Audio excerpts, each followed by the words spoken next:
You'll never see me coming, you'll never see me running. Always a step ahead, calculating and cunning. Never stopping for nothing, I stay aiming and bucking. Wait a minute! Oh my God! Watch your back, 'cause my time is now. Another for Brent! Brent! It's three! Check your neck, 'cause I'ma take the crown. aBeZy making it look easy. I was born for this, I'm the greatest of all time. Scump is just slaying. It is a massacre. Oh my good God, he's gonna eat him alive! I'm coming for you. Watch your back, 'cause my time is now. Who's gonna be the hero? Who's gonna be the king? Protect your neck, 'cause I'ma take the crown. This one is done!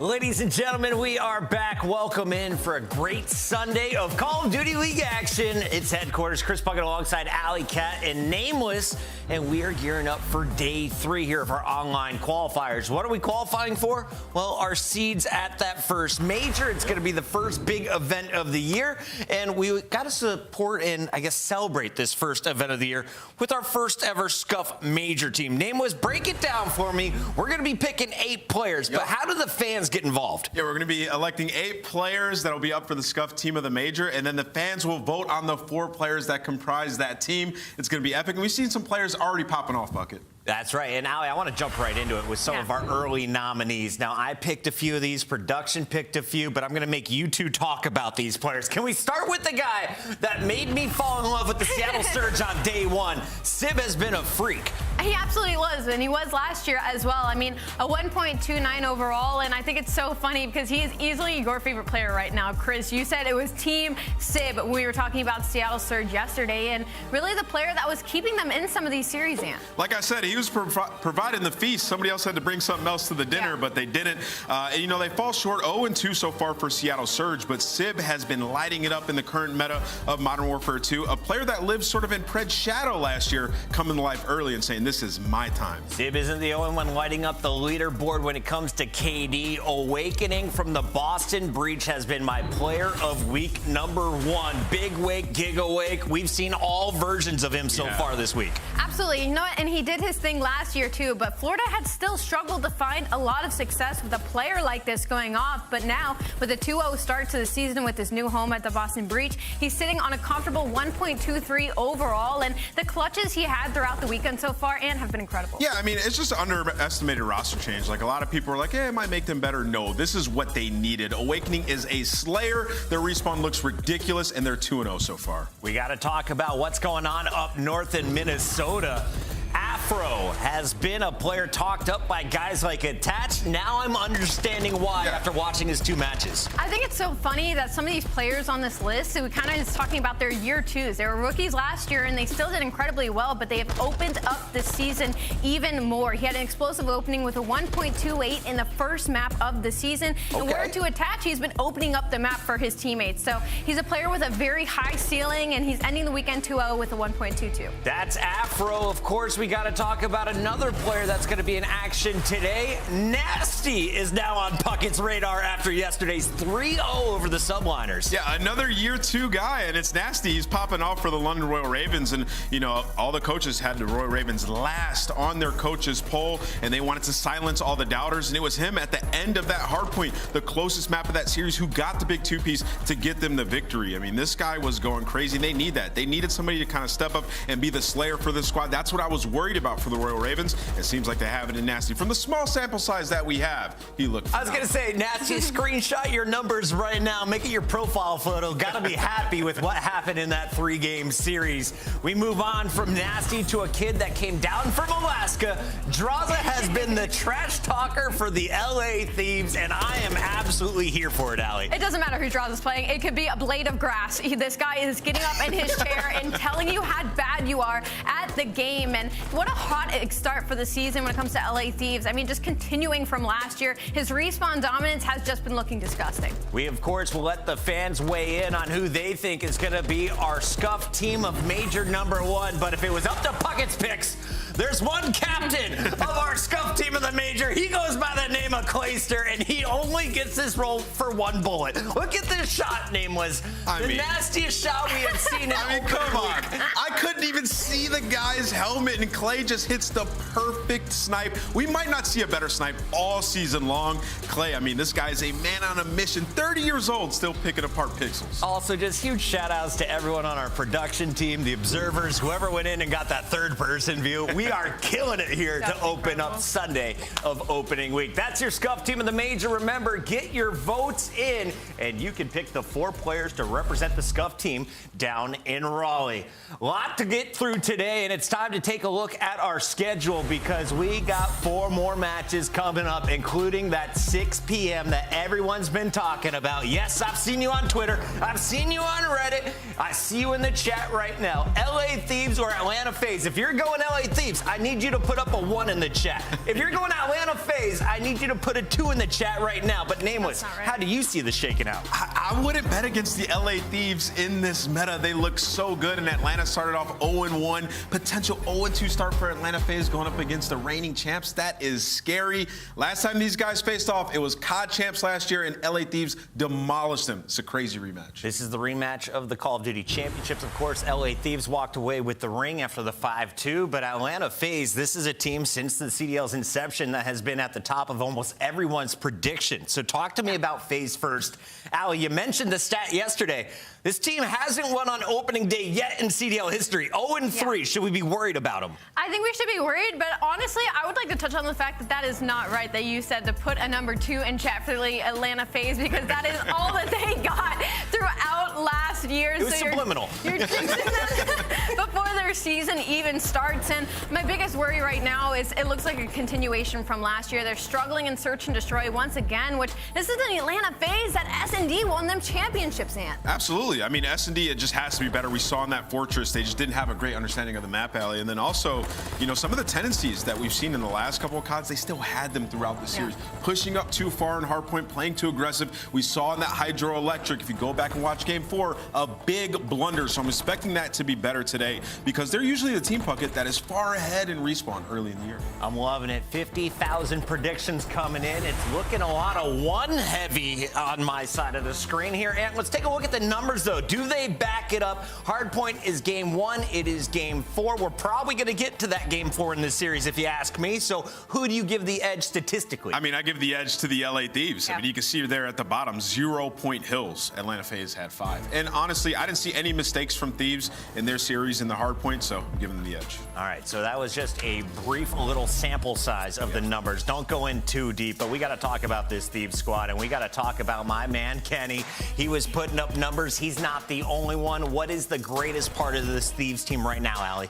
Well, the greatest part is that they're continuing their hardpoint dominance from last year. I mean, the beginning of the season, I believe they went on like a 9 hardpoint win record, and it seems like they're trying to do the same thing this year with the respawns that we've seen from them so far. And can we talk about Kenny? I mean, MVP from last year, MVP from champs, and once again, lighting it up with the M4 in his hand. I do wonder, though, will we ever see him pull out the Vaznev? Will we see Kenny on the sub once again in his true form? I mean, maybe, but hell, he might not need to. I mean, thinking about the meta in this game, like these guys with 3 ARs. Think about last year, Berlin hardpoint, the 3 AR map or 2 AR, 3 AR map at times, they dominated. And this year it's going to be like that all season. You are getting a chance to see the rematch from Call of Duty Championships here on opening week. And a reminder, you can catch both of these teams in person if you make your way down to Raleigh. In just a week and a half, we're heading to North Carolina, and we hope you all come with us.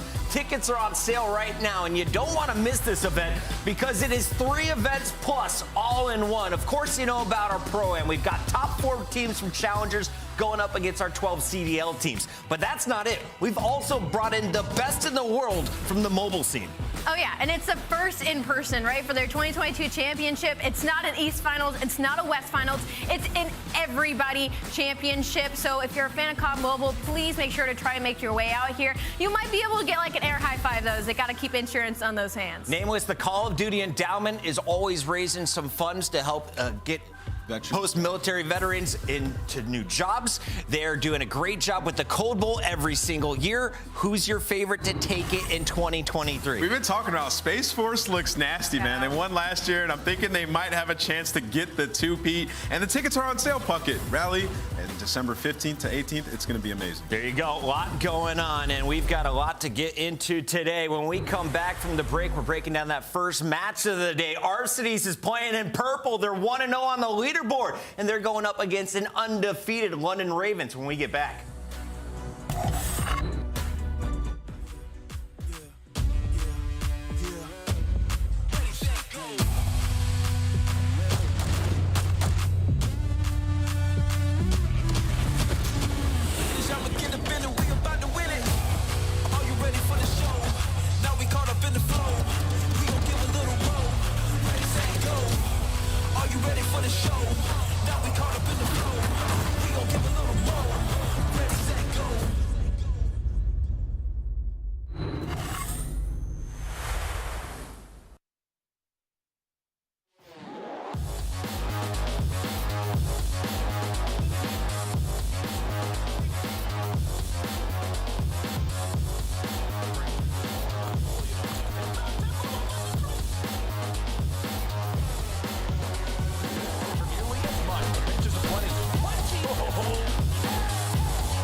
How they crushing any competition. Long range, yeah, I got the vision. When I'm in the trenches, anyone can get it. I'm with the team when they need me. Or out on a dolo mission. They get rocky riding on this road to riches. If I catch you slipping, then it's over finished. War, ready, crew, coming through heavy. Aim steady, lights out, it's the gorillas. Ops, not any winner, one out of many. Five talents, empty, lights out, it's the gorillas.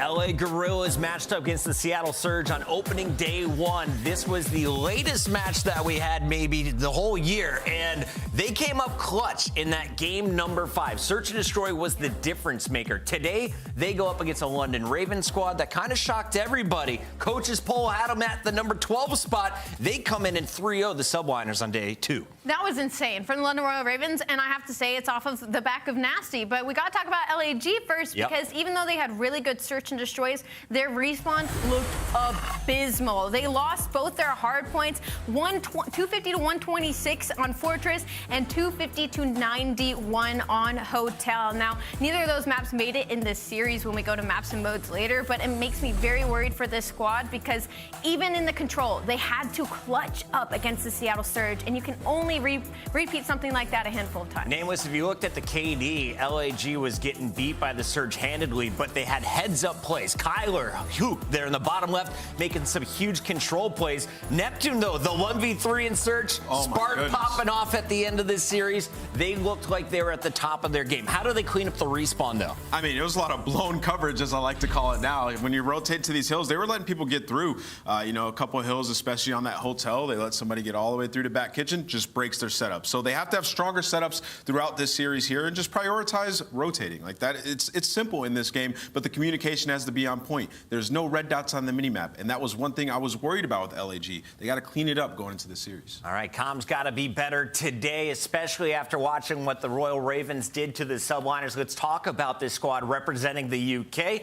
They bring in the second-year player, Nastie. You got aBeZy, you got PaulEhx, you got Zero, the old guard of the UK, all on the same team. So talk to me about what was going well against the Subliners, aLLeY. What was your big takeaway from that 3-game series? My big takeaway was that London was doing really well in chaos. Honestly, throughout that entire series, I thought they needed to play around each other a little bit more and work the map, because sometimes they would be behind in the NYSL matchup and they would just throw bodies at the hill instead of waiting for each other and trying to make a play, but they still ended up clutching out in the end. So if they can just play closer, play a little bit more trades, have a little bit better communication, we're seeing a much better London Royal Ravens. Nameless, what song do you think Zero is listening to right now? I think he's listening to some Lil Baby because he's getting turned right there. Maybe, oh, he's a big Playboy Cardi fan too, so it could be that.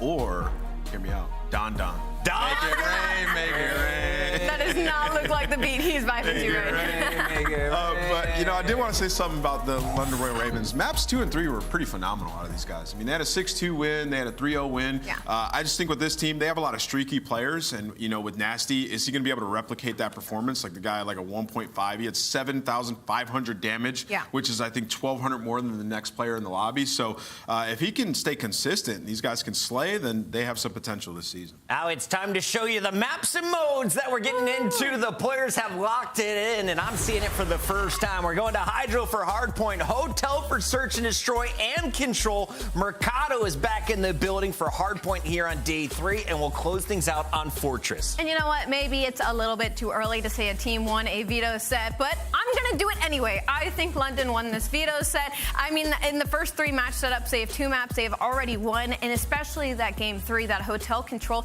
they won that in a dominant 3-0 fashion. And even that Hotel S&D, London 6-2'd. So early in the series, and they have the edge. I will say, both the hard points that LAG lost are not in this series, though. Yeah. So that's a win for them. So we'll see them on a different couple of maps. All right, I need to know, where are we going, chat? Put a USA for LAG. Put a UK. If you're going for London in this one, I'm going with the the Guerrillas. Gladiators are the Overwatch team. I'm going Guerrillas here, and it's because Spart shot Pred in the face, and then he let him know about it. I like in-game trash talk. Those are the vibes I need coming into this best of 5.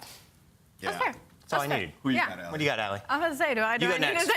I'm going with EU. Somebody could type EU in the chat for me, seemingly, as I don't have hands currently. But Nastie is a player that I was a big fan of last year, and I feel like he kind of flew under the radar as one of the top rookies. And now this second year, he's really, truly shining on this roster, and I believe he's going to find consistency as well. Nameless, we're out of the World Cup. England's still in it. How do you feel about Call of Duty, though? That's what I'm saying. It's got to be coming home. Now that the U.S. is out, I'm rooting for England to win the World Cup. And on top of that, there's no way that the London Royal Ravens can lose while they're playing. So I'm going London Royal Ravens. I'm sorry, Arcides. Sorry. It makes sense. It's opening week. It is day 3. We got our casters ready to rock. Let's send it over. We got Lando and Study for the first call of the day. Thank you so much, Puckett. Yes, indeed, buddy. Another series, some good old MW2 action. I don't know about you. I've been feeling really good waking up every day, knowing that I get to pass alongside of you. How do you feel about this matchup, man? LAG, London, 2 teams for the bottom of the power rankings. Somebody's finishing off 2-0 this week. Oh, yeah, this is a big match for either one of these squads, man. Obviously, LAG, they had a really, really tough series going up against Seattle, but they still managed to find a way to get the W in the Game 5 Search and Destroy in actually a dominant fashion. So if I'm LAG, I'm simply going back to practice. Whatever we did in Hardpoint, throw it out the window. We need to make sure we're rotating, doing the things right, and making the game more simple for them. And on the opposite side, the Ravens, even though it was a small sample size, they made easy work out of the NYSL players. That's your NYSL as well. I know, it kind of hurts my heart that I gotta say that, but they got it done. And the best thing that I heard on the desk was that aLLeY said they handled the chaos well. In those final moments in that first hard point, Nastie was going clutch. Even in the control, they had a round where they went 17-8 lives and still won an attacking round. But today's a different day. You gotta show up on Mr. Sunday. You know, we're getting close to Championship Sunday. Yeah, I was going to say championship. But no, not there. It's a lot of firsts here in opening weekend. Guerrillas versus the London Royal Ravens here on HyDra Electric. Again, we were just calling it HyDra for right now. You can also throw a Zarqua in there, whatever you would like. LAG spawning on the more preferred side, at least here off the rip. As London eager to get back inside of the hard point. As we said, you know, they could have a few monitors up, just aware of the World Cup game that happens to be going on right now. We'll see if they can channel that inner confidence as they're going up against a very testy Guerrilla squad. Changes back and forth. Currently, it's aBeZy going for a swim.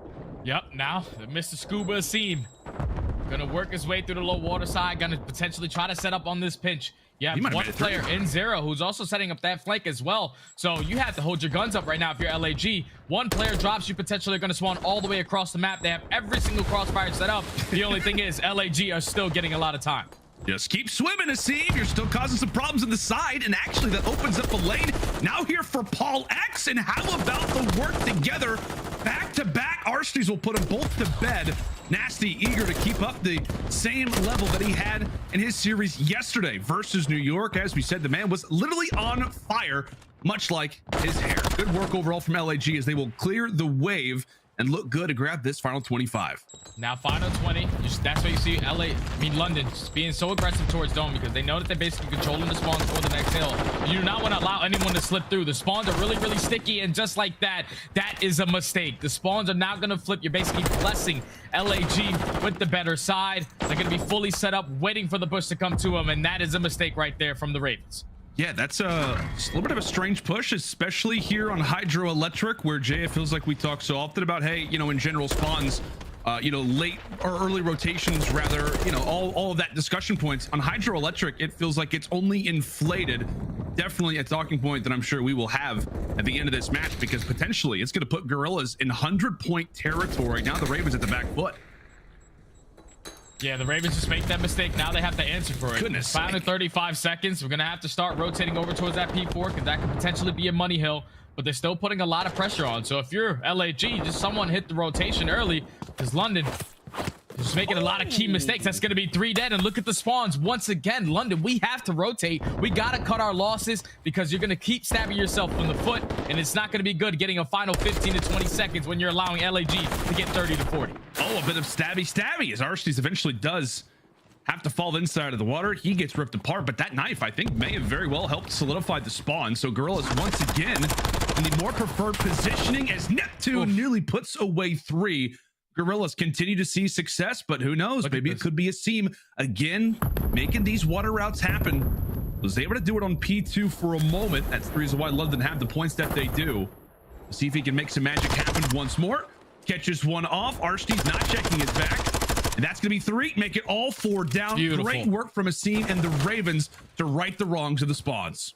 Great work right there from aBeZy to hit the beautiful breath stroke underneath that water. Great strides to hit that movement to eventually execute the break on this P4 hard point. Good final 25. Should get themselves right back into this game, sort of, but LAG will have the favorable spawns going in towards Generator Hill.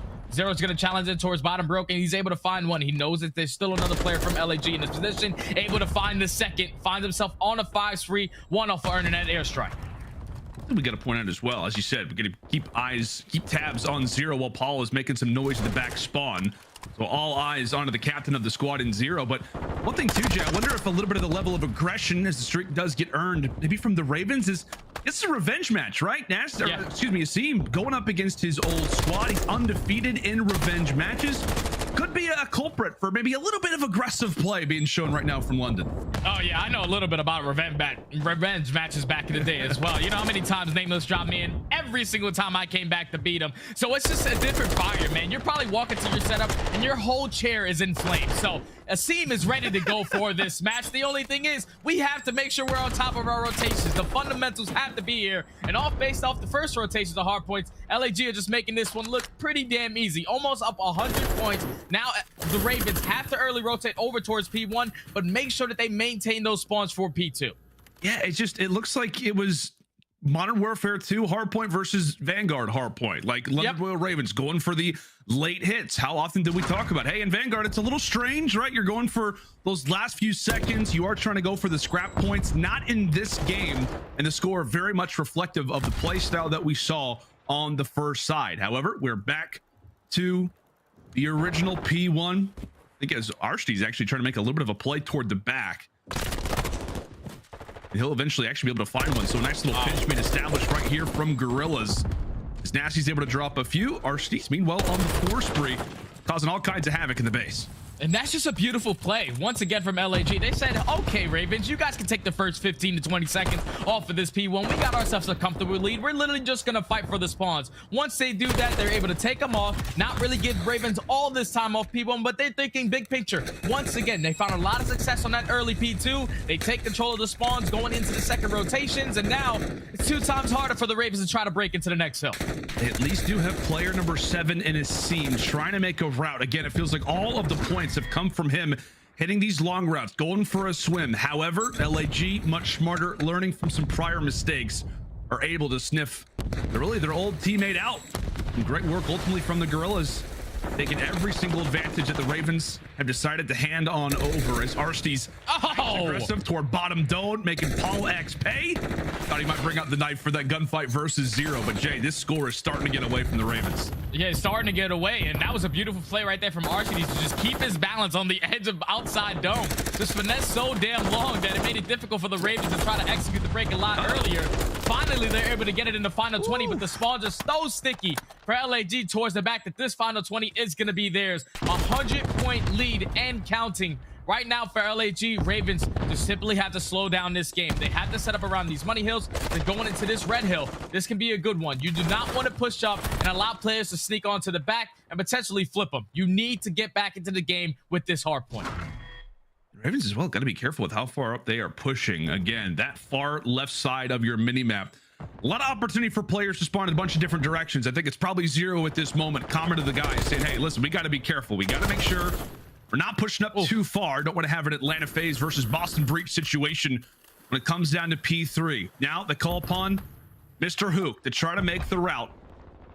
See if he can make the play, as ever so carefully able to take down Asim, his old teammate. You can see where the Guerrillas happen to be positioned all throughout this control room. And it looks as if they've broken it. Indeed, they have. Arsty's with a great 2-piece. Now has broken things open for the Guerrillas. Double century mark reached. And you're totally happy with this situation if you're LAG, because you're in control of the next spawns as well. No one on the side of the Ravens hit that early rotation because they know they are down by a lot. We have to fight for every single second to try to get back into this game. But now this relies on them to get a flawless break onto this P4. Neptune going to be the first line of sight, able to take down Nastie. Nastie was a player that was going unbelievable for the Ravens yesterday, sitting at 19 and 17 so far. It's just very, very difficult when you're consistently playing from the back foot. Guerrillas are fully set up on the next hill every single time. You're just running into pre-aims, and they could potentially close out the game on this one.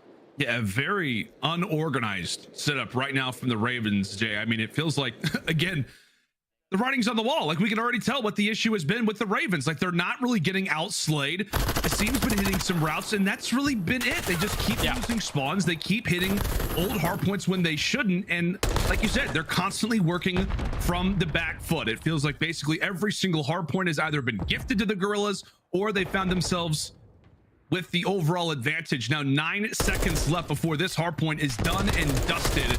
Nastie just trying to put in a little bit of work as his game will end even. Last 3 seconds, Neptune streak will come through from Zero, and I guess is a positive, but the spawns have flipped, and regardless, Jay, LAG's about to win this game. Yeah, the game's all over. LAG just basically made all the adjustments from their Friday performance in hardpoint and came out totally different on Sunday. Rotations on point, route running on point, even the scuba diving was on point.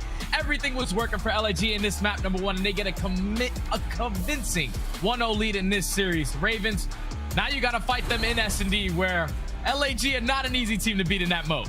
No, not at all, right? That was the game where they actually won versus the Seattle Surge. So you're faced off against a roster if you're London that got basically 100-point club to back-to-back hard points, and you're looking at a near 100-point loss yourself.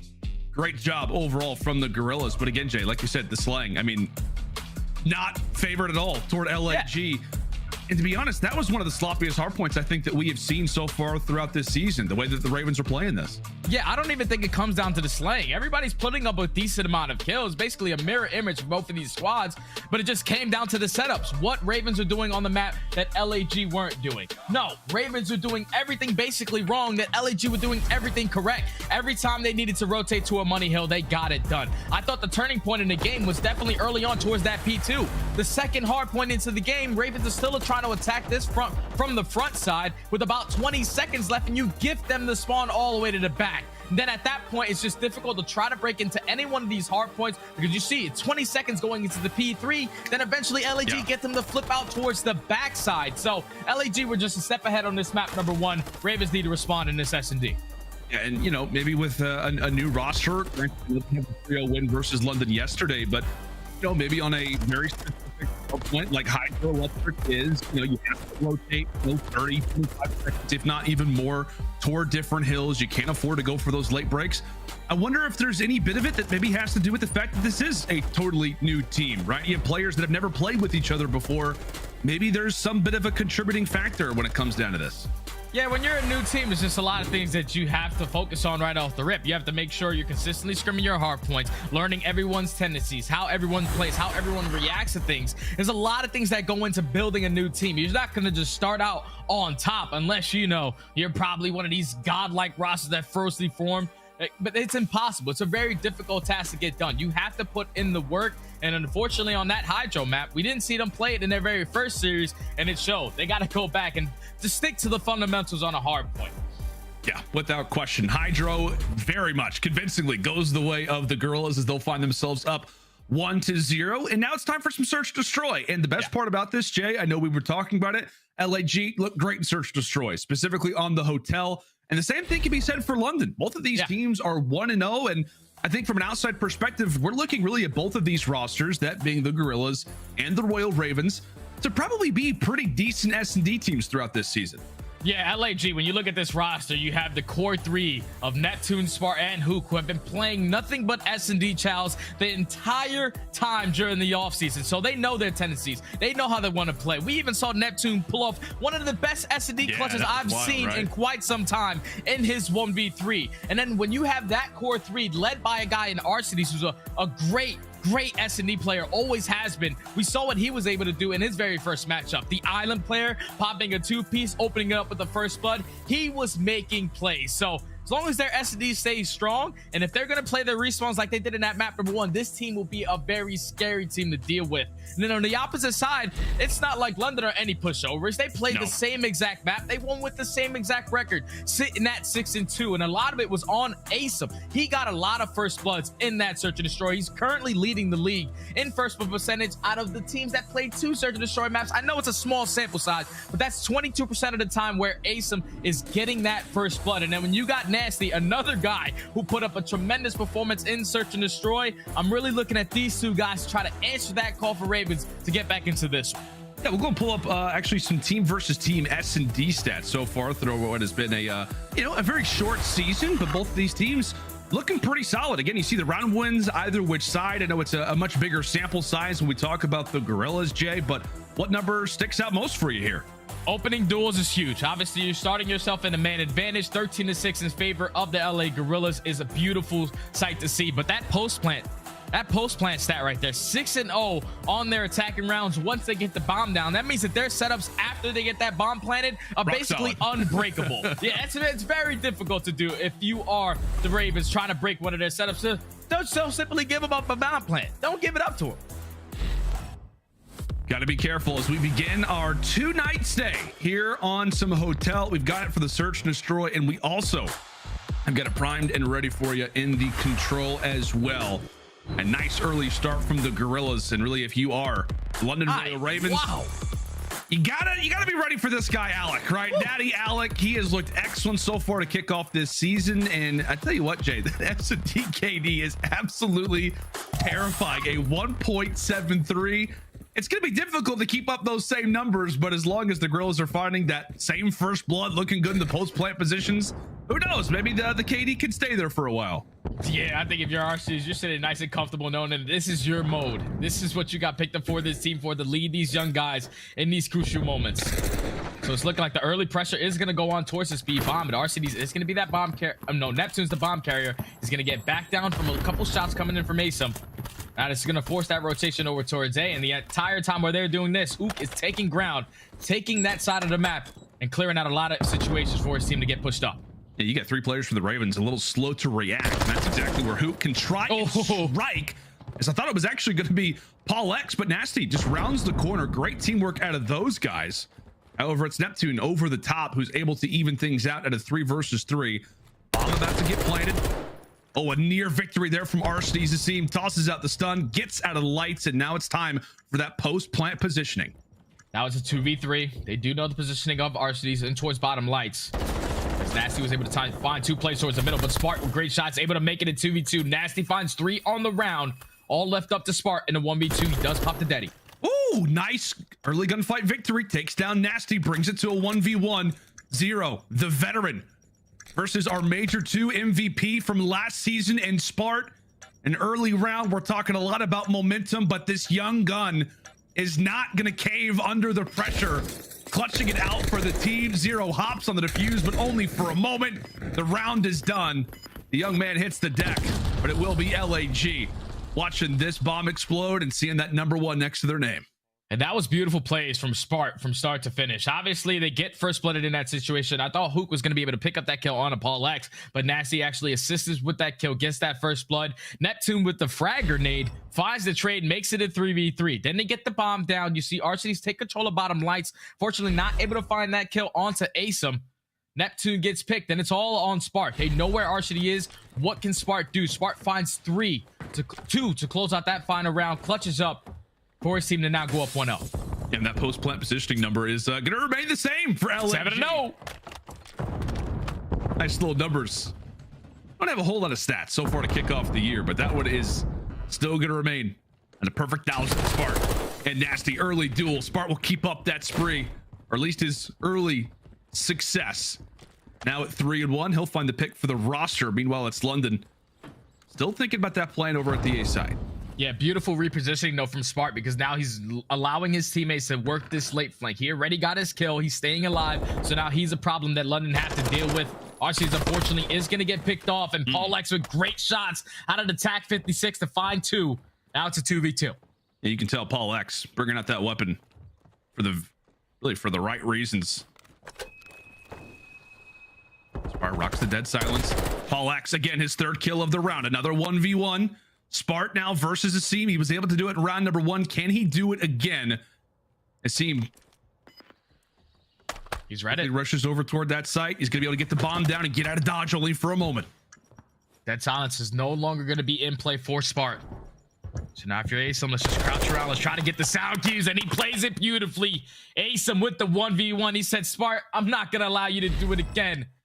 Evens up the round count at 1-1. Beautiful play. It's a big play from aBeZy. As we said in that hard point, there wasn't a whole lot of great plays for the Ravens, but he was really the only bright light, trying to hit the routes, trying to make the plays.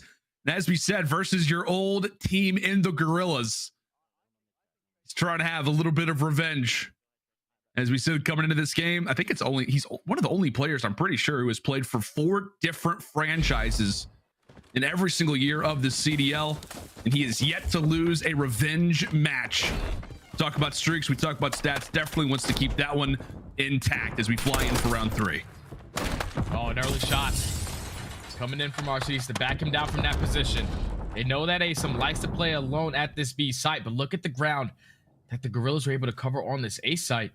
So aggressive. It's going to be Hook sitting towards top plat. Zero going to be towards bottom lights. Unfortunately, Neptune does get picked off. So now in the 3v4 situation, bomb is going to be down. Great shots from aBeZy to take down aRSTY. He knows he's the island player. Now it's a 4v2. And Hook just puts in a few peppered shots with the Vaznev from range. You know, the SMG is pretty good, but not going to get it done from there. but by no means the M4. That's without question. Hook and Spark left in a position to clutch. Thankfully, they are together, so that is job #1 done. The only issue is that you got 30 seconds, and, well, the entire roster of the Ravens still to deal with. Bomb down in an awkward position. Ravens aware of such. Yep, Nastie's ready for it. Nastie's ready. This is not going to be easy. 15 seconds. Obviously, they're just trying to play for kills at this point, because there's no way in hell they can grab this bomb and plant it at any one of the sites. Nastie's ready for the gunfight out to Spark. Leave it all up to Hook. The round is basically done and dusted. And actually, he's got a beamer on him. That's Hook the Nuke. Even though he does get traded. Great shots with that Vaznev. So at least take down 1. Yeah, as a Vaznev user myself, I give major props to Hook, despite the round loss. Not an easy shot to hit, but again, it is aBeZy having his time in the sun, his time in the spotlight. grabbing a few. Now at 3-1 as the Ravens will take the advantage now in this search and destroy. Like we talked about, both these teams very reliant on this game mode. We talked about, you know, for both these rosters as well, Jay. Don't have really the same names on paper as, you know, the Atlanta FaZes, the LA Thieves, the OpTic Texases of the world, et cetera, et cetera. This is a game mode that they're really going to rely on a lot throughout the season. The first blood is going to come in. Spart with the sniper eventually does get evaporated, and now it could be on the Hoot to make the play with Dead Silence. And look at the play call already coming in from the Ravens. They find that pick on A. They get 2 players from LAG to now rotate over towards that A bomb. Hook is going to get the info real quick. Ain't nobody on this side. It's going to be all going towards B. Unfortunately, Arcenies does drop, and now it's a 4v2 and a retake on this B site. Neptune with the sniper, unfortunately can't hit it. But this is going to be a tough task to try to climb in a 4v2. Not going to be simple whatsoever. Neptune's still pretty much out of the play. I mean, for God's sake, he has a sniper and a pistol in his hand. Hook at least able to find 1 for the start. So current 2 versus 3. Time continues to tick away. Hook desperate for some information, and he's not going to find it. Neptune thankfully does find a Vaznev off the ground, but by the time he does, he gets dropped to 3 straight rounds for the Ravens. Just worked out beautifully. Once they get that pick towards A, you take down Spark. Then you force all of LAG to hit their rotation. A beautiful play call to hit that rotation over towards that B side. Take down Arcenies. And as soon as that happens, a 4v2 at that B site inside kitchen where there's only 2 to 3 entrances. Very difficult task to try to do it in a 4v2 situation. Right now, the Ravens aren't making any mistakes. They are answering to try to tie this series up at 1. Great plays from them so far in this S&D. And I will say, we were mentioning Arcenies numbers to start off this S&D. I think it was like a 1.73. Yeah, it's not looking much better. Not at all. Oh, it's man. definitely going to be impacted with an 0-5 start. Not what you'd like to see. Thankfully, Hook at least able to even the numbers up. So we trade early, and Dead Silence is rocked to gain a little bit of info toward this B side. And dropped once more. Asim doing great work inside of the base. It is a trade. It ends up bringing us now to a 2v2, given, I guess, a bit of information that you have if you're Guerrillas. They are now headed toward the restaurant. Gonna try to rotate this bomb all the way back towards A. PaulEhx does invest his Dead Silence here. And he should potentially almost catch someone off guard. Just gonna be sitting on the backside of this door. Finds the kill on the Smart. Now it's all left up to Neptune. We saw a 1v3 earlier. Can he try to clutch this 1v2? Oh my goodness, Neptune. Dead Silence is popped, so he has no idea that Paul is right here, round the corner, and it's PaulEhx all day long, locking down the kitchen. Did the same thing yesterday in their series versus New York. This side of the map belongs to him. PaulEhx, 7-2, and now 4 rounds in a row from London. That's just a beautiful adjustment right there. LAG said, no, the spread is not really working. Let's just try to attack this straight on towards that A bomb. Unfortunately, they get picked. As soon as that happens, you see the Ravens, they're not panicking now. They're not going to really force that bomb plant. We have a lot of players in great positions. And then eventually when it turns into a 2v2, PaulEhx with the play, once he pops that Dead Silence at the repositioning towards B, clutches up the round for the Ravens. And LAG in some major need of a little bit of life. I was gonna say Hook probably has maybe a bit of sound cues, but not able to put it to good usage at all. Asim runs through, instantly takes him apart. Now it's gonna be on to Arcenies, the closest player really in distance of this site going down. Asim is already in their base. The Guerrillas, for God's sake, can't keep track of him. Arcenies puts his first kill on the board, but this is convincing search and destroy right now from the Ravens. Asim got a little bit of a smile on his face, knowing that he is causing some havoc on the map. Yeah, the aggression is nonstop right now for the Ravens. They keep finding that opening first blood. Once you take that player down in Hook at that B site, you know it's basically yours. There's usually only one player on that side of the map. Once you take him down, 2 players will be at bedroom to have to hit the rotation, and 1 player obviously watching the middle of the map. They're just taking the map to them, dominating map control, and so far it shows in the scoreline. Point game for the Ravens. PaulEhx went away from the streak at 5 in a row. I'm not even sure if he's going to need it at this point. Oh my God, another one. Say it is just a nice little nade over the top there from Nastie. Another first blood for London as they will quickly apply the pressure onto the Guerrillas. Hook eager to find a bit of information, a bit of life. As we said, this has been 5 very strong rounds so far from the Ravens, and Zero, wow, aware of Hook's positioning. You couldn't write it any better than that. I didn't even know you could play it like that. The fact that he was sitting there watching his flank is a very, very tough call to make, and the Ravens just make this one look easy. 1-1. What a performance in that search and destroy. All the mistakes that they made in map number 1, they fixed it all going into this S&D. Beautiful, beautiful performance from them.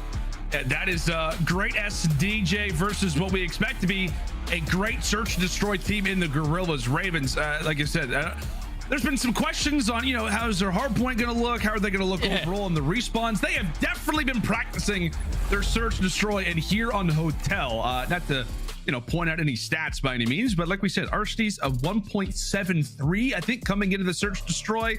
Stats definitely going to be impacted moving forward. And on top of that, first bloods, again, we were giving a lot of props to LAG, a whole lot of them for the Ravens' early success leading to round victories. And what, I think the only round that LAG ended up winning, which was the first one, was like in a post-plant position where it was like a it was like a 4v3, then LAG clutched up a 2v3, or Spark, it was a 1v2. A lot of numbers out there. But even the Ravens probably could have won that round as well, like almost a 7-0. And that's the crazy part, is that the momentum was obviously on the side of LAG. They come out, they win that first clutch in a 2v1 situation. Spark makes it happen. So you're probably thinking momentum is going to be on their side. But Ravens, they were not panicking. They took the map in their favor. They knew exactly what they needed to do every single round. Multiple first bloods, 6-1 in their favor. And when you find that first blood, you're already putting yourself in the advantage in the trade situation. That was just a beautiful S&D performance once again from them on Greenberg Hotel. Yeah, hardpoint, not exactly what you want to see for the Ravens, but hey, search destroys at least looking good, so you got that going for you. Ladies and gentlemen, when we come back after the break, we are headed again back to Hotel, but this time for some control. Stay with us. Guerrillas, Ravens continues after this.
Upgrade your game with a Scump, the official controller of the Call of Duty League.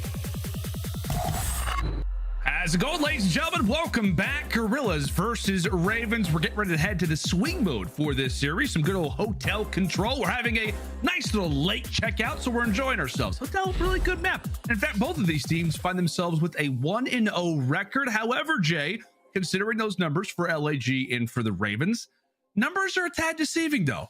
Yeah, I think both of these squads played a really, really tough hotel control. If you think about what LAG had to do, they had to bounce back from an 0-2 reverse sweep on that map versus Seattle. And on the opposite side for the Ravens, I know it was a clean 3-0, but it wasn't the cleanest gameplay. The Ravens in that very first round, keep in mind, NYSL were a millisecond off of capping that B point. They were a millisecond off of capping that A point as well to extend that time, and the Ravens were able to clutch up. In their very only attacking round, it was 17-8 in lives remaining, and they were able to chain a couple kills together, stack that point, and clutch up on their attacking round. And then at that point, when you put yourself up 2-0 on defense, it's not going to be easy as long as you maintain back control, and they were able to close it out in the 3-0. So for me, both of these squads are 1-0, but this map specifically is not easy for both of these teams. This map is going to be so crucial on this series, at least in my opinion. Whoever wins this one takes it all.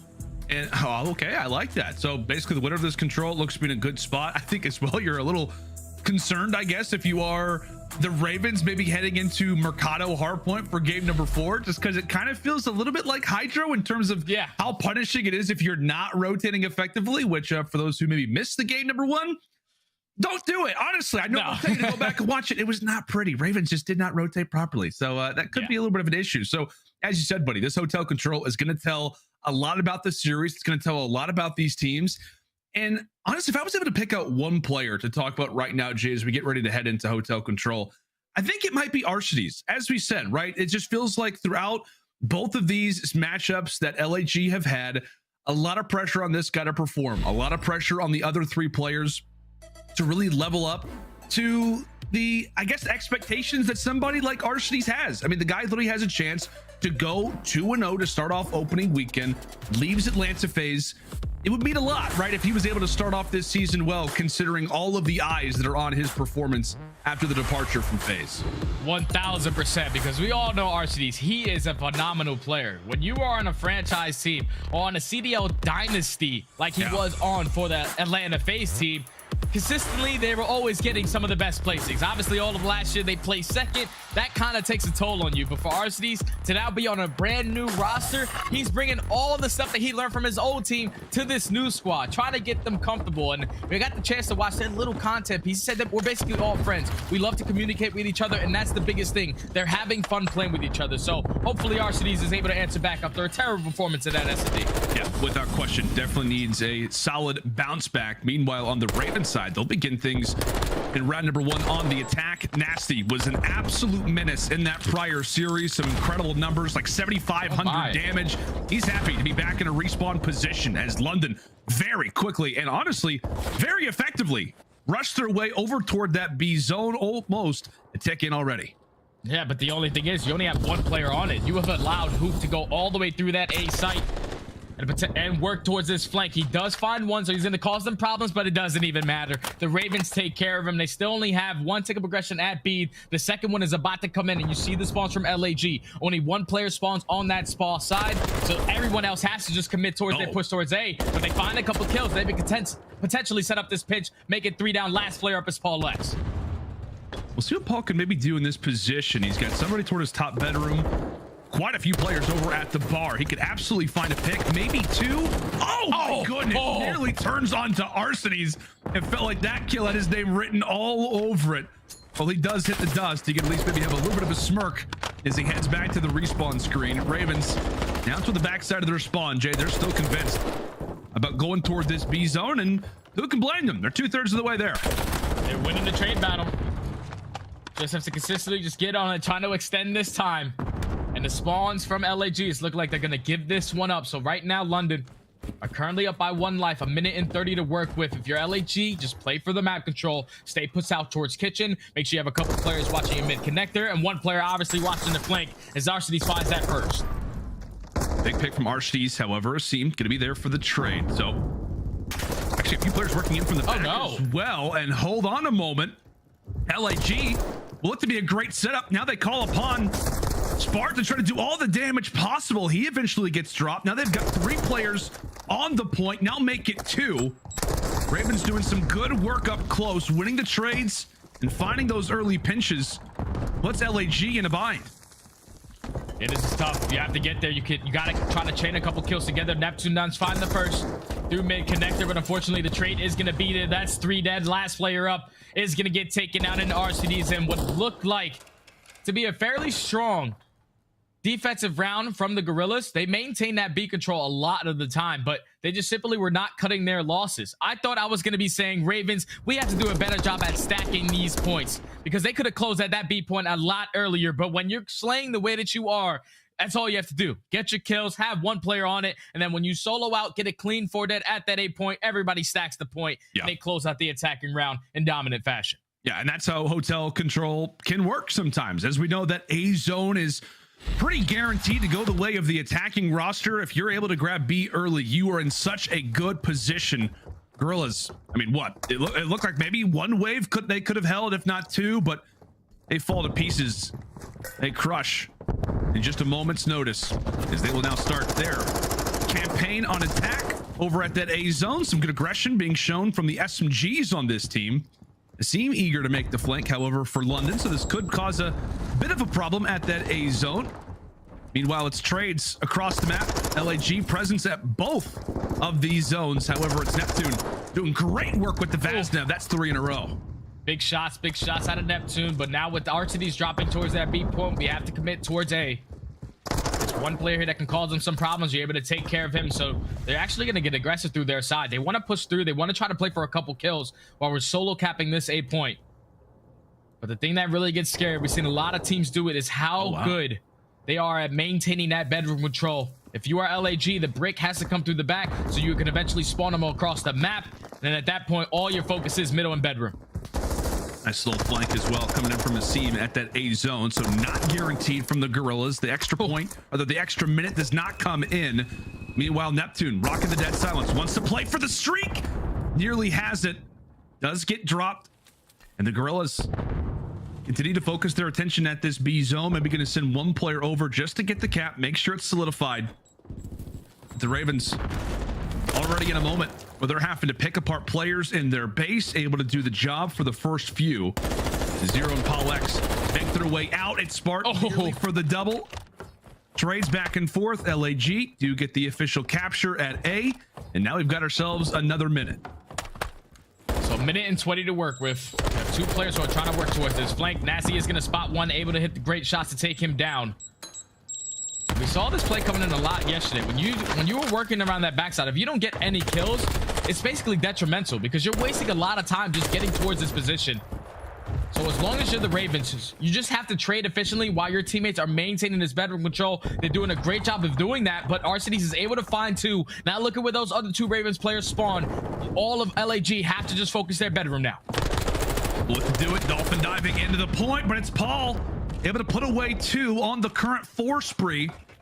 And the rest of his teammates are doing the job that they have to. Great work coming in from PaulEhx. Now 17-7. It's not just been this streak, it has been multiple to kick off this hotel control. LAG now on the far side of the map, spawning over at restaurant. 25 seconds left. Maybe 1 more good push at this. 1 more good push, but they are still not winning any gunfights in towards bedroom. PaulEhx has had a full-on weak stay in towards top hotel as he finds himself that kill streak, picks up that airstrike. Let's just finesse a little bit. We don't have to give up our life for free, and he has played this position absolutely beautifully. 5 seconds until Ravens close out this round. Maybe a few more players to hop on the point, but they're going to be handled. They're going to be dealt with, and there you go. A solid round from the Ravens, more specifically, a very solid round out of PaulEhx. And as we said, Jay, I mean, that's the part of the map that you have to focus on and control. Is that top bedroom, whether for offense or for defense. Paul was basically a one-man show, constantly cutting off the forces from the Guerrillas, making their jobs that much more difficult. And I mean, those last 45 seconds, it never really felt like LAG had a chance. Yeah, it's not easy. With about a minute 30, their initial push is to go around the back. Once that gets shut down, there's a minute left on the clock. Now we have to hesitate and wrap back towards bedroom to try to find him in every single corner, and it's very difficult because he was picking up kill after kill. Just a lot of wasted time right there from aLLeY to not find any success. It's all about the back control at bedroom if you want to capture that B point. See if Ravens can remain with a flawless record in the controls. They had a 3-0 victory versus NYSL, and now they're trying to do the same versus the Guerrillas, and off to a wonderful beginning here in this round number 3. PaulEhx, pretty as ever. He's hanging out. He's actually able to observe what's going on in the restaurant. Very beautiful part of the map. Enjoying his time as aLLeY know that this one is all but over. Another minute, pretty much instantly, is going to be added onto the clock. As now Zero finds himself on a spree. You got, what, a solid team streak working right now for London. Pretty sure PaulEhx hasn't died for about 3 minutes, and it's still not going to slow down. That's going to be 2 dead. One player from aLLeY is going to spawn towards back spa. Big kill from Neptune to take down Nastie. And you see the problems already. Spark has the top bedroom control. Makes it a lot more difficult. Finally able to take down PaulEhx. But Zero, with that rotation back towards top plat, you have some bedroom control. You can potentially set up this pinch. Beautiful, beautiful break to try to get this push onto B. And London could get, I was going to say, London for a moment could have got going. 2 players from aLLeY, a little slow off the spawn. However, they're going to put a few away. PaulEhx and Zero still trying to cause some problems. Interesting gunfight to the top side of the map, as the team is able to take it. And that's actually going to be a second pick coming through from aBeZy. So aLLeY, more specifically, Spartan's going to have to be aware of his position. Some great work coming in on multiple sides of the map right now from the Ravens. Spark trying to have a few players come off spawn, join him, throwing down the trophy, waiting for the forces to arrive. Ravens are not just here, they're already in that objective. Time's going to be paused. PaulEhx with some great teammate support. aBeZy firing over the top. Zero from the back lines did in fact earn the streak, and while they do get wiped away, it's 1 tick and a minute 10 still on the clock. Oh, that was the SCE. Let's put that one away. We don't want to use that one. You still have that precision airstrike to work with. But as long as Zero just stays alive and towards his top position, he's doing wonders for his team. Hook does find 2 players at that kitchen side, so those players are going to consistently be forced to hit through the middle of the map or overextend. And now it's on Hook. Can he try to maintain this back control as he finds himself in a great position? Okay, well, aBeZy takes himself down, and Zero slashes him with the knife, gets brought down to 1 HP, by the way. And like we talked about, this is basically a checkpoint for the attacking team. You want to try to get to that bedroom. It's really your first objective, but time has continued to tick away. They can't get anybody on the overextension. aLLeY has been so solid and locking down their base. Here comes the streak. The Ravens getting ready to push on forward. RST's in a great spot. A few members from the Guerrillas working in the back of the base as Hook looks to apply the pressure. London seeming to fold right now. That 1 tick looks like that's all that they are going to get. aBeZy hops in, some trophies there. That's 2, however. Neptune, can he trade 2 of his own? Not gonna happen. London's still alive and kicking, Jay. It's 1 tick away from them closing out this map. They have the perfect setup. You have the crossfire. You're watching your desk. That's going to be 3. Make it all 4. And it looked like what the Ravens did yesterday, and there's 17-8 in lives remaining. All they needed was a clean 4 dead. They wrap back. They get the kills out of bottom bedroom. Once they get on that point, they had the perfect setup. You have aBeZy who's sitting at middle checkout desk. He's knowing that they're all spawning spa. Everyone else is just watching that right side door, waiting for them to sprint out, and the Ravens clutch up on their another attacking round to close out the control in dominant 3-0 fashion. I said before the map, their 3-0 yesterday wasn't the best, but this one was a lot better. What a performance from PaulEhx and Zero. Both of those guys went on 9 and 8 streaks, just maintaining bedroom control the entire time. PaulEhx on defense, Zero on offense. If Zero doesn't stay alive as long as he did, also gets the knife because he runs out of ammo, he was just making plays for his teammates to have easy openings to get towards that B point. Guerrillas simply didn't have an answer, and the Ravens taking now a commanding 2-1 lead in the series. That was great. I mean, these last 2 maps have been perfect from the Ravens, as they will maintain, by the way, a perfect record in control. No, not just 2-0, also in rounds. They are 6-0 right now in control. Granted, both of these victories, both of these numbers end up coming on hotel control. But hey, I mean, in that final round, you can see it. They remain positive. They remain composed. Yeah. Zero was staying alive in top bedroom. We talk so often about for the offensive roster, as long as you have that positioning, you give your teammates a chance. They waited their timeout, and it was perfect execution from that point forward. I mean, LAG, it just feels like have lost all bits of momentum. They just got ran through in this control, buddy. They definitely did, man. But if you gotta take anything away, it's that the Ravens, at least on that map number 1, are missing the fundamentals in hardplay, and that just simply comes down to rotation. So now we're going to Mercado Las Almas. Oh, there it is. We got 7 hills. We got 7 hills where at least 4 of them are money hills. So you got to make sure your rotations are on point. I just think the way the Ravens are playing right now, they got that first map jitter out the way. aBeZy is getting loud. The team is feeling good. They will not make the same mistakes going into this Mercado hardpoint. They will be ahead of the game. And like I said, whoever walked away with this map number 3, I feel like has a great shot at taking this series. And when you are the Ravens, playing the way that you are in those last 2 maps, momentum is definitely on their side. And what a great, situation. What a great feeling it must be right now for the Ravens. I know the W's not exactly here yet. This team was ranked last? Yeah, that's what I'm saying. This team was ranked last? I mean, for all the players' mentality, right? We saw the coaching poll that came out from Breaking Point GG. Every team except for one had London ranked as the worst roster in the CDL. Now they find themselves 1 map away from not just going 2-0 in overall series, but maybe even finishing like 6-1 in overall maps. Could end up as your early favorite to have, a high seed. When we talk about major number 1, it feels like, Jay, these guys have really rallied around each other. They've been aware of all of the, the negativity talked around their team. And who knows, man, maybe that's what's fueled them to get to this point. And right now, Zero seems like he's having a great time. He's still listening to the same music it was earlier. He's vibing. He's vibing, man. But these coaches, we talk about practice. We talk about practice, not even the actual game. These guys are putting it all to bed. They said, all right, we're not really the best practice team, but we're going to get it done when it really matters. They are playing so damn well in these last 2 maps. I'm just telling you, that revenge game, aSMC, it's got to be heating up. It's got to be on fire. 130 degrees without question with the way that they are playing. So if you are the Ravens, obviously, LAG are a little bit down. They win that opening hard point. They lose a search and destroy, where they are fairly good at. That's one of their best modes. They fall short. They get absolutely steamrolled in that control. And now they have to have an answer. It's all about the discipline. Stay disciplined in your hard points, and you will be able to force game 5.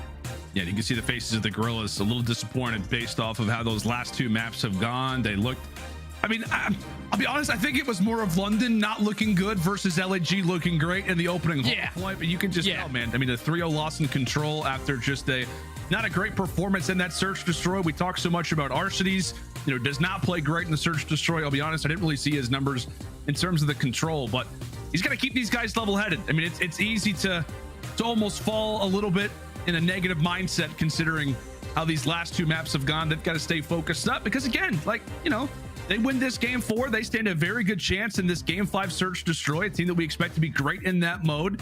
They very well still have a chance to finish off 2-0 this week themselves. And this is why they picked up Arcitys, though, because he's a 2-time world champion. He has played with the best of the best. In these moments, I'm looking to my leader to give us the energy to bounce back in this series.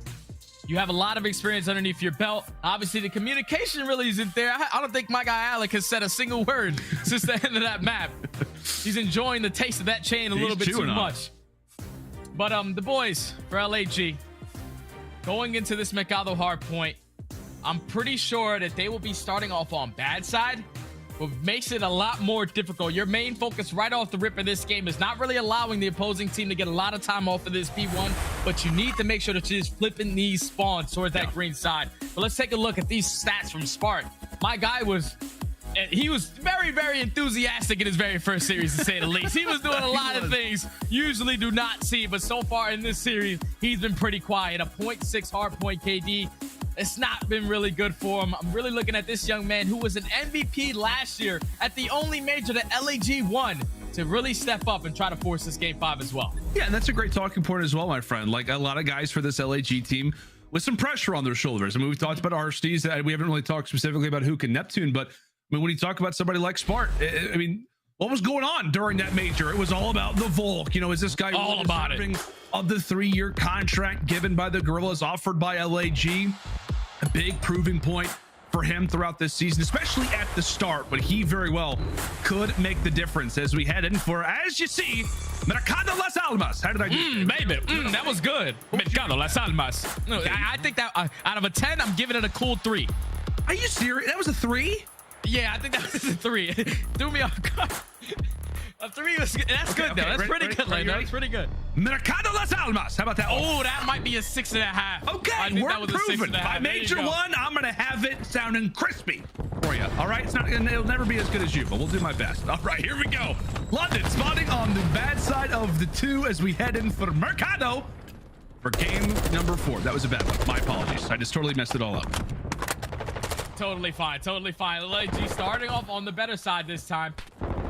As Hook is doing a great job of just finding 2 kills on the hill. They're also maintaining a great control towards green. They allow Nastie to sneak on by. You take care of him. And this has been a flawless start to this hardpoint. Exactly what you need to do if you're LAG. Maintain this right side of the map so you have that perfect setup for that P2, because that is a money hill. A very difficult hill to break in. Yeah, unlike most hardpoint maps, right, where you spawn on the left side of the map, on the right side in comparison to the mini-map, they actually spawn on the top and bottom, which just heavily emphasizes how crucial this next P2 is going to be. LAG do excellent work on that opening hardpoint, and they are literally spawning inside a cantina for P2. Great work early as the Ravens in desperate need of finding a pick and maybe finding a few kills in a row to help get the break in. And Nastie finds that opening. Now this opens up tunnel. aBeZy gets the perfect timing. PaulEhx also wins the gunfight. Only 1 player left from LAG. Just simply going to get out of this point, try to finesse your way in towards top green. Fortunately, he gets taken care of, and that is a beautiful break coming in from the Ravens. Now all of LAG consistently spawning out towards head side. Gonna have to basically cut their losses here pretty soon. But Hook, the nuke, finds to at least break it for a little bit. But Zero with the trade. This final 25 should be his as long as he wins this one-on-one. Yeah, 1v1. Zero's able to take it, so great time for the Ravens. That is a 1v1 that gives you 25 seconds. That's the way it works here at MW2. How about Asim? Hungry for 3. 4 in a row, and LAG are having some struggles. We talk about this next rotation. Thankfully, though, they cut down the man leading the charge. Guerrillas, a little bit of a sweat off the brow type of situation. They're going to hunker down, place those trophies forward, and get ready from this opening attempt from the Ravens. Oh, and Hook finds a big kill on Zero. That player pushing through that old hard point to try to set up that pinch. So now you're forcing all of the Ravens to try to break this from the front. Trade's going in favor of LAG. They're still in control, and with a map like Mercado, you gotta make sure that you're able to cut your losses here pretty shortly, because the next hill is gonna be Barbershop. As long as you win the gunfights, you should be okay. But Trade's going back and forth. Can Hook try to win this 1v1 for another 25? Oh, nope. But it's great work. It's great work for the Ravens. Some solid cover fire that is gonna net them even more time. LAG again are gonna have those spawns for new, but I mean, given how P1 went, considering how the spawns are off the rip, really not a bad start by any means. Not at all. From the Ravens. We'll see if they can try to make another break. Daddy Alec trying to cause some problems through mid-arch. He eventually does get taken down. And despite how small the hard point is, Jay, like we said, pretty much all points on Mercado feel like a money hill.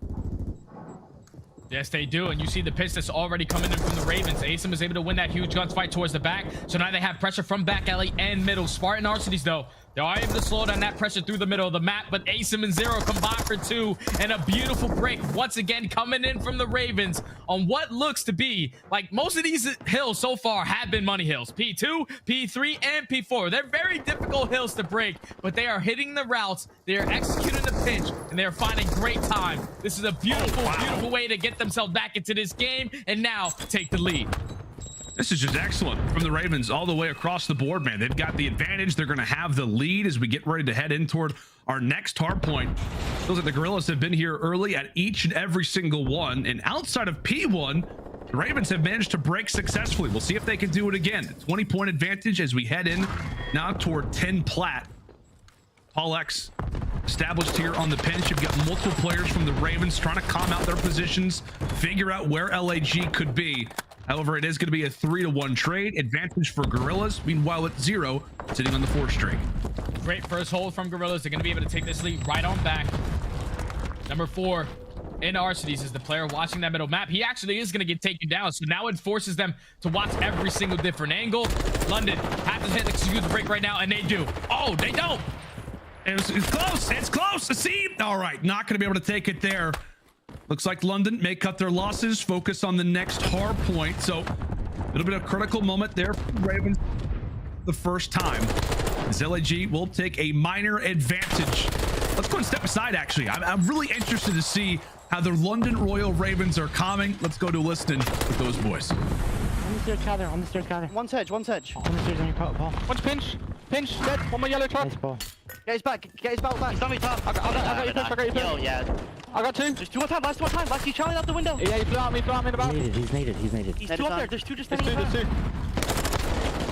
I got one shot. Nice. One more in time. I can't. Cool. Push me. What the fuck? In time. Can't sit with it. There's a sub in there. I spawned out through. I need help with this. Yellow van. Bottom house, one shot. Yellow van cutting. He's going up. I need help with this, bro. I'm absolutely gonna try me out. 1 shot at a time. Last 2 at a time. 1 shot. Last 2 time. They're both at a time. I need it. Watch out. I'm going blue. I got one more. I'm cutting mid, bro. Someone's got cut blue. I'm already blue. Blue me, dead. Some pretty decent comms for an ultimately new team. Hook, well, he's going to give 0 some new teeth as we head in for our next hard point. Let's now go to the other side of the screen and listen now with LAG. I dove across this fucking. I'm on guys. Shrink it for you guys. Stay down. Røkkr said you watch out. Trying to go right with the guy. Hey, yo, one guy's on you guys, pushed up in the lockers. One guy's back alley barber. Going in barber. I'm here, barber. On time. One guy was barber. Barber on 1 shot. Push out barber together. Push deep. Penny back barber. That's 1 mid. Go back barber lane. He got me. I hit him with an 8-9 stun. I'm 1 shot. We just got 40 seconds. We're good.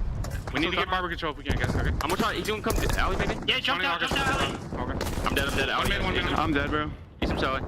Okay. Mid got me straight here. We're good. I'm dead. We're on deep breaths. Yeah. He was mid like dark area. What's up Guys, mid. I'm trying to we gotta try to get grandmas, guys. Fuck that. Holding grandmas. Wait, no, he got me tunnel. Wait, Ace is going bottom grandmas. Ace, I'm weak. Good shit. I spawned here. Yeah, we're gonna start getting map control. Mid map, in the mid pocket. Mid pocket, 1 shot. Yo, he deep left. Okay. In the back. I'm trying to hold grandmas. Already deep. Yo, I'm playing safe grandmas. Deep breath.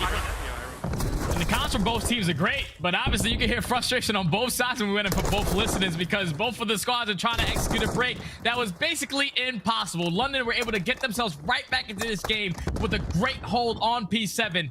Makes it a 5-point game. Right now, if you're LAG, you want to make sure you're maintaining grandma's control. I never even heard. I didn't think it was possible. I didn't think it was possible for us to get another grandma's, but it made it into another title. But London so far have answered the call to get themselves right back into this game, take the lead, and out of potentially going to be able to grow it a little bit more with great time off P1. That's some good work coming in from the Ravens over at P1. As you said, LAG trying to hold grandma's control. We're in the green room. We're trying to figure out, is there a building that we could call grandma's? Like, is there any building at all? Like, maybe could it be like one of the random buildings on LSCLO potentially? But I don't know. We'll put it up for debate. Maybe we call this one grandma's instead of cantina. Regardless, it is LAG who's there to lock it down and kick off the full 60 attempt. And really, if they could do it, how great it would be. 0, meanwhile, had a solid game. We talk about the respawns at the very least. Finds himself in what could be some streak territory. 3 falls, so all of his teammates are no longer going to be in use. Back off the respawn screen. LAG, meanwhile, about to take the lead. The captain trying to lead the troops. Being very careful. Dolphin diving, looking for a point of entry. Oh, it's a big opening kill to take the player off of that hard point for now. But still, the trade's going in favor of LAG. Zero is going to be the only player farthest pushed up. He does find himself on a 7-3. Once again, runs out of ammo. Tries to hit him with the knife. And at least he earns that kill streak for that airstrike. So now off the rotation, London with a great hold here can potentially close this one out. You have an airstrike that can then also cut off one of these lanes. At least for a little bit, but it's all about these initial gunfights. You cannot drop first. Game very well could come down to this hill. Ravens set up early. He's got 3 players to look at. I'm sure he is screaming in the comms, I need some help. Somebody watch my top 10. A seam is there, and the great cover fire will work out for the Ravens. First wave through. Arcees continues to gain info. That's 3 dead, and look at the spawns from LAG. Arcees the only player alive on this side of the map. Uh-oh. Do not want to get put in the trap. So far, London have been holding this beautifully. A little bit of Python action up there in that type window from aBeZy to finesse his way. But London, 15 points away from closing out this game. We have a tie game. This is a battle finish right here. Both teams can win it here. Hook, with a little bit of sense of urgency, has to dive on in. Actually, it's somebody from the flank. Oh, somebody's made it through. It's the full pinch established here from Neptune and Co. It is 4 down in the Ravens. Now on the back foot. Gotta go. Arcees falls. It's now on to Spark. Can anybody get here in time from the Ravens? No, they will not. LAG break exactly when they have to. I think it was Neptune who managed to make his way toward the back end. The Guerrillas are able to stay alive here on Mercado, and we have got ourselves a game 5 on our hands. What an ending to that game. I thought LAG were just going to give up on that flank through back alley push, especially because they got shut down the first 2 times that they did it. But they played it nice and patient. This time around, LAG were able to get a couple kills from the front side, which opens up that flank for Neptune. Such a massive play for him to be patient enough to take his time. They win the trade gunfight in those final moments and are able to close out the game on 10. Beautiful performance from LAG when it came to their rotations. A majority of these hills, they were there first. Just sometimes it came down to their holds. That's the way that the Ravens are able to get back into this game, break after break on some of these money hills that usually are unbreakable. But series not done. LAG clutch up in those final moments to now force a game 5 on Fortress S&D. Oh, this is a photo finish, Lindo. We got a game 5, man. Finally, the first one of the season for us. That's right, my friend. I think we deserve it at this point, considering how few of our series have gone. Regardless of that, let us know down in the Twitch chat who you going for. Is it going to be the Guerrillas or will it be the Ravens? Somebody is starting off 2-0 here at opening weekend. We'd love to hear your guys' thoughts here in the chat below. We're going to head to a quick commercial break, but when we return, we are headed to some Fortress Search and Destroy.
The Call of Duty League sends out amazing newsletters before each major tournament, curated with premium content for CDL fans.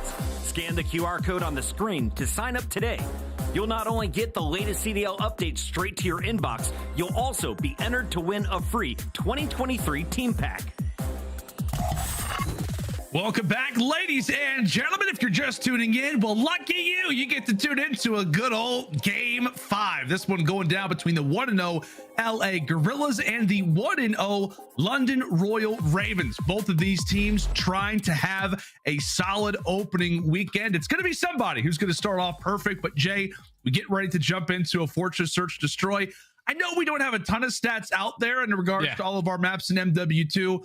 But one thing I know is the case, and we know exactly where this bomb is going to be going here in this Game 5. Without question, all season long, and the season hasn't really been that long, we have not seen a single bomb plant over towards that B site.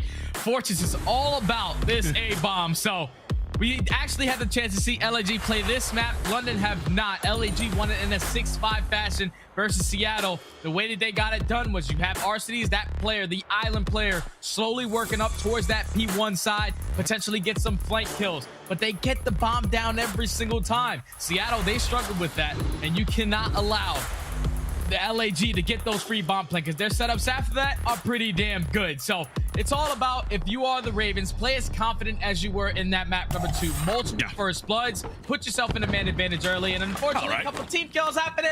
Looks like we got to restart. Looks like just gonna have to a quick refresh. That's all it is. A few members have departed, and I guess Spartan Arcitys are like, hey, you know what, I guess we're gonna do this one ourselves. No, in all realness, we're gonna go and have a quick little restart. We'll get back into this one, but I guess that gives us a chance a little bit more, Jay. So I guess talk about both of these teams' journeys. As we said, both of them 1-0, and coming into this opening weekend, I mean, like we said, LAG kind of lower in the overall power rankings. I mean, Ravens were 12th by basically everybody. It's unbelievable the fact that one of these teams is finishing off 2-0 here.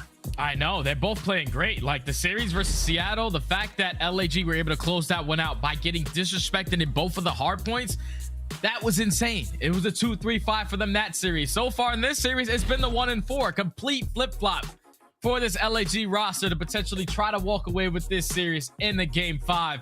And then on the opposite side for the Ravens, these guys are just exceeding expectation. I really didn't have the chance to watch these guys scrim a whole lot during the offseason or when the game first came out. But based off of what coaches said, this was the worst team that we had. 11 coaches said that. And so far, they find themselves one map away from starting off the league 2-0. You have to be feeling great on both camps. Yeah, you absolutely do. And I guess a big emphasis as well for the Royal Ravens. Like you mentioned, we didn't really know how this team was going to turn out. We weren't really for sure where the slaying power was coming from. And so far, throughout our first series and a half, I mean, we're basically through 2 series at this point, it feels like the Ravens have got their slayers. Like we've seen Zero have a great performance. Nastie had like 7,500 damage in their first series. We've seen aBeZy and PaulEhx have their time in the sunshine as well. Again, both these rosters exceeding expectations and only trying to keep doing the same. And I imagine a few people pulling out their phones, grabbing those QR codes and maybe picking out a few of these teams in regards to the team packs. Like I said, Ravens and LAG stealing our hearts so far throughout opening weekend. For the Ravens, the 3 Lions have done their job. Now it's time to see if the Ravens can do the same as we jump into our game number 5 here on some good old aBeZy Fortress. Here we go. To start us off, aBeZy actually puts himself in a great position, jumps up through top corner window, finds that first blood. And already starting off on the right foot is the Ravens. And the man advantage makes it a lot more difficult for LAG to try to execute this bomb over towards A, because there's no way in hell they're going to be able to get through those truck sides to try to get through double door to B. And the challenge is going to come in. PaulEhx does find one. Nearly lines up, and there we have it. They line up and they fall.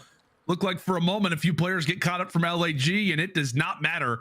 Ravens get him trapped inside of Art, and they do not let them leave. That was just a beautiful defensive setup right there from the Ravens on taking the calculated risk. You're usually seeing players jump into the double windows from that box hop up, but this time aBeZy was like, nope, I'm going to go from the front arch and jump into your corner and completely catch you guys off guard. Once he gets that first kill, you see everybody on the minimap for LAG start to slow down. Now we have to focus on aBeZy, who is in our base. Not an easy task to take care of as the Ravens take round 1. Well, Ravens grab our first. It's utility tossed either which way. Again, both of these teams have a good idea of where the other is going to be. It's just a matter of that first blood. I imagine that that stat in particular is going to mean even more in terms of first bloods on this map. Both teams eager for the pick. Nassim could be the guy to do it. Yeah, multiple players right now watching that cross towards A. aBeZy is slowly trying to creep his way up through that A side. Unfortunately, a couple shots do come in. Hoop does find the first blood this time around, but PaulEhx immediately there for the trade. Also invests his dead silence. He's going to be able to maneuver around the map completely silent. Just trying to finesse his way as that bomb is going down towards A. With that one member going down, it does open up somewhat of a lane for LAG. PaulEhx trying to go on the flank. Meanwhile, Spark just heads his way straight through the bomb site, exposing the lanes. A current 2v2. PaulEhx position is going to be somewhat known for Spark. However, he has gone out of his grasps. Now it's time for Neptune to try to light it on up. 25 seconds to go. A bomb site to defend. And we've got ourselves a 1v1. Spark versus PaulEhx. The site he knows is clear. The position of which PaulEhx remains is really the only question at hand. Spark hunting him down, trying to see where he could be. Oh my. Will stay alive at Hay, going on a streak. Closes out the 1v1 and London 2-0. Pretty sure PaulEhx picks up the ace on that round. Beautiful plays from him to immediately find that trade and then just finesse around with his dead silence. He finds that second kill right when his dead silence was about to run out. As long as you get a kill when dead silence is popped, you're gonna get it all right back. It's a complete reset. So he was just running around the map, running around, eventually finds that kill in towards bottom art. Then in the 1v1, he checks the bomb with about 14 seconds left. He knows that Spark isn't on it and just plays the clock beautifully and also picks up the final kill on a 5-3 as PaulEhx. Oh, it seems knows that somebody's going to be inside a top art. It's just a matter of getting that nade to connect, which is a lot more difficult to do. Much easier said than done. But for Nastie, 2 picks early and Asim gets the green light to rush on through. Neptune aware of what the call most likely was. Now the Ravens with their numbers decide to push through P1 side. Oh, feels like they just continue to get exploited. Zero, his positions as well, I think is no, never mind. I thought Neptune knew he was going to be at P1. Zero, meanwhile, is just hiding away. Hoping they can at least stay alive for the moment. Able to do it, and LAG have full control at that A bomb site. Yeah, right there. The Ravens just got a little bit overzealous. In a 4v2, we just start sprinting, giving them both free kills. What went from a 4v2 is now a 2v1. All left up to 0. No dead silence to work with. So he's going to be walking around the map like a hippo. Just slowly going to creep his way around. Perfect setup coming in from LAG. You have one player watching over bomb, one player watching his flank. So they're ready for this. And not going to happen, as you'd imagine, especially with, like you said, no dead silence. Zero's like, I got to make my way across the entirety of the map. I don't have dead silence. And yeah, this one's not going to last very long. But a total collapse. I mean, it felt like the Ravens had that one dead to rights. Nastie finds the early 2 picks, and they really throw it away from there. Aggression ends up being the ultimate demise for London, as they've now allowed for LAG to grab one, put one on the board. Completely unacceptable. It's even more intense, Jay. That was unacceptable if you're the Ravens, because they can only attack one bomb. Everybody just simply stay alive and play the retake, but now they find themselves up 2-1, basically gifting a round to the LAG. Now I have to figure out an answer on their attacking round. This time, LAG, they're going to play this a little bit aggressive and through closed arch. It's going to be Hook closely pushed up towards the doors, but just wasting a lot of time trying to see if someone gets a little bit too aggressive. Oh, and Paul, is Paul going to go for this? No way. Say, Arstees is literally staring right at him. Yeah, not going to happen, Paul. Maybe thought Arstees wasn't going to check that. Hook maybe could find the right timing. Somebody's going for the plant. However, Nastie is watching that crossfire.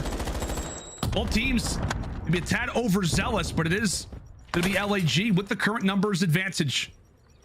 Bomb down as the Guerrillas look to begin the retake. The retake is looking like it's going to come in from the front. Spark is going to play this slow while both of his teammates are trying to attack this from top art. aBeZy at least knows where one is. He's about to earn his dead silence as well. This can come into a key moment in this play. Nastie with that repinch finds that kill on the Spark 2v2. aBeZy with a huge 1v1. All left up to RCDs. Not enough time.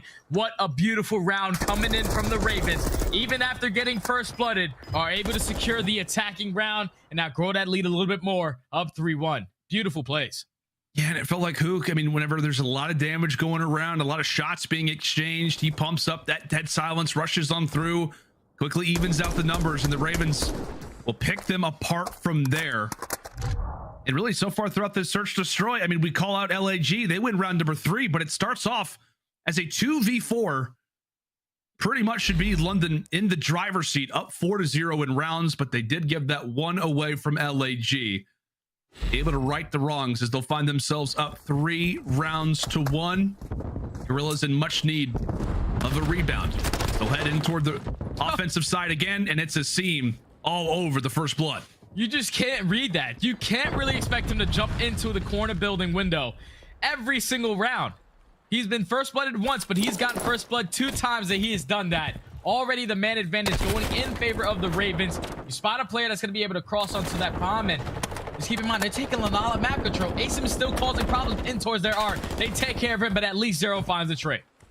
At the very least, I mean, Asim ends up eventually dying, but sets up his teammate for a trade. Overall, very well done from the ex-Guerrillas member. However, Archdies has found himself in a prominent spot. Nobody aware of his positioning. No one has taken a look at this. Arch, can he escape with his life? Can't move. Caught on the rail. He's caught on the rail. Oh, Spark saved the day. If Archdies is able to escape from that position, Jay, it's a totally different round, but he could not get over the staircase. Another one for London. Those staircases must have had something. They said, nope, I'm not gonna let you up. You ain't getting out of this position. Truly unfortunate right there, because if he would have got out with his life a 2v2, it's probably a little bit more easy to handle. But Spark, he tries to help his teammate get out of that position. He eventually gets traded, and then it's all on RCDs in the corner. These are beautiful players out here. Look at these guys. That's the next matchup. Oh, yeah. This gave you a little bit of a preview for what is coming after this game. After this game 5 is done, we've got OpTic Texas faced off against the Florida Mutineers. However, 2 more rounds needed for the Ravens. It could be coming home in more ways than one for this London team. Coming to this one, LAG on the defense in much need of a pick. Last time around, it was Asim getting all kinds of aggressive. And you can see LAG maybe being aware of such. Trying to hold their irons. Make sure they don't give anything away. And there it is. The first blood comes in from Nastie. Great work from him to now put his team in the man advantage. And this time, LAG, they're going to try to switch it up. They're going to be aggressive through A, but Hook gets called out. And he gets taken down. So now 4v2. The bomb is going towards B, Lando. It might happen. It might just happen. Brace yourselves, COD fans. Brace yourselves. It could be happening. I really want Spark to stay alive because it could have looked even more likely. It's all on to Spark. Oh, no bomb planted, but it's a round regardless. London have been so clean in search and destroy all throughout this series. They looked unbelievably dominant in the hotel, and they are keeping that same pace here into Fortress. 1 round to go. This is their 3rd search and destroy map so far on the season. They have a total of 5 round losses. I don't know about you, Lando, but I think London might be the best search and destroy team in the game. They are playing flawless S&D. Every time they get a first blood, they get it. I have no stat that could say otherwise, so I'm going to agree with you. It's gotta be, man. These guys aren't simply making mistakes. Even when they're down in man advantages, they're still making it work.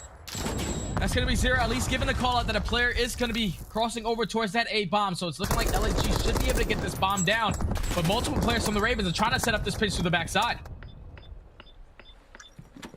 I'm gonna get planted. Up to the Ravens for the retake. All 4 members still up for either side. However, that is about to change. These 35 seconds are about to be crazy. They're about to be hectic, and we just saw a few different dolphin dives from London players. Neptune, the first one called upon. He gets dropped to the barrel. Meanwhile, with Archdies trying to take down a few. aLLeY going big for the double. Zero at least able to even things out. Time continues to tick away. Archdies will fall. It's all on to Spark. It's all on to He gets dropped, and Asim will put the exclamation point on this series, taking down his old roster, and London says, hey, you drop this. The Ravens finishing off 2-0, a staggering start to MW2 for these boys. I told you that revenge game is something serious. aBeZy said, you guys let go of me last year, but I'm coming in with that fire. Finds 3 kills in the final round to close out the game for the Ravens. Basically flawless search and destroy. Multiple first bloods, even when it didn't even happen. They were dominating this game from start to finish. aLLeY simply did not have an answer. They played so slow in their attacking rounds. They opened up with first bloods without even crossing to that A site.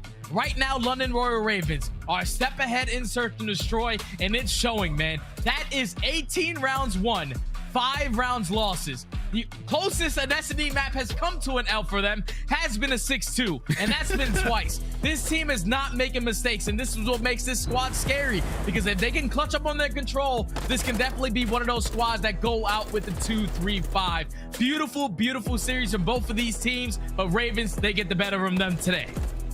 How do you, put it into words for me, man. How do you feel right now if you're a member of the London Royal Ravens? I'm delusional. How everybody was calling you the worst team by far. You saw the coaching poll.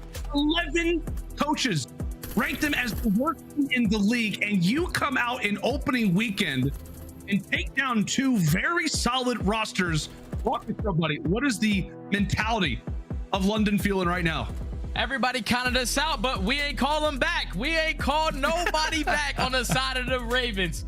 They are making it look easy, especially in search and destroy. To all the 11 coaches that put this squad in dead last, you were dead wrong. This team, the London Royal Ravens, are making an answer, making a statement so far this year with like a roster that's full of scraps. When I first saw this team form, I'm like, okay, this was probably going to be weird on team chemistry, but they have no issue with that. Their search and destroy is top tier. As long as they're dominating their control wins the way that they have been, 6-0 in that mode as well. When it comes to that round count, oh man, this team is scary, man. It's very, very scary. Completely opposite for aLLeY though, because I was expecting them to be the S&D team. They did it in their last series. They come out and win 2 hard points, but fall short in 2-3-5. What a series from them, but not good enough when you're going up against the London Royal Ravens, especially in that S&D mode. Yeah, as well, aLLeY, we expected them to be a very, very solid search destroy team. So the fact that London not only wins both search destroys, but wins it in that dominant of a way, it's got to be a sweet feeling, right? PaulEhx gets his revenge, and his team gets his revenge as well versus aLLeY. The revenge series streak only continues. He did it versus Røkkr, he did it versus New York, and now he does it versus aLLeY. An incredible way to kick off our opening weekend here if you are a Ravens fan. But now it's time to head it back over to the desk. Pocket, what'd you make of that one, my man? I just hopped on Twitter and I said, can we get a study appreciation thread? He's dropping S&D numbers like 18-5 rounds on me. You guys crushed it on the cast as always, but we got to talk about this London Royal Ravens squad because both of you here on the desk picked it correctly. Congratulations, starting Sunday off right. But what was it when you saw this team previously? Did you think they'd have the edge in the hard points? Because these were the searches that got them the dub, the 2-3-5 win, aLLeY. No, the searches actually caught me by surprise, very much from left field. I definitely thought this was going to go opposite. I thought London was going to do really well in the respawns and aLLeY was going to do incredibly well in the search and destroys. But because of the way the series went, now if I'm an aLLeY fan, I am kind of incredibly worried because against their series in Seattle Surge, they got smoked out in the hard points, and they go up against the London Royal Ravens, which, I'm sorry, in that map one, to me, they really beat themselves. They didn't even attempt to rotate early throughout the entire HyDra. They flipped themselves out multiple times and kind of gave aLLeY early rotations on a perfect platter, and then you go to map 4. Even then, London is making hiccup mistakes and losing rotations, and aLLeY is capitalizing on it, but they still only win by 10 points. So aLLeY's got to figure out their respawn soon. Nameless, this is one of the highest viewed matches we've had on the CDL, 130,000 strong in the Twitch chat right now. If you were to call out one individual, though, from this London Royal Ravens squad, was there an X factor today, or was this a team effort? It was a team effort, but there was an X factor today, especially in those search and destroys, and it was aBeZy. This guy was dissecting the opposition, getting pushed up. It started on that game 2 search and destroy. He kept pushing up to double arches and picking them apart. He knew what aLLeY was trying to do, trying to bait them out over towards B, but but that aggression came in, getting those early kills. He had, what, 5 or 6 first bloods throughout that series. The guy was taking over. And I love it, Nameless. During the green room, we were watching it in the back, and you yelled, "The Blood Master!" He was getting first blood after first blood. He joins us now live. Please welcome back to this stream, Mr. Asem. Team, can we talk a little bit about this series? You had a 3-0 against the Subliners, your former squad, now going up against your former Guerrilla teammates, and you drop them in a Game 5. How you feeling? I'm feeling good. You know, I told you, Puckett, I told you I'd see you tomorrow, and I'm here. You did, man, and you came good on your word. What is it about these search and destroys, though? It feels like there's a lot of people playing timid, nervous around the map. When I look at your gameplay, I don't see any nervousness at all. You just look purely confident entering all of those first gunfights. Yeah, I just feel like I have a really good feel of the game for S&D. Like, I just know where I can push and where I can't. And I feel like the biggest problems with professional players is they're just really stiff. So, you know, me and Paul, we take advantage of that. Congratulations again, Asim. We are so happy to see you again, that you kept your word. I have to ask, what has it been like for your team to kind of break, I feel like, old Vanguard habits? Because watching you guys in Respawn, it seems like there's a little bit of some overcommitment to old still. And in this game, you know, you got to rotate almost at 30 through 40 seconds when it comes to a hill that you cannot break. Talk to me what that's been like with your team. Yeah, I think you're fully correct about that, aBeZy. I think today especially we played way too Vanguard-esque, and we were just playing scrap way too much and flipping ourselves out. But once we learned that like rotations are really important, I think we'll get a good feel of hardpoint. Absolutely. Listen, Habibi, you are frying today. What is it about these revenge games? Like, every single time a team drops you, when they go up against you, they just have no chance. But talk to me about your routine in the morning. Like, what is it? Do you just wake up angry? How does this work? Yeah, I mean, there's a little fire inside me, you know. I'm like, I want to beat these guys, but yeah, I think the last 3 years, it's just the extra motivation, you know. You just get turned. Absolutely. You're starting off the season 2-0. I know you got a lot of tough matches still to come up leading into Raleigh, but what are you going to look back on after this opening weekend? You guys now are done with your games. You get to sit and watch everybody else. What's the team going to be talking about after this interview? I think for this week, going into against Seattle and OpTic, I think they're both very strong respawn teams. So I think once we touch up on our hardpoint, I'm hoping we can go 4-0 this stage. But so overall, been super proud of the team. We haven't had much S&D practice, but the fact that we come out and we just, you know, show our instincts and how well we can perform together on the game, I think we'll be fine. We're in a good spot, but we definitely got some more work to do. All right, always more work to do. Congratulations on your second dub of the season, the first or second of many, I'm sure. That's a scene. We're gonna let you go right now, and we gotta, I guess, keep you on the stream though, because we got a scuff play of the game that we need to revisit. A scene you're gonna want to watch this in the background. Nameless, walk me through what this man was doing to the Guerrillas. I mean, this guy was piecing them up. This has got to be when he gets that crazy three-piece. Just burst into the hill. A man against all of them, picks up one. He's just lurking right here, playing off the sound cues. I know he heard him in the headset. Picks up one, gets inside of the hill, and just kills the last one in dark. These are the type of explosive plays that I expect to see out of a team with the SMG in his hands. And you can tell the comms are clear, knowing exactly where that third player is gonna be. He bamboozled our cities. Everything he was doing, it seemed to be working tonight. Yeah, no, definitely seemed to be working. I think what's so funny about that clip as well is that was an early roto out of a team, and I was like, yes, finally London, they're hitting that early rotation. He pops a three-piece, this should be a win, and they still end up losing rotation. So I'm glad to see that franchise is continuing from last year. They were known as the team that never rotated and only broke kills. So it doesn't matter what players on the rosters, these franchises seem to be following a pattern. Playing the game. One of the team fails of hardpoint, but hey, they'll get better at that right now. We know they're crushing search and destroy. That's going to do it for our first match of the day, but we got 3 more to go. And we come back. OpTic Texas is looking for their first win, going up against the 1-0 Florida Mutineers, who just got their first dub in a Game 5 last night.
Welcome back into the headquarters. The CDL opener continues right now. We're on day 3 of the online qualifiers as we're gearing up for Raleigh. Chris Bucket alongside aLLeY, Cat, and Nameless. And we're about to get into our second match here of our third day. OpTic running into some issues on day 1 in their matchup against the Minnesota Røkkr are coming in with an 0-1 after not choosing to play out the rest of that series. On the other hand, we had a Florida Mutineers squad that wanted to play every second of their match possible. They went to a round 11 game 5 last night. I want to start with the Mutineers, aLLeY, Cat. Yeah. When you're looking at this squad from Florida, what makes them dangerous right now? It didn't look like it was the hard points. Well, so it's two things that makes them so dangerous. It's the fact that this is such a wacky team that a lot of these players don't know what to expect and haven't really played against some of these players in a long time. Speaking of Havoc, Brack, Vickle. The second thing, their search and destroy is clinical. Some of the plays these players were making on the map, it was very strategic, and it felt like they were in control and in the driver's seat throughout the series when it came to that game mode. Nameless, OpTic was looking pretty good in their first matchup against the Røkkr in the 3 games that we saw. So other than an SAE, what do you need to do if you're Florida to beat this OpTic squad? I mean, this is a low one right there.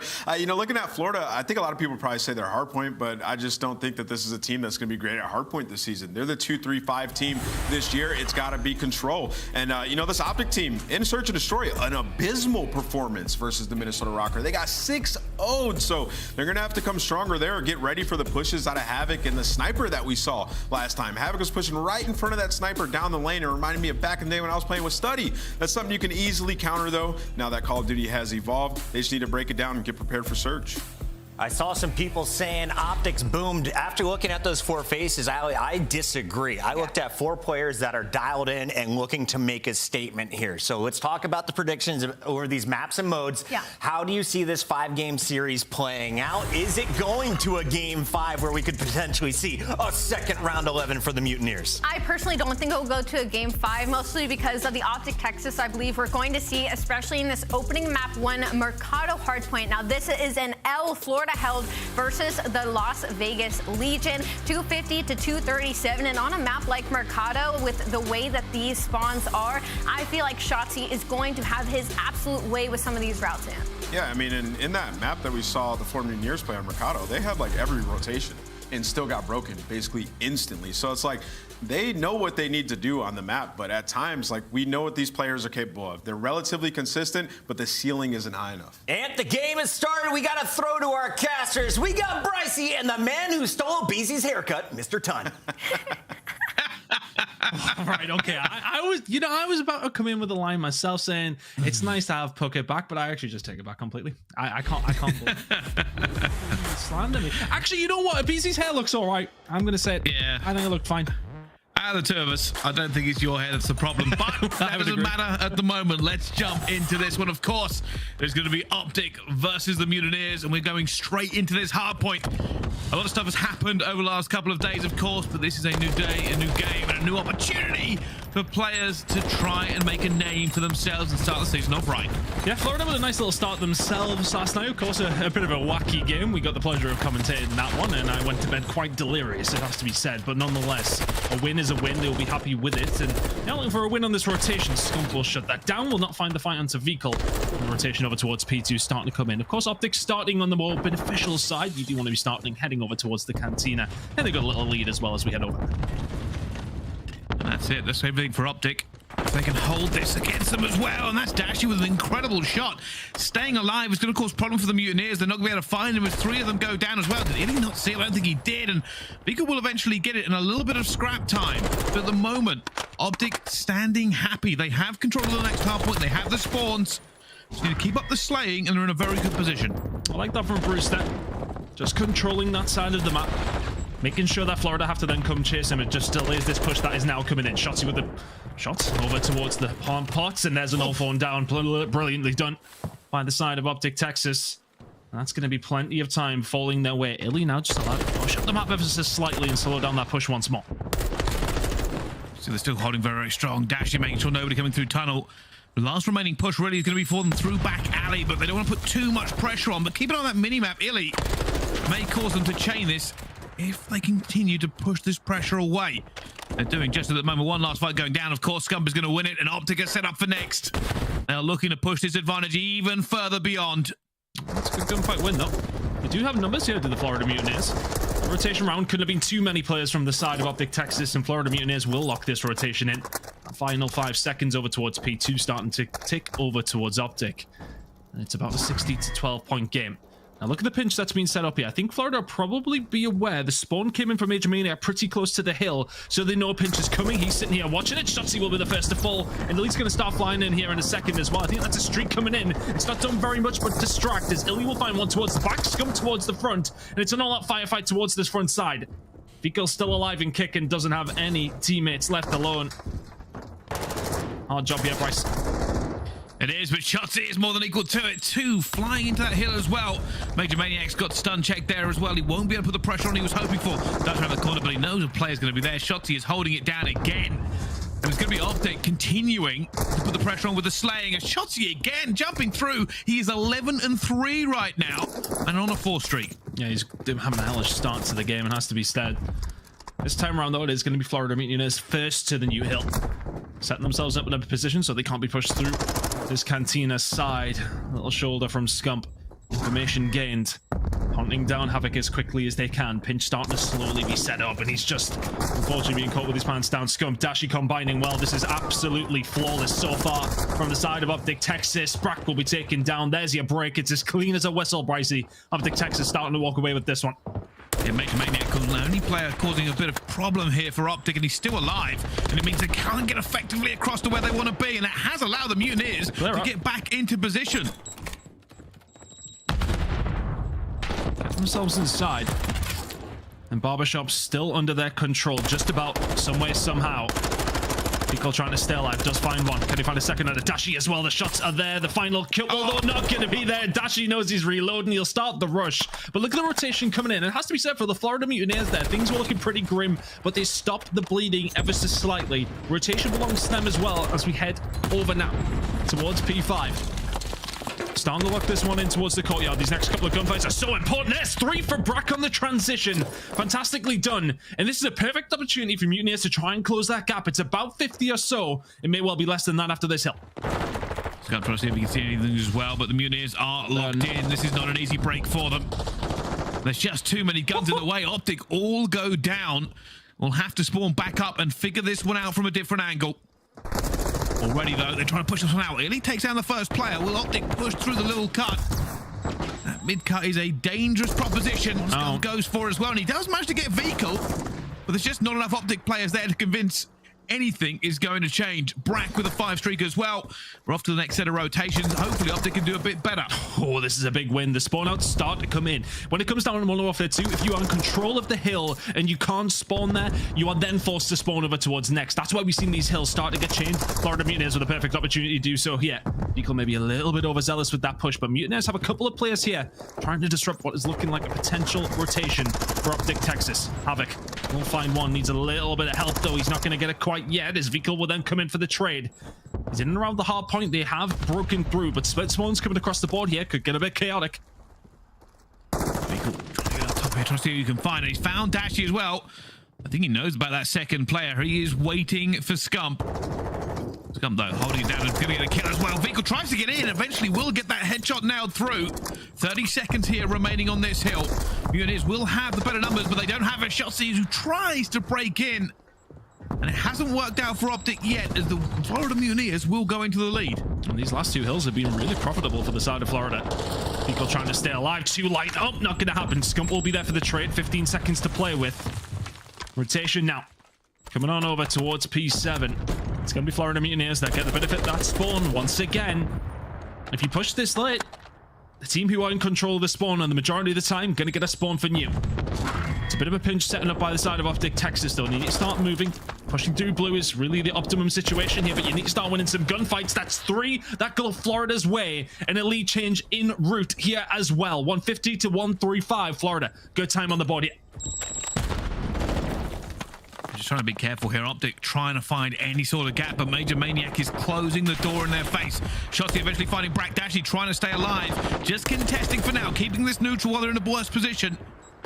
Pressure will come his way, as Viko has found 2 as well. Dashy eventually going to find Major Maniac. Does a huge amount of work for it, hoping for reinforcements from his teammates. Beacon will have an hell of a game at 17 and 12. Will eventually fall. OpTic will get themselves inside the point as we head into another rotation of hills. Florida Mutineers spawning close though, so they'll try and keep them off it. That 12 points may well be crucial towards the end of the game. They only lost yesterday's hard point on Mercado by 13 points. And every single one counts. Rotations coming in over towards this next set of rotations though, and well, it's going to be the side of Florida Mutineers in the more prime position when it does come down towards P2, and they're in the lead heading into the second set of rotations as well. Yeah, the lead is slight but real, and you can see at the moment that both teams fight for positioning around P1. Don't expect a ton of time on this hill in the second rotation. It's going to be more about who can put that pressure on towards Cantina, who can get in there and try to flip these spawns down for next, and it's going to be Shotzzy with a huge kill. He's now going to be a problem for the Mutineers. They are going to reinforce through that back alley and take pressure off of P1. It's a good position, but Shotzzy is still going to be alone. One of the key rotational players in the game, and has to be said. You'll see him really light things up throughout the air, I would say. We expect it to come from him, but the smart plays, the sneaky plays, nobody really does it better. Doesn't necessarily work out that time around. P2 control, very much there for the side of Florida Mutineers, and that is maybe an overstep by the side of Major I. Now there can be a pinch. Start to get set up. Try and get a weird little angle on top of the wall. That's going to be the play, but the pinch is not what's going to happen. It's going to be a 4-man push to the aLLeY and Barbershop. And it hasn't worked out so far. Bryce, 2 kills for Brack. Scump has managed to get one back, and he's hopefully going to team up with Shotzzy here and do something to alleviate the pressure. The Mutineers are in such a good position, though. They just have more numbers. Scump at the top of the stairs trying to fight for it. Hasn't worked out for him. iLLeY now crouching on the top, gets 1 kill. That gives them an opening, an opportunity to break this one. And with Dashy getting that second kill, OpTic can finally put the pressure on. 30 seconds remaining on this P2. Keep an eye on players starting to rotate. Florida getting a close spawn though, so they want a little bit more of this one. You got to be careful not to overcommit, but it is an overcommitment if you win the gunfights. The answer is no. 15 seconds to play for here. It's only Shotzzy who can really slow this down. Rotation belongs to Florida. Lead belongs to Florida. Scrap belongs to Florida. Everything working out in their favor at the moment. Yeah, I think that's one of OpTic's biggest failings maybe on this map. They haven't won as many rotations as they would like to. But with Florida set up last time around, it's been a very powerful hill for them. Shotzzy, though, with 1 kill. Havoc trying to stay alive. Vehicle and Shotzzy combining for 3, and only Brack can hide here at the top. They're probably going to be looking for him. They figured it out as well, and Dashy takes him down. It's been a quick and effective break from OpTic Gaming, and now they are in a position to take this lead and push them into lethal range. It's a wonderful break, but Shotzzy gets through just far too freely. Nobody from the side of the Florida Mutineers concentrating on the back alley, and that's where they get punished from. iLLeY finds 2 on the break-in, and those trophies are really going to slow things down here for the side of the Florida Mutineers. This is a crucial map now for OpTic Texas. We know how good Florida were yesterday in Search and Destroy. It'll be a hell of a scalp if they can take Mercado here. Map number 1, not going to happen though for the Florida Mutineers, specifically on this hill. It's a chunky little lead for the side of Texas now as we head back over towards Cantina, but we're going upstairs. Oh, Shotzzy! Dive straight through. And can they manage to work this out here? Because that is an incredible break. If they can hold this off as well, they could be able to chain it. The pressure now is going to be on the Florida Mutineers. OpTic have done just enough. Shotzzy getting another kill. Scump going down the back, and it's not going to be able to do anything but get 2 kills, and Scump clears them out. And that is outrageous. The King has just broken the hill. He's on a 5 streak. They are now in position to finish this game. Shotzzy on a 6 as well. 10 seconds for Florida to get there some way, somehow towards the barbershop. You've just got to hit it, and Dashy is ready and waiting. One more player who can get there. I don't know if it's going to happen. Shotzzy locks it down. That's an OpTic Texas map number 1 win. It didn't look good for some of those rotations. It didn't. They kept losing rotation, but apparently the firepower reigns supreme. A great break into tin, and then they had to go all the way to barbershop. It doesn't matter. Just broke it. Shotzzy got through, caused chaos. Scump started cleaning up, and OpTic eventually just run amok, essentially. Yeah, things got quite scary there. I said those rotations really were not looking likely for the side of OpTic Texas, but that final break towards tin, that's when things started to spiral out of control. Then we headed over towards barbershop, not to Cantina, as I said. We headed over to... There's 7 hills. I've got to get it locked in. Either way, we headed over towards the barbershop, and OpTic find the breaks on the back of 2 hellish streaks coming out from the side of Scump and Shotzzy when they are needed the most. Fantastic stuff from OpTic, the pure firepower, just enough to get through Florida Mutineers, but they had their opportunities there as well, has to be said. A 14 and 28 from the side of Havoc is going to sting just that little bit. But nonetheless, it's a performance from Florida, though, and you look, a lot of people will be coming into this one and sort of saying to yourself, you would very much expect the side of OpTic Texas to be coming in and winning this first map, specifically what we see from the Florida Mutineers reflecting that. But it has to be said, Mutineers, not too bad of a performance, but closeness to Gar sometimes gets a little bit more painful, it has to be said. Yeah, and I think I have to credit to the Mutineers on this as well. They did an awful lot right on this hard point. Rotations were almost always in their favor, but OpTic just kept breaking them. Like, I don't know if it's just the setup or the roots or incredible games, you know, Shotzzy's roots on that game certainly made a difference. And when it comes down to just slugging it out around a hill because you've made it chaotic and you've managed to get that initial wave of kills, OpTic reigned supreme. Fantastically well done in the end. And it's these kind of kills, these kind of moments from Shotzzy that we're going to have to come to expect throughout the end. That's the break for me. That's the break that sort of, well, the straw that breaks the camel's back, if you like. Those kind of moments where he can push through and find 2-3 kills like that. That's down to Florida Mutineers' setup. Yes, okay, some of these rotations were really good from them. They were finding themselves in good positions, but they're not locking these hills down as effectively as they possibly could have. OpTic Texas will get the job done, 250 to 202. And as said, when we talk about these maps specifically and how good Florida looked in the Search and Destroy, how poor OpTic looked in Search and Destroy, that felt like a must-win for the side of OpTic. You go to 0 to 1 down, you're heading into an embassy. If you lose that, all of a sudden you've got to find the reverse sweep. So the win comes in for the side of OpTic Texas, and that will be a one that, after all the events that's went on over this weekend, will hopefully steady the ship for them. Let's see how they do heading into map number 2. Well, we will have to see just how these two teams are going to stack up moving forward. Here's the S&D round stats, and I know it's a small sample size. It wasn't good for OpTic, but today's a different day, and I suppose we'll have to find out if there's anything a little bit better in the tank for them. But yeah, that is it's not particularly great looking, but the sample size is literally one S&D, so it is just one S&D. But the one that stings for me in there a little bit is the opening duel, 0 for 6, not single first blood out of those 6 rounds. Even if you do get 6 to 0, not winning one opening gunfight, it is a worrisome kind of stat, you would have to say. But at the same time, for Florida Mutineers, they went 7 and 12 in their opening duels up against the Vegas Legion yesterday and managed to win 12 out of 7 rounds. 12 and 7 on rounds, I should say. So it sometimes isn't everything, but I mean, it does really tell a story, doesn't it? You lose those first bloods, things not necessarily looking great for OpTic Texas when they did go up and play against Røkkr. But Florida Mutineers are a very different team. Is it going to work out that way? You know, it's also, of course, it's different maps, etc. as well. The Embassy, Search and Destroy. So it's an interesting one. Florida Mutineers, we didn't see this from them yesterday, so I'm intrigued to see what kind of strat they're going to come out with. We've seen a good game from them on Mikado. It was very much run down mid-map with a little bit of cover from the sniper if you Havoc, and you just caused absolute mayhem over towards the Cantina site. So obviously we don't have that luxury of seeing the same map, so we're going to have to make our own assumptions of how they're going to play it. Florida Mutineers will be looking to be aggressive, looking to try and punish OpTic as quickly as they can, use the numbers to their advantage, and then see what happens from there. They will, and it's just a weird one. Obviously, when we talk about statistics, you know, I was so used to last year to have a huge sample size of many different maps and many different opportunities, and we don't have great percentages towards bombs and everything else. And now I'm like, well, you know, anything could happen. And last time OpTic played, anything could definitely happen. I think it's an interesting test. We've spoken before about going into this season. There's been an awful lot of change in the rosters ton, an awful lot of people trying to figure out exactly where everyone sits. For the Florida Mutineers, obviously we saw them yesterday. It was a chaotic game, I will say, we saw them play in. And obviously with OpTic, there was an awful lot of chaos as well. So we're still trying to figure out exactly where these two teams sit on our playing field. A lot of people very favorable over OpTic at the moment. You would say they are the favorites coming into this game, just purely based on the expectations that they need to deliver on. Like anything outside of top 3 for OpTic at basically all points is always going to be disappointment to the fans. There is an exceptional amount of pressure on them to perform this year. Absolutely. It's never been as pressurized as it would have been this year.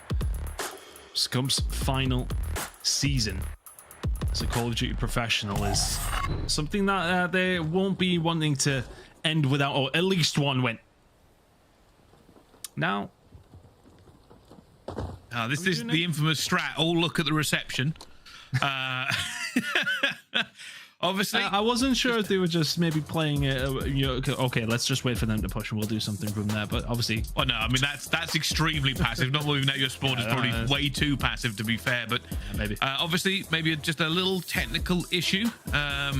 Whatever's going on with those two teams, we'll keep you informed as soon as we know. I suspect what is happening is the lobby will now be just remade and we'll go again. Yeah, it's just controller issue on the side of OpTic Texas. We'll get that one figured out pretty much immediately. And into the game. No promises. One thing I did notice, I did see a sniper pulled out there at the beginning, and obviously I don't want to be too overly involved with it. I think it was iLLeY who had one out. I'm hoping that's going to pull forward into the game and it wasn't just a controller issue, he didn't switch. I love watching a sniper on COD, and thank goodness it wasn't GA'd. I've seen some clips today, man. I've seen some clips. Of course, all the challengers in their final chance to get themselves a paid trip over to Raleigh. Of course, that open side of the bracket. It's going to be very, very interesting to see what teams make it to come up and play it against the big boys. Old school kind of vibes, Bryce. You'll love to see it.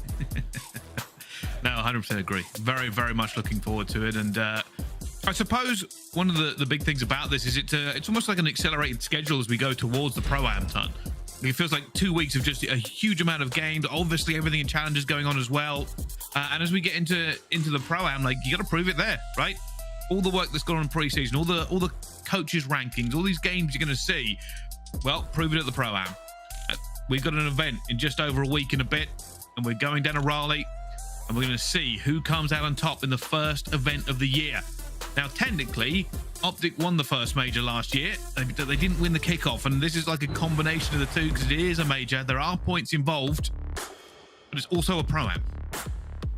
It's going to be such an interesting event. We've got so much going on. There's got mobile, there's that code ball. There's bloody everything, Brycey. What more could a Call of Duty fan want? Get yourself along to Raleigh. Very, very excited for that. But we've got the not so small issue of a couple of games online to get through first, of course.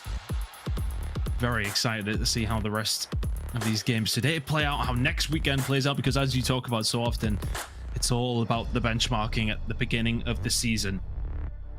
Super interested to see how it goes as we head into map number 2, OpTic Texas. Everything looking rosy this time around. He's going to be restarting there. He's going to be a sniper from iLLeY. Just checking out the B bomb. Nobody giving an opportunity yet. Will Brack peek just a bit too far? At the moment, you also see a little bit of a push on the minimap. I think it's Havoc being aggressive. iLLeY looking for the picks. OpTic just sitting nice and passively here. I like the positioning from Havoc. Starting to slowly make his way around, but Brack, you're a brave little boy. That's a angle you don't want to pick on too often, but Havoc will find that kill, and he'll get himself out as well. So now OpTic Texas in a peculiar position. Havoc up there causing chaos, as he usually does in Search and Destroy. It's a 4v3 now for the side of the Florida Mutineers. Wow, this is the problem. OpTic really don't have map control. They're going to have to figure this out. Havoc might be able to get another kill here, but time is running out. OpTic have played this one really slowly, and now they don't really have a lot of places to go. Got to be an aggressive push towards A now. Major Maniac will be the player who sees them first. That will be called out as well. Nade going out, trying to stay alive. Knows his pressure coming through. Only finds one. Pre-fire going into Dashy. And eventually the teammates will come through as well. And OpTic, no time, no way to move, are going to fall in the first round. Nicely done. And it just comes off that pick from Havoc, to be honest with you. Because he finds that in the position he is in over towards office, OpTic are then right. Okay, that's an issue for us, but so we can't push out that way without probably, at best, a trade. Havoc could be sitting in any weird little corner. So now what do we do? And they just take their time, wait to see if a pick falls their way, wait to see if Havoc is maybe too aggressive and gets caught out. None of those things come true, and all of a sudden you've got to make a decision on which way to go. And they fall into Major Maniac, who's well set up, racked up, ready for the push starting to come out. It's an absolute firefight over towards B. iLLeY trades it back as Vigil found Shotzzy. It's a 3v3.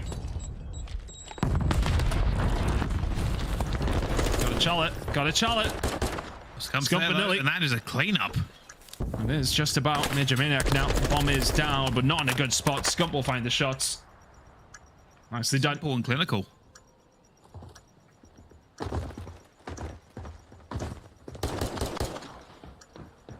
something. OpTic looks to have a very, very clean retake there, and this is always the interesting thing. I said when we jump on actually do the first part of the season, these kind of working on Dashy's really having fun off the top, but I think both teams obviously you try and hold stuff back, you know, your usual breaks and everything. You know the other team's going to know where you usually should be, and the same thing comes with retakes, right? Like, you know which areas to check, and I think OpTic were very, very slick in kind of countering that so fast.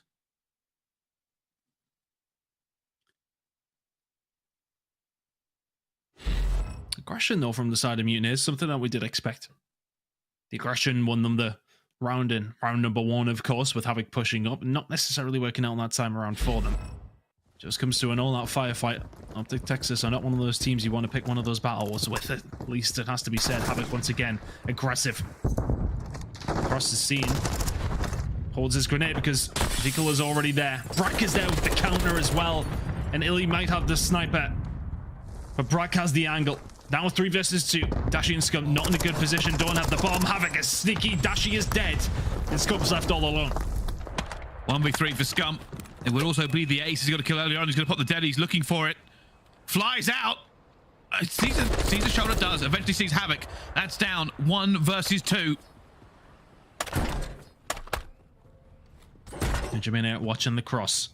The problem for him here is that he does not have the bomb. And this is going to be a tough gunfight. Does he see him? Oh, I think he saw a shoulder. He did. The pixels are there. He's looking for it. Not quite able to get it. 33 seconds left on this clock here for Scump. Although he's heard a breakout there as well. It's not a good position for Scump now. Players against him. He's trying to get almost gets Vehicle. And there's a chow coming through. But Major Maniac will not let the dream and shuts it down before Scump can do any more damage. A valiant effort, it has to be said. I think it's unfortunate, though, you know, that slight shoulder peek from Major Maniac. If he can find the kill there, then all of a sudden it is so doable. He had time on his side. But as soon as those shots come through, Vehicle's on his way over, and it's all of a sudden a very, very difficult situation for Scump. So Mutineers finding another defensive round. And for me, again, it's Havoc. He's just pushing forward, finding awkward little spots and setting up Mutineers in fantastic positions. But a couple of good pushes from Vehicle as well, having a good game himself at 4-1. 2-1 now to the side of Mutineers. Vehicle straight through the front door, and Havoc is there, and they just went full aggression over towards A. Something out of the playbook here from the Florida Mutineers. Yeah, pull him a little bit flat-footed, but Scump is there on the flank. Can he find the second? Unfortunately, Vehicle will find it, but it brings it down to a 2 versus 3 and takes them off the bomb. Slight misread. Shotzzy's a mile away. It has to be said, a slight misread by the Florida Mutineers there. They finally push over towards A and just walks straight through the middle of the map and finds a kill towards the back. So that's really slowed down this push. Oh, Dashy! And Dashy reads that so easily. Major Maniac pops himself up and says, yeah, have a free kill. 2v2. That is outrageous reads. Doesn't even hesitate. Gets ready for the Major Maniac peak. Back to 2 versus 2. Dead silence popped. He's going back in. At the moment, Shotzzy still in the corner, just watching all of B. Oh, timing hit for him as well. Dashy again. Now a 1 versus 2 for Vehicle. And these two will now combine. Dashy will still have that dead silence. It reset for him. Vehicle's going to be up top. Oh, he doesn't make the jump, though. I wonder if that was a misplay or whether he decided to go down in the end. But he's going to get pinched here as well. An OpTic clutch up. Florida Mutineers, they started off incredibly, but they do not end the round with anything less than defeat. Ugh. That's a first blood push over towards A. Huge opportunity for Mutineers to get this one done. But honestly, it's Scump through the mid-map. I mean, it's kind of just one of them, like, oh, well, let's see what happens. But the fact that he's able to push forward and Mutineers are not watching that cut, that one's going to sting. Because that's a free kill for Scump. It completely negates the bomb plant that could potentially be coming through. And there will be an inquisition from the Florida Mutineers about that one. Setup not quite there. Kind of rings true to what we've seen from their hardpoint game. The initial thoughts are always quite good. The initial breaks are always quite decent. But when it comes to it, there is holes in whatever defense they do seem to have at any given moment. And I'll be disappointed with that. Because the aggressive push may not work again. Making noise. They're just making noise over towards A. They were pushing over towards B. That bomb is now down. It's all of a sudden a 2v2. Oh, lots of fight going on. Scump is chasing him with the tails. Bragg somehow gets out of it. And straight back down to 2 versus 2. And Scump is putting bullets in everybody, but nobody's going down. And somehow Bragg gets him. It's back onto Dashy. Incredible last time. Can he do it again? I think he's in vehicle this time. Does see him, sends the grenade out. Oh, the shadow connects. Oh, you would have seen him.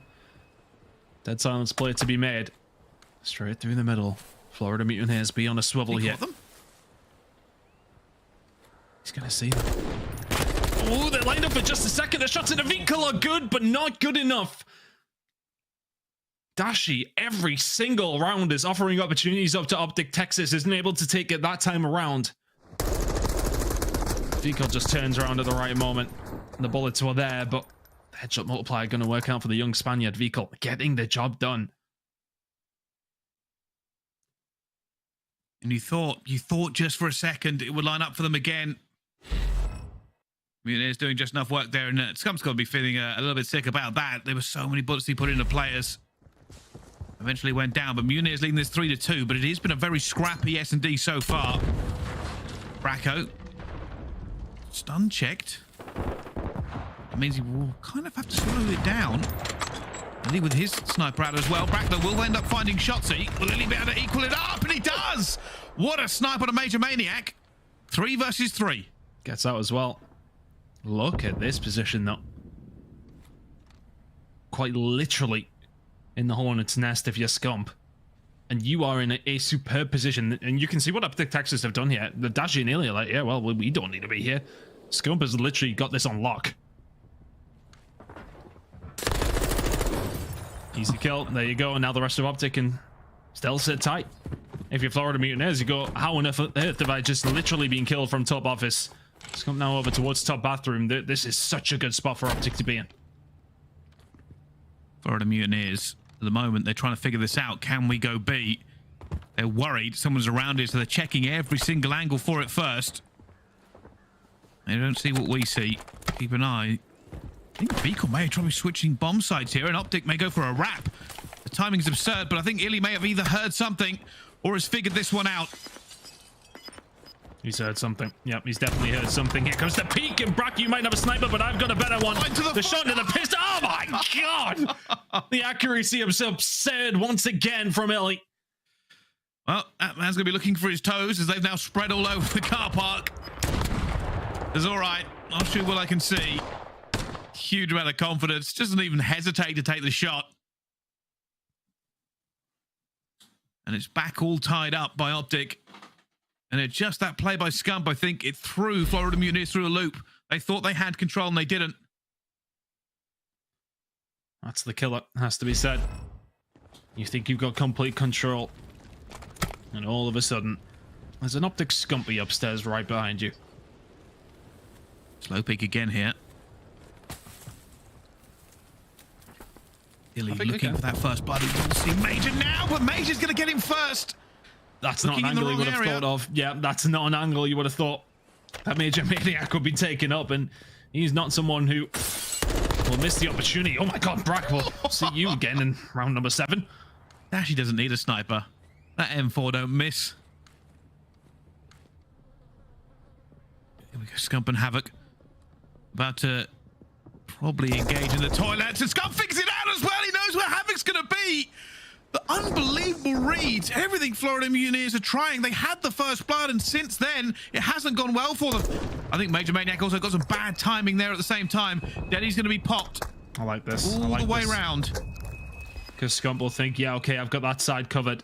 But look at this wrap from OpTic Texas. All the way over towards A.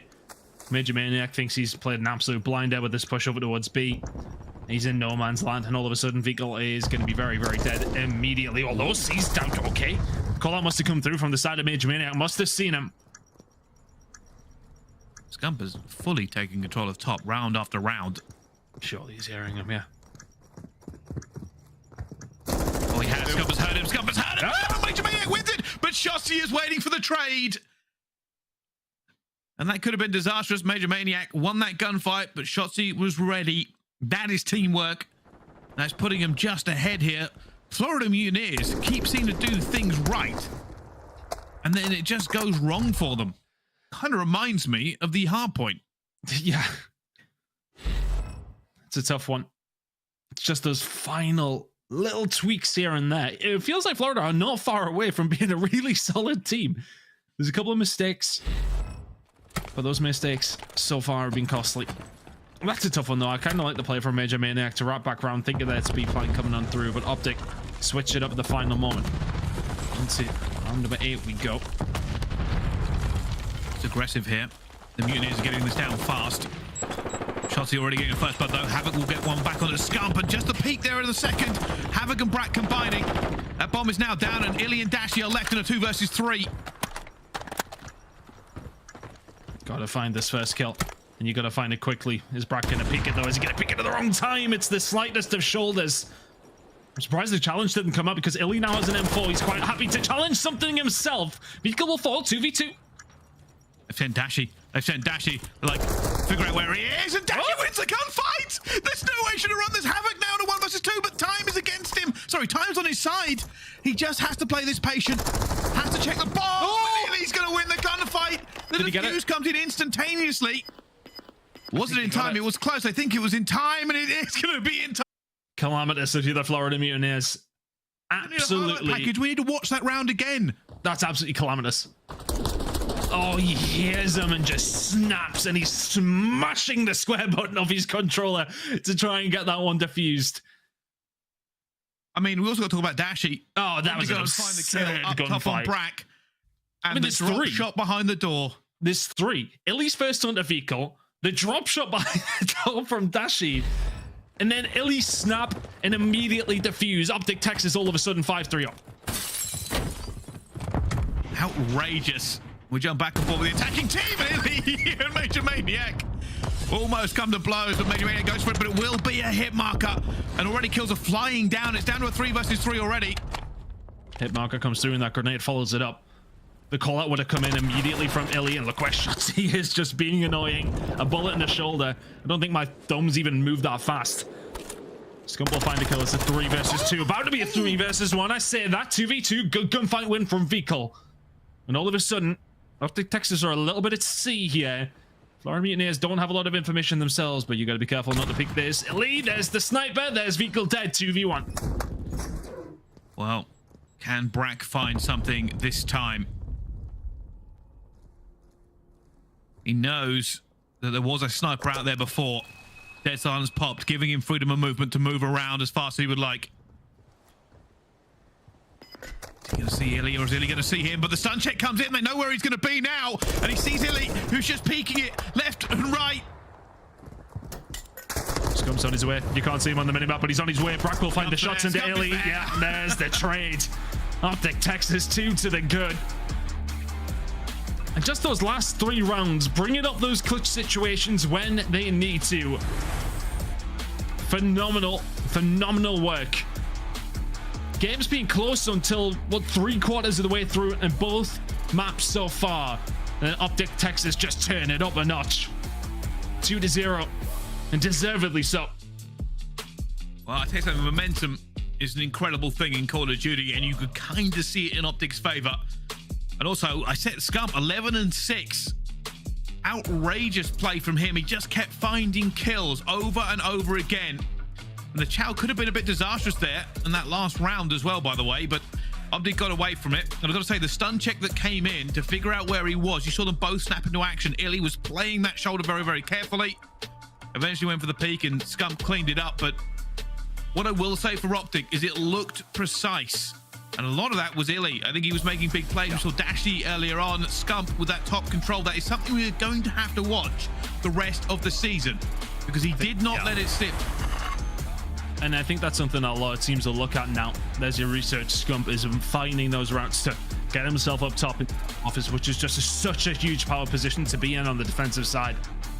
You can peek over towards the bomb site, obviously over towards B, and then of course you can transition over towards A. You are literally in the spawn of the enemy at that stage. It's a brilliant position to be. We've seen Havoc doing it for the side of Mutineers. We're not quite with the same success, it has to be said. And OpTic Texas, a couple of clutch situations that they come through and find. It's for me that not the final round, the round before that, the fact those 3 gunfights that started coming through shows the star power of this roster, just brute force getting them through the round. Fantastic stuff. Yeah, certainly looking very, very good for them. We had questions yesterday about their S&D, but looked pretty good today, and that's what counts. Well, Control is coming up next, and we hope for an issue-free one, but that will all be after the break. Don't go anywhere. We'll see you here for more Call of Duty League.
Upgrade your game with a Scump, the official controller of the Call of Duty League.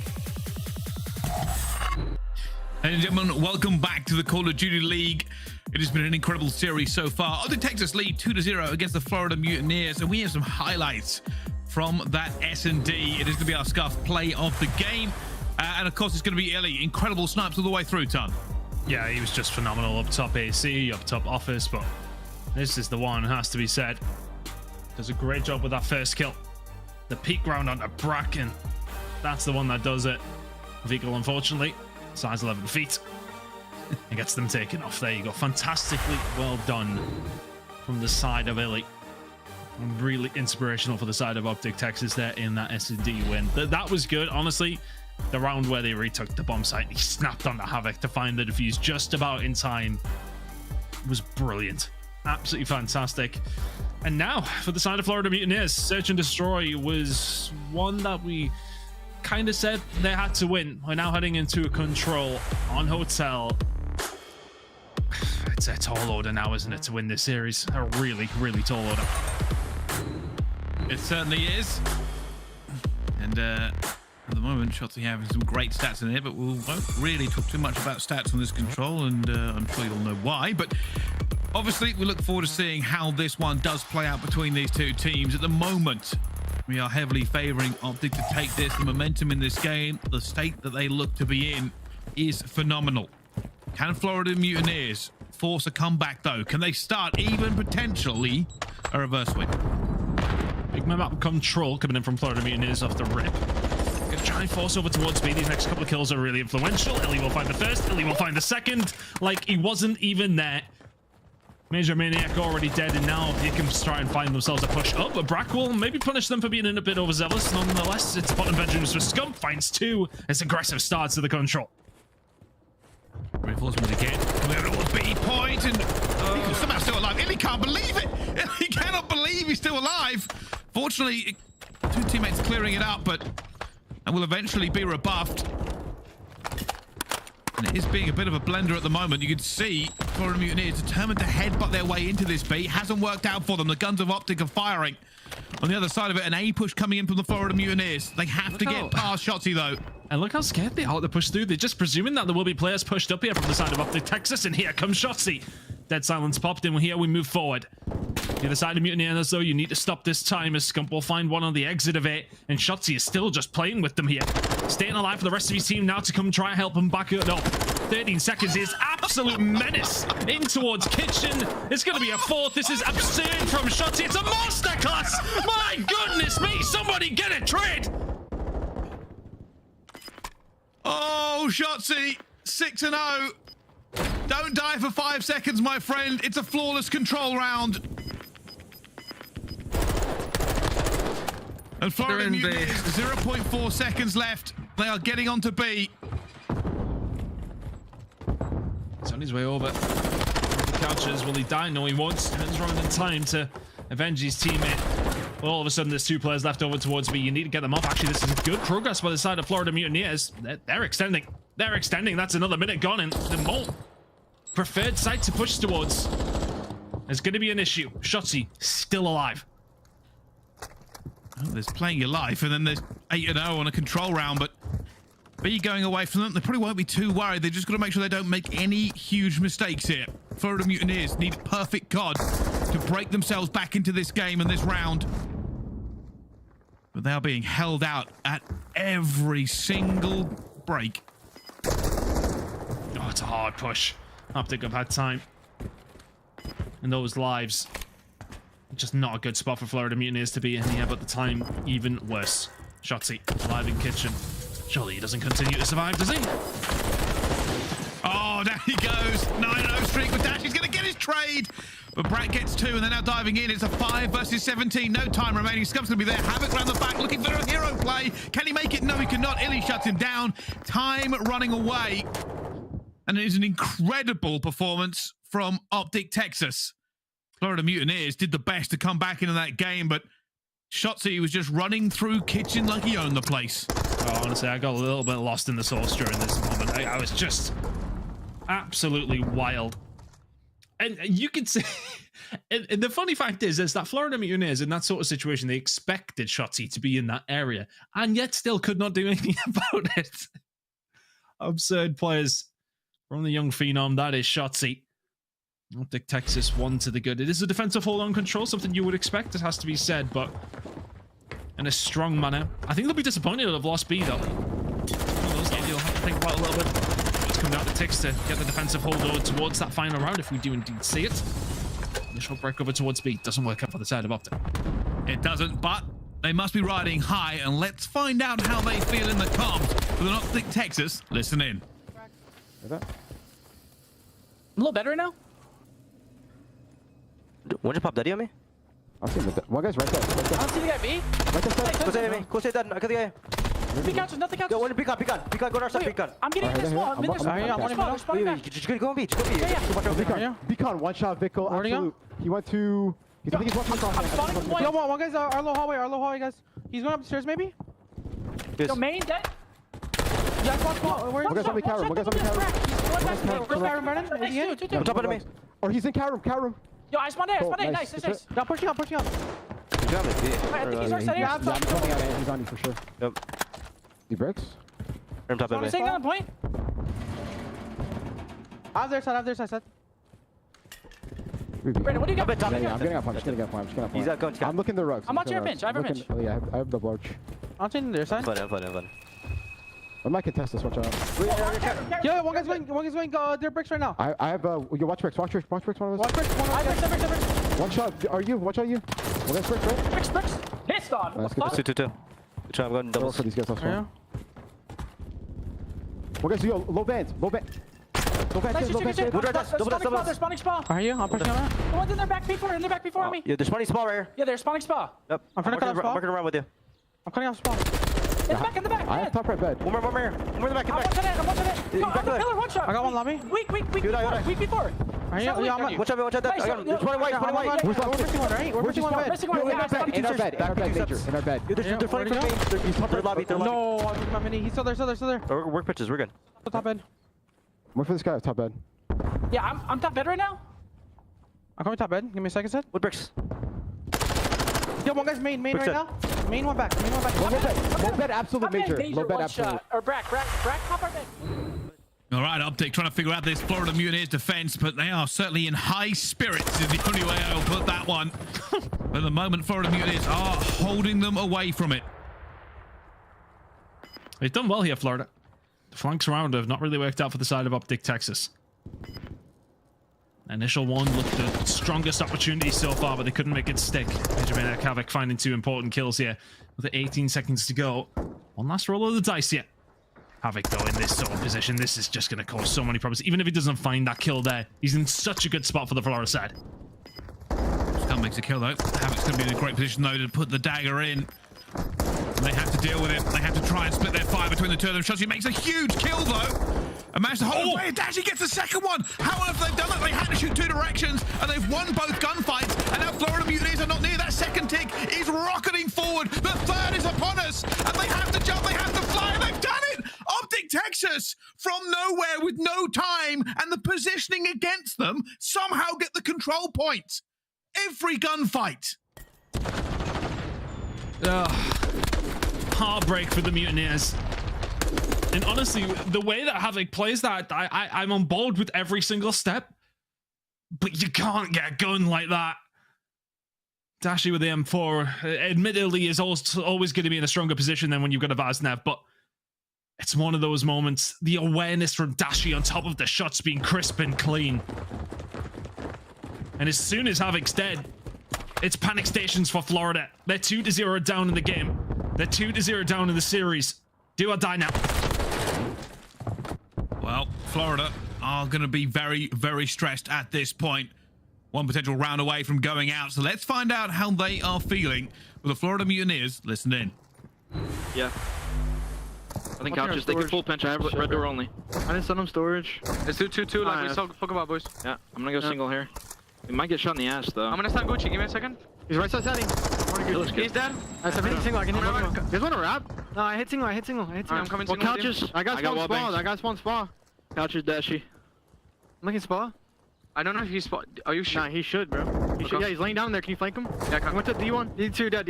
Nice. I got spawn plat. Alright, listen. I'm gonna dive out to the heady. Top plat weak. I'm gonna down.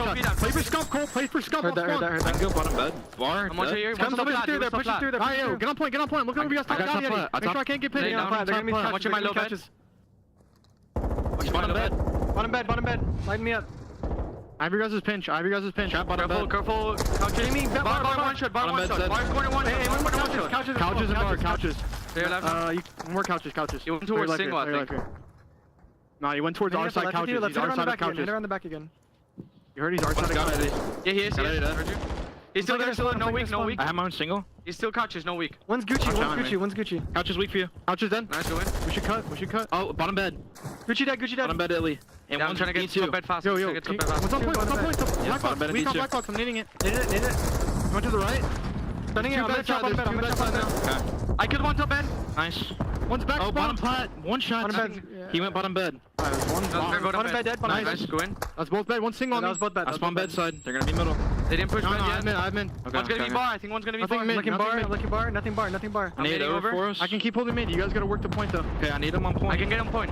He's D1. Well, Florida Mutineers are stacking ready for this one. It is about to go down. Every single player is here.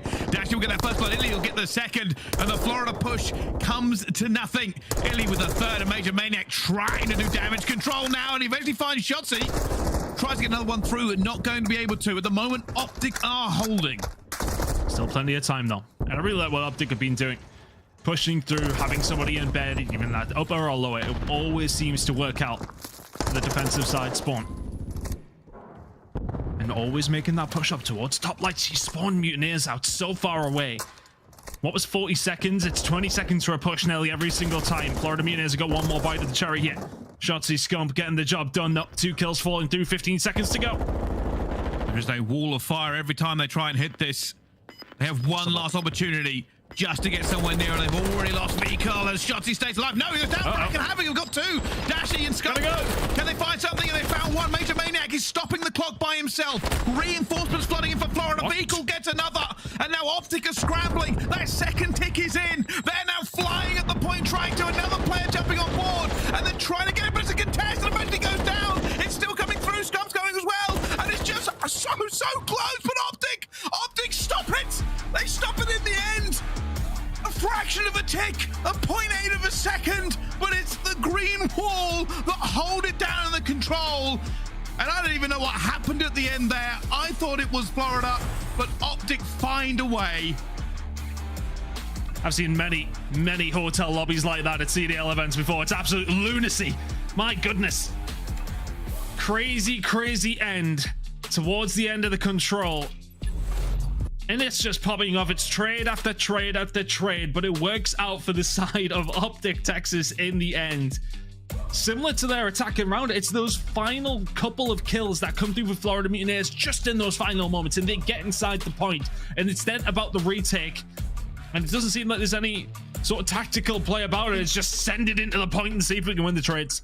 I think iLLeY made an incredible play there. I believe we can watch the last part of that control. So keep an eye on exactly what happens here. Basically, Florida find a way in, and keep an eye on number 8. I think he jumps in the hill, takes the 2 stack off it, which is the most dangerous part, right? This is where it all goes wrong. Shotzzy goes down. Dashy is in a great position to shut them down, but Major Maniac makes it, and he stays alive on block. When Scump goes down, it looks like it should be game over. They are miles away. Florida have the numbers. But iLLeY not only gets through this point, but he jumps on and takes down Havoc. Oh, there's a team kill in there. So all of a sudden, that's a 2 for 0. Make that a 2 for 1. Make that, yeah, and there you go. Brack the last one alive against 2. I didn't see the team kill. That makes a difference because Havoc's holding that side. He at least trades one of those. And then it goes down to a 1v1, not a 2v1, and then it's up in the air, isn't it? But that is a very nice looking scoreboard if you're an OpTic gaming fan. We know there's lots of you watching in the Twitch chat right now. 250-202 on the Carter hardpoint. 6-3 Embassy search and destroy. 3-0 hotel control, firmly putting those control demons to rest there. Florida really sick of watching that back because that was locked in. 3 players. That tick would have been. It would have gone. Yeah. It just would have gone. Literally, we're talking like half a second, maybe a second more. The game would have been over. But the team kill, iLLeY makes a kill. He stops it dead as well. Yeah. And it gives them the time to get the reinforcements in. But yeah, that. I just quick word on Florida Mutineers towards the end of that. There's a couple of moments here and there. Small mistakes. They just get punished for them so harshly. Rule them out, and that's a much different series. It could be very much a closer one. Not too bad from them, just small mistakes. Small mistakes is what's cost them. Well, we'll have to find out, but OpTic riding high. Let's see what our Des thinks, though. Puckett, over to you. Thank you so much, gentlemen. Great job on the cast. One of the fastest series we've seen so far as OpTic comes out for revenge on day 3. And, well, they got it. It wasn't the cleanest 3-0, though, aLLeY. As Ton mentioned, this Florida Mutineers squad had some opportunities, some misplays throughout it. But if they go back and they look at this VOD, they might see this as a 5-game series that they could have potentially taken it to another search. Yeah, no, I'm definitely right there with you. But I will say, I mean, the biggest momentum change had to be during that hard point. It was when Shotzzy had gone through to P2 and decided to re-pinch Tin Hill. They had absolutely zero control. The entire map, they were getting out-rotated by Florida. But Shotzzy hits that dark L room, gets 2 kills, and that's the break and hold that they needed to get the lead change and the momentum to close it out. From then on there, it seemed like nobody on OpTic was stoppable. We got to talk about search and destroy, though, because if you were watching yesterday, we went to a Game 5 round 11 between the Mutineers and the Legion. And the Legion, they had 8 first bloods of those 11 rounds and still lost to the Florida Mutineers. Today, we see the Florida Mutineers picking up 8 first bloods, and yet it's OpTic stealing the game. What's going on here in the new title? Is this just a new game thing, or are teams just still figuring out how to play these maps? That's the second part. Teams still figuring out how to play these maps, and you can see OpTic Texas, they made a ton of adjustments from the first time that they played aBeZy Search and Destroy. This time around, it was much, much better. You saw them trying to get control of top office. It was Scump a couple times, getting up top, just being annoying, and then iLLeY as well with that sniper. Every single time that there was a first blood, there was an instant trade and a flurry of kills on the side of OpTic Texas, and also a couple big clutches. They had a 2v3 and a 2v4 in that map. And one of them is our Scump play of the game. Let's take a look at this one more time. aLLeY Cat, you got up, you were jumping out of your seat, and you ran to production saying, grab that play. It's literally, I'm just so happy snipers are in, because we get clips like this from players like iLLeY. The fact that he got the hit marker, didn't even think twice. Like, he didn't even look upset that it didn't finish off the kill. It was a beautiful way to end that search and destroy. And here's the 2v4. This was sick. And this was insane. This was just iLLeY. Like, we know iLLeY to be an S&D god. He just knew where these players were playing, and he outplayed them. This drop shot was disgusting. And then you switch to Dashy, who also drops shots to player in top office. It's just teamwork at the end of the day. And that's both times in both these clips that you saw. OpTic takes the opponent's base. Both times they get the bomb down. They're like, all right, we're going to come back from their side and just pick them apart. That's great communication in the clutches out of iLLeY and Dashy. Look at the teamwork. The 2v4 may have been the final nail in the coffin of that search and destroy game. And at the end of it, OpTic walks away with a 3-0. We haven't really talked about the control, but if anyone missed this series, if they were not part of the 163,000 that were here in the Twitch chat, what did they just miss, aLLeY? I mean, you didn't really miss a whole lot. It was just a control dominance from OpTic Texas, which is something that followed them from last year as well. I will say, heading into this, I'm very happy to see OpTic playing this well around each other. This is a team that did not make a team change, even though we kind of got baited at the beginning of the offseason, who decided to stick together, and we really saw it in that control and in that search and destroy. They were playing their trades beautifully. They were always there for each other, and I'm excited to see what OpTic Texas does moving forward. Hey, Scump. How's it feel to be running that AR? You look good on it, buddy. Way to regain here on a Sunday. I know a lot of OpTic fans are excited about it in the chat right now. But we got a lot to talk about, including 2 more series which are still coming up, and not just the big LA Thieves versus ATL battle next. We also got to remind you about what's in the shop right now. We got all kinds of awesomeness, and you can get yours right now. Check out the CDL store for an extensive collection of official CDL apparel and merchandise, including classic favorites like team jerseys and hoodies. Visit shop.callofduty.com to gear up today. If you were buying a jersey right now, aLLeY, the Legion, you going Minnesota Røkkr? Which one's going to look best in your closet? I think I'm gonna have to go with Toronto Ultra. I think I look good in purple. That Maple Leaf sick. Ultra. Yeah. Going with the squirrels. I like it. We got a big banger of a match when we come back, ladies and gentlemen. It's the rematch from champs in a brand new game. LA Thieves taking on ATL FaZe when we return.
was to play. Same crew, but this time, we take everything. Picked up 3 in a row, looking to take care of the entire squad, and he's done it. Long, here we go. Number 2.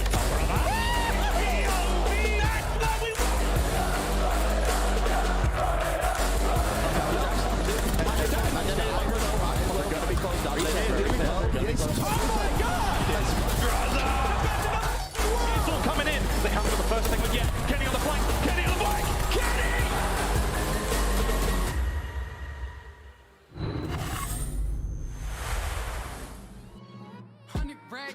100 racks up in my safe. I've been dreaming of pulling up in that Wraith. Check the stats, I ain't got too much to say. I got Gucci on my belt, but my pants sag. Wouldn't be surprised if my biggest hater made a fan page. You taking orders from your boss, you man-made. Grown at getting touched up by the handshake. Don't think you hear me right, let me clear my throat. 100 racks up in my safe. I've been dreaming of pulling up in that Wraith. Check the stats, I ain't got too much to say.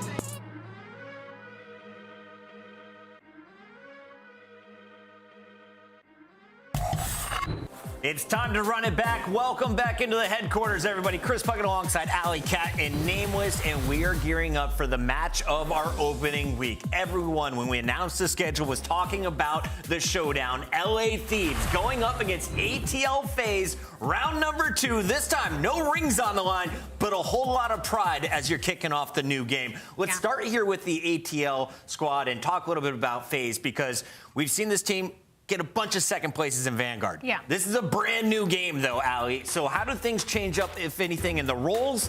What do you see differently, new opportunities in this title?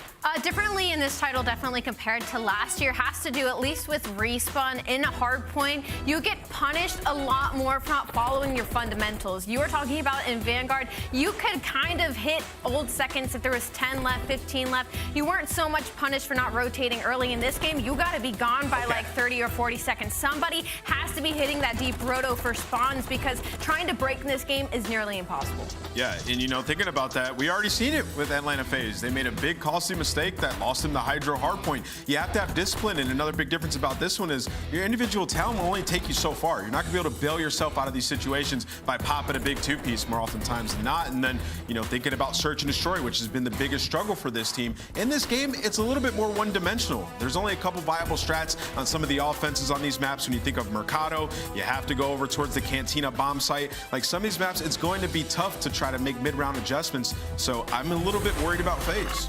As we take a look at the squad, you know them, you love them. aBeZy and Simp, Cellium and Slasher. The 4-man lineup going up against the returning champs in the LA Thieves. And as we break down the Thieves here, this is a squad that is coming in 1-0, but it was a 3-1 victory over the Las Vegas Legion. So not their toughest test, knowing that the Legion is sitting 0-2 on our leaderboard. How do they compare, though, after your first eye test of both teams? I thought the Thieves looked really good at respawn. And in this current meta, it is so hard to bet against the LA Thieves. They're the team comprised of some of the best ARs that we have. And Kenny, Drazah, Octane put on a crazy performance. And last year when they played against Atlanta FaZe, they were smoking them in the end of the season. So for me, I have LA Thieves winning this matchup. Who's got the better snipers? Because iLLeY just got me excited to see some more snipers in Search and Destroy. Oh, in this specific matchup, that's going to be really difficult, because you're probably going to see Octane pulling out, but then on the other side of things, you're probably going to see, what, Simp pulling out? Maybe Cellium? Honestly, I feel like anybody at Atlanta FaZe will pull out and have success, so... that's hard. We're just waiting to see what are the maps and modes for this 5-game series, because that could tell us the story of this 5-game matchup. I want to go in another round 11. I want to see the distance between these two squads. LA Thieves, though, we got to talk about this squad and the strengths of the team. You've got Octane, one of the best comms in the game. You've got Kenny. I mean, this guy was Rookie of the Year for controller players years ago. Yeah. He's still cooking. The whole team seemed to be rolling, especially in the respawn game modes. Is there a weakness in Search and Destroy, or was that a one-off? No, there is a weakness in Search and Destroy. This is a team that was one of the worst search teams that we had, mid-year last year, and then they bring in Shane as their, assistant coach, and they figured out their S&D. This is a team that really turned it around in that game mode. That was the bane of their existence. We saw all the time last year what they tried to do. They would send Envoy out on that island while the other three tried to pick a bomb site. It just didn't seem to work out for them, but, later on, he got a little bit of help, and him and Drazah sort of being the nuisance on the map is where they found him. Kenny just rolling out of bed, ladies and gentlemen. I see him yawning, stretching. He's got to wake up because you got a big old match to kick things off on Hotel Hardpoint. We're going into Search and Destroy on the same map for Game 2. Fortress Control is back for Game 3, and we'll see HyDra as well as the CeeLo to close things out. As you see those 5 maps, as you look at the game modes, aLLeY, where does your heart go first? Who do you think is going to win this series, and how deep does the series go? Run it up and run it back. I'm going to go with the LA Thieves in this series. Back-to-back champions of last year. I can't bet against them after seeing them at the beginning of the season. Going LA Thieves. I like this. Nameless, where we leaning? I'm going with the LA Thieves. They got such a good team culture over there, keeping the same team, running it back. I think they take this one in 3-1 fashion. And you guys are both 2-0 on your predictions, right? Yes. Hey, thank goodness. I'm 1-1, and I'm about to be 2-1 because I'm going ATL FaZe. Why? Because no one else is on the desk, and they still got aBeZy on the squad. Let's get into the games, though. We got the Beardo, and the man also nominated for Caster of the Year, the great Chance, wearing blue once again. Howdy doody, ladies and gentlemen. We're time to get into what will be, for many, the heavyweight fight of today. It's a run back from, of course, the 2022 Champs Finals, and what in the name of God is that? That is Happy birthday! Did you help arrange that? Thank you, guys. Let me do this. I definitely didn't help arrange that. I would have picked a better picture. I would have just picked an actual picture of you. It looks so good. That's my Viking Jesus AI art, which should be burnt and destroyed forever. AI art is poison. Here we go, ladies and gentlemen, straight into the game, into the first map. We're going into Hotel Hardpoint. Let's rock and roll, ladies and germs. Atlanta FaZe, they will be in the red. LA Thieves, they'll be in the white arrows.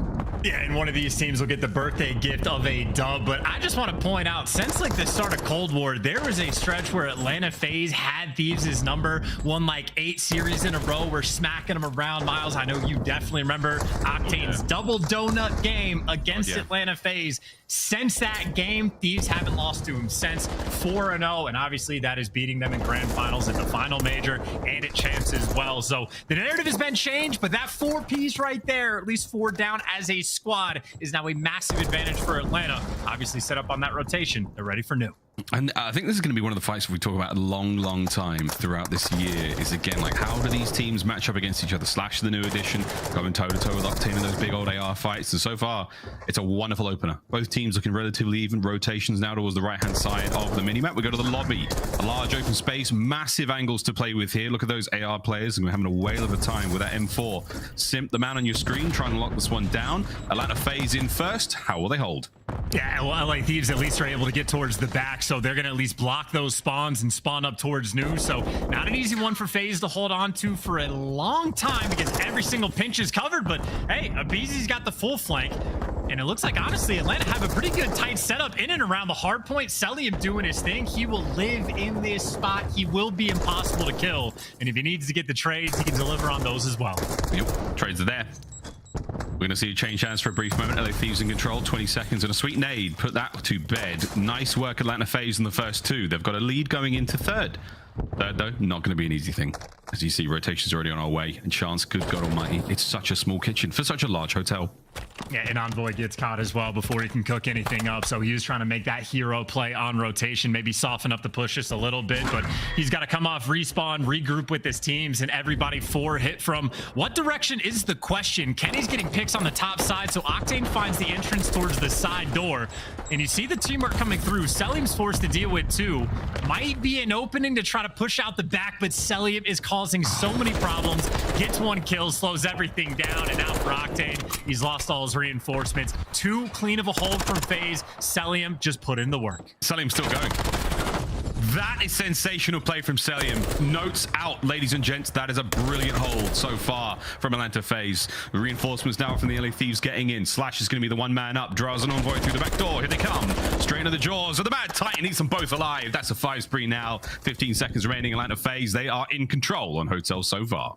And I'm already loving the rebound, right? Atlanta FaZe fell to Boston in sort of a devastating fashion, but it looks like they woke up ready to play today. Cellium previously had a slow series in his first one to start this year, 11-4 at the moment. Slashers on a 5, now make it 6 spree, so I think the guns might be hot. The question about those breaks on rotation, though, even hotter. Cellium finds the 2. Thieves out of the hills, Slasher out and bound for a bit until he's out of the map as well, but Thieves have already done well, the unfortunate work. They get pushed into the back of their spawn. Atlanta FaZe get the break, and they're the ones running it up. FaZe once again in that hard point. LA Thieves looking to make their way forward slowly but surely. Here come the stun checks now, making the jumps. There's the check. Kenny's going to get the first kill. That's the opening you need now. Over to Cellium. Makes it a 4 spree. Almost a 5th. My good God. Great shots there. He does have himself that precision to play with. We'll see that come into effect in a mo. But for now, it's the final 20 seconds. Kenny might be there to pick it up. It's a consolation prize for the LA Thieves. Something that they sorely need, chance, because that lead's getting a bit dangerous. And maybe an interesting moment for Simp. I think he's actually going to wait for his teammates. You got Slasher in the old hill, maybe with an opportunity to pinch, but right now it's just 3 players on FaZe that are going to be working this slow break. And you see the idea, a couple players working on the pinch, selling, maybe cutting in through rugs, trying to hit this from all angles. Here we go. A lot of angles to hit the restaurant from. Simp on the inside of the kitchen. Catches his first. Going to slow down the hold now. Cellium wins his fight also. This is great. Numbers starting to dwindle there for the LA Thieves. Kenny now spawned straight into the mix. Octane there from the point. Great work. That's a 2-piece from this position. Reinforcements now being cut down. That's aBeZy's job. The hard point still in the hands of the LA Thieves, and they are holding it with an iron grip for now. White knuckle ride throughout this one chance as FaZe wind up for the next hit. Well, and it's the first time they've had any sort of hold, so they got to double up and stave off this next push as well. aBeZy flanking. It's being read, and Envoy there to chop him down, and Envoy chopping everybody down before they can even make it to the hill. For the first time this entire game, LA Thieves with a little bit of life, and as far as that rotation goes, well, LA Thieves will need more life because FaZe, they'll be here first. Yeah, FaZe will be here first, and we'll see how they sound with a very quick listen in with Atlanta FaZe. There's 2 mid, I'm trying to get I'm gonna need help, guys. I know. Chris, help. No, just hold mid, Teller. Lights has me 1 shot. I bottom. Lights, kill me, lights. Lights, top right. Ivy bottom, Ivy. Lights, yeah, lights on front. Is that Ivy in a second? They're spawning mid, I got 1. Alright, Ty, hold this. Actually, they might be spawning in front of me.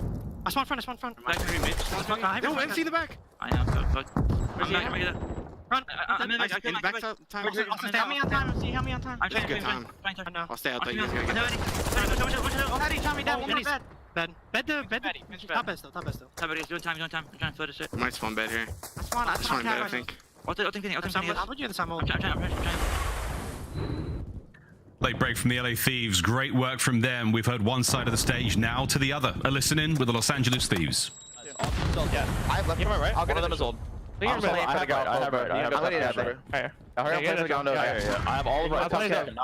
Top cat, I think he's gonna be all through one already. Austin through one. Top cat. He's doing dub right now. Dub's sprinting. Two outside. Where's the guy? Yo, dub. That spot. Dub. Be lobby. One couches. I think. I just saw him maybe. I can tell lobby whichever. On couches. Let me know I got ready. Lobby. I got one deal. Couches laying down. Couches. We couches. We can say one. No couches.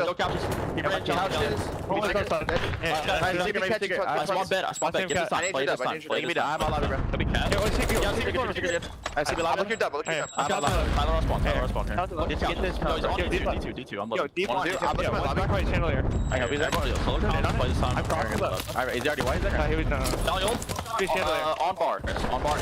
Still set. I got one white. Lobby and bar. Timing left here. Yeah. Only one. Right door me. Close right door. I went to the back. On new. One shot new, Simp. We're here. Back stairs. Backstairs hit one.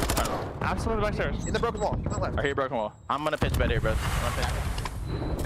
Atlanta FaZe still maintaining the lead there. What do you make of the comms out of the Thieves?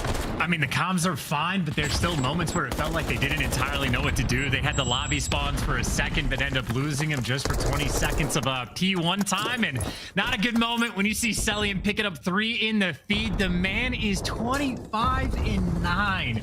For the first time in what's felt like 2 years, I saw people criticizing him in the series against Boston. He's too slow. He's not doing enough for the team. Well, maybe he heard it. He has responded in kind, and you have a very solid lead right now for Atlanta FaZe, but good breaks from LA Thieves. They'll collect those final 30 seconds because it is a massive rotation to new. And I think Kenny, for the moment, is going to be the only one here. No point making a hero play because everyone from Atlanta FaZe is nearby. Already in. Envoy trying to sniff something out towards the back line. That's Slash's job. Watches that one. Hardpoint's going to be done in a matter of seconds. We go right back over to the kitchen. It was all Atlanta FaZe last time. Head chefs.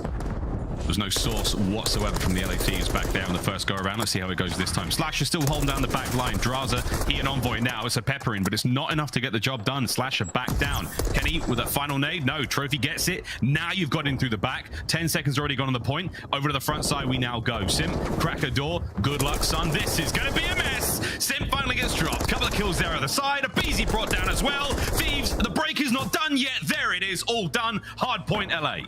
And that was so clean as well. It took a 15-20 seconds to set up because Slasher was slowing him down, but they had one good opportunity and they made something happen. Trying to get back in this game, and FaZe maybe a little bit scattered. A couple solo chows coming through on this kitchen hill, and I think aBeZy feels like his hand is going to be forced to try to make something magical happen. He cannot deliver. Final 15 seconds are going to go towards LA, and honestly, it'll be a nearly tied up game. I feel like Thieves have been clawing away at that lead pretty much since P1 and still have to claw their way up again. They're working through the back to try to make this break. One good shot at it. Classic fight now between Octane and Slasher. Hardpoint is now up towards the bar. We've gone from the kitchen across the map now. Thieves making their way through each player one by one. Slasher the last man there. Brought down. Now the fight towards the point. This is great work out of the LA Thieves. FaZe trying to hold this one down. Big tags up from aBeZy. There's the entry. Whoa, 3! How the hell did he pull that one off?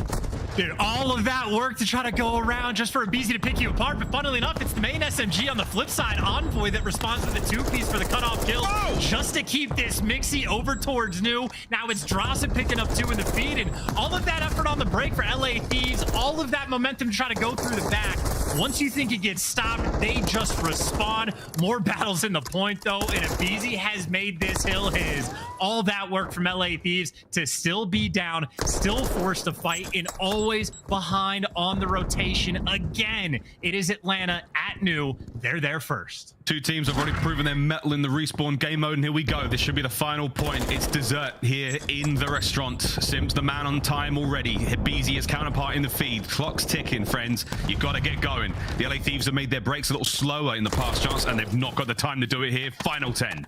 Oh, they're going to get it like that. That is a two-piece that is going to seal the deal. Everybody is going to be forced to flood, and it will be easy gunfight wins for Atlanta. Not a dominant first map. Boy, did it feel good. Nice victory. Guns are hot and big plays the whole way around. Cellium in his bag, and honestly, when you needed it most, aBeZy in that three-piece. Moment of the game, right?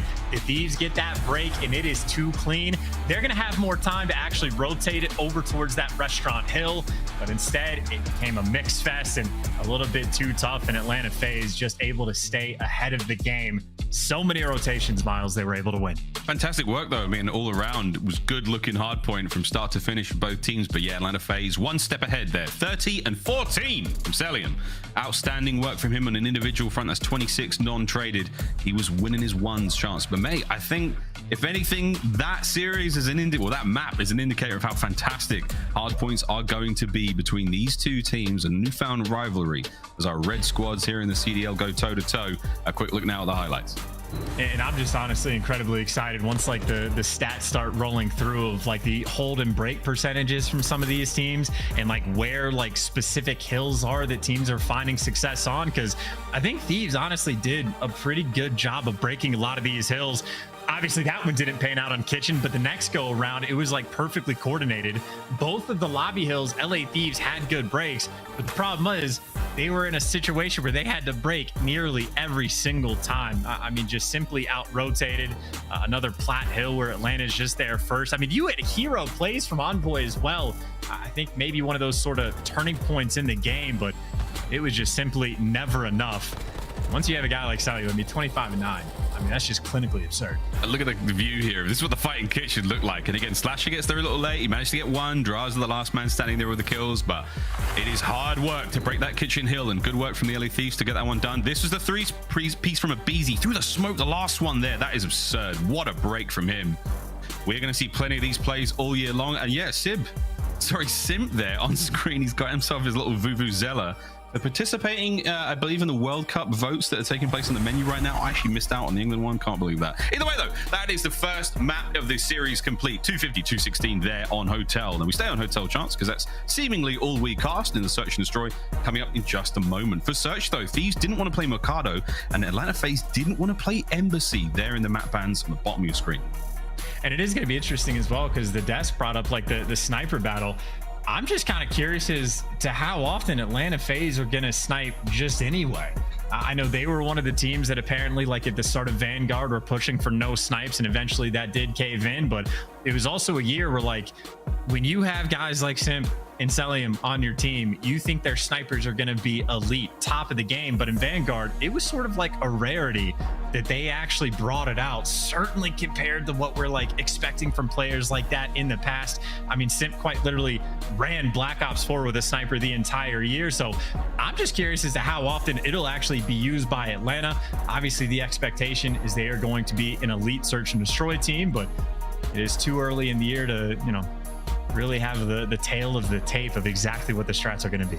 Or it's always there, you know, in the back pocket. Cellium, another guy who I would be, you know, amazed to watch use a sniper rifle. I'm sure he's disgusting. Quickly, his stats so far: 30 and 14 in that first one. Brilliant work. That's 26 non-traded and 3,400 on the dot when it comes to damage chance. It is to be expected of what, an MVP caliber player. He was outstanding throughout Vanguard, outstanding throughout Cold War. Simply one of the best to do it.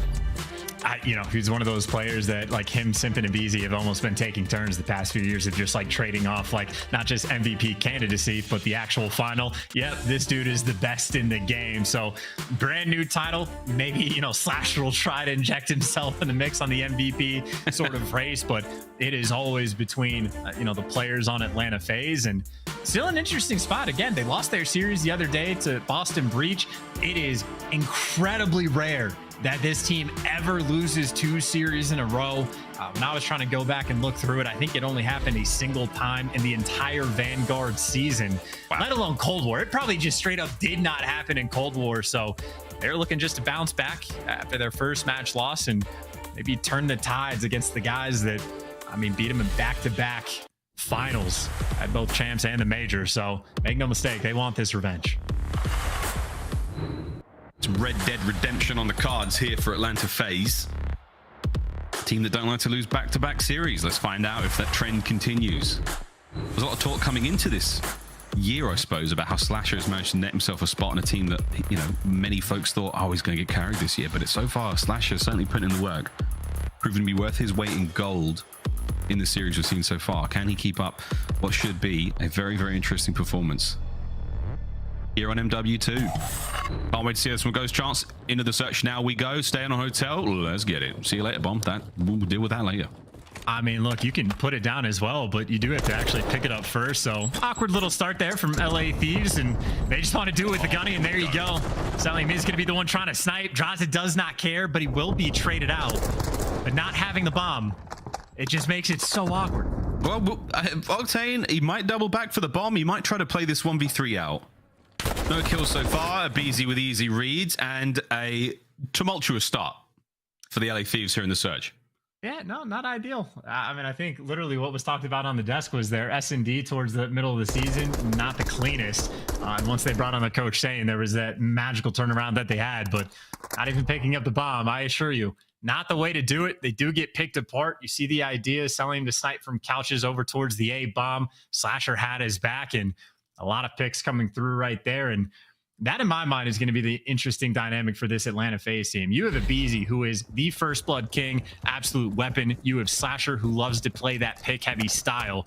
And obviously, if Simp or Cellium can snipe, you have all of the tools, all of the options with this team. And again, that's a scary prospect for your opponents. You have to sort of guess every possible play call there. They've got a deep and broad playbook, Atlanta FaZe, and so far, so good. First blood Cellium. Yeah, and you see him, he was just jumping up over that little head glitch of his and peeking everything and playing everything pixel perfect. He's not missing the jump. He is just doing this for the information, and as soon as he gets it, he rips your head off. The roof. Nails it. Lovely shot there with the LAB. Takes care of Cellium. Levels the numbers up, and for now, the slow and steady crawler in the corner. Pocket wanted snipes. Pocket gets what he wants. Oh, yeah, I was going to say in Atlanta was trying to wait for the play for aBeZy to go on the flank, but Drazah ready for it. Ready for death, but not ready for the trade. Slasher all of a sudden, 1 versus 2. He knows someone is around couches. Yeah, playing it slow. Octane's going to fly forward. That shoulder might get out there. It does come out. And wow, range with the pistol. Great shots. LA Thieves back on the board. A smooth snipe. Second kill there for Octane. But I still can't believe. I presume Drazah was weak when Simp took that fight, but that was an eviscerating. Sorry, not the pistol. I thought he fired quick. Jesus I thought it was Christ. a pistol too. I was about to say that was actually ridiculous. I got to start using that one. But give me the class. I will say one of the best ways to deal with Cellium is just snipe him. That way, you know, no gunfight needed. Just you see the head, you shoot the head, move on with your day. But definitely a nice bounce back round. Most important part by a mile is Drazah making a read on the aBeZy flank that was coming through. Snipe still on the back there for Octane. We'll see that coming in this next round, round 3. Here we go. Checks every possible angle, and aBeZy pressure is on. Backs on up. Tyler Farris, not too common to see him with an assault rifle in hand at the start of a round, but on Warfare 2, the M4 so far is the weapon of choice. Octane tags, no kill. And this was heavy bait, by the way. Drazah ends up finding that first blood, and they're just going to get out of dodge. aBeZy, I don't know if he heard a couple stuns go off or got the information, but basically all of Atlanta tried to quick wrap back over towards B. That's not where the bomb is. This is getting ready to get planted unless it can get stopped. And aBeZy and Cell, they find the kills simultaneously.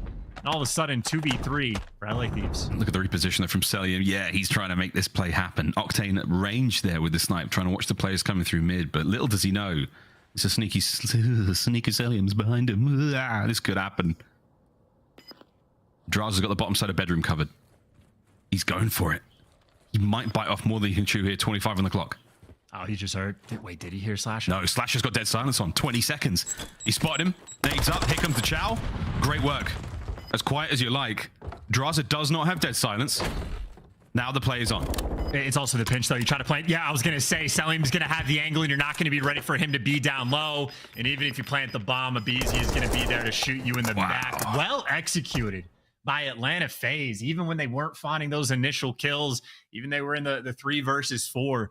I mean, I was worried the 3-man rat back over towards kitchen might have costed him, but Cellium quickly back in position over towards A. And I mean, that's just a moment where whoever's planning didn't pick the right angle to try to get the bomb down. And Cellium and aBeZy putting in some serious work so far this game. That long corridor the players call lights, where we saw Clayster for Vegas hit that incredible shot in yesterday's games, I think is getting a little bit neglected right now. Essentially, that spot basically won you the round there from Atlanta FaZe. So good job from them. They got by 1.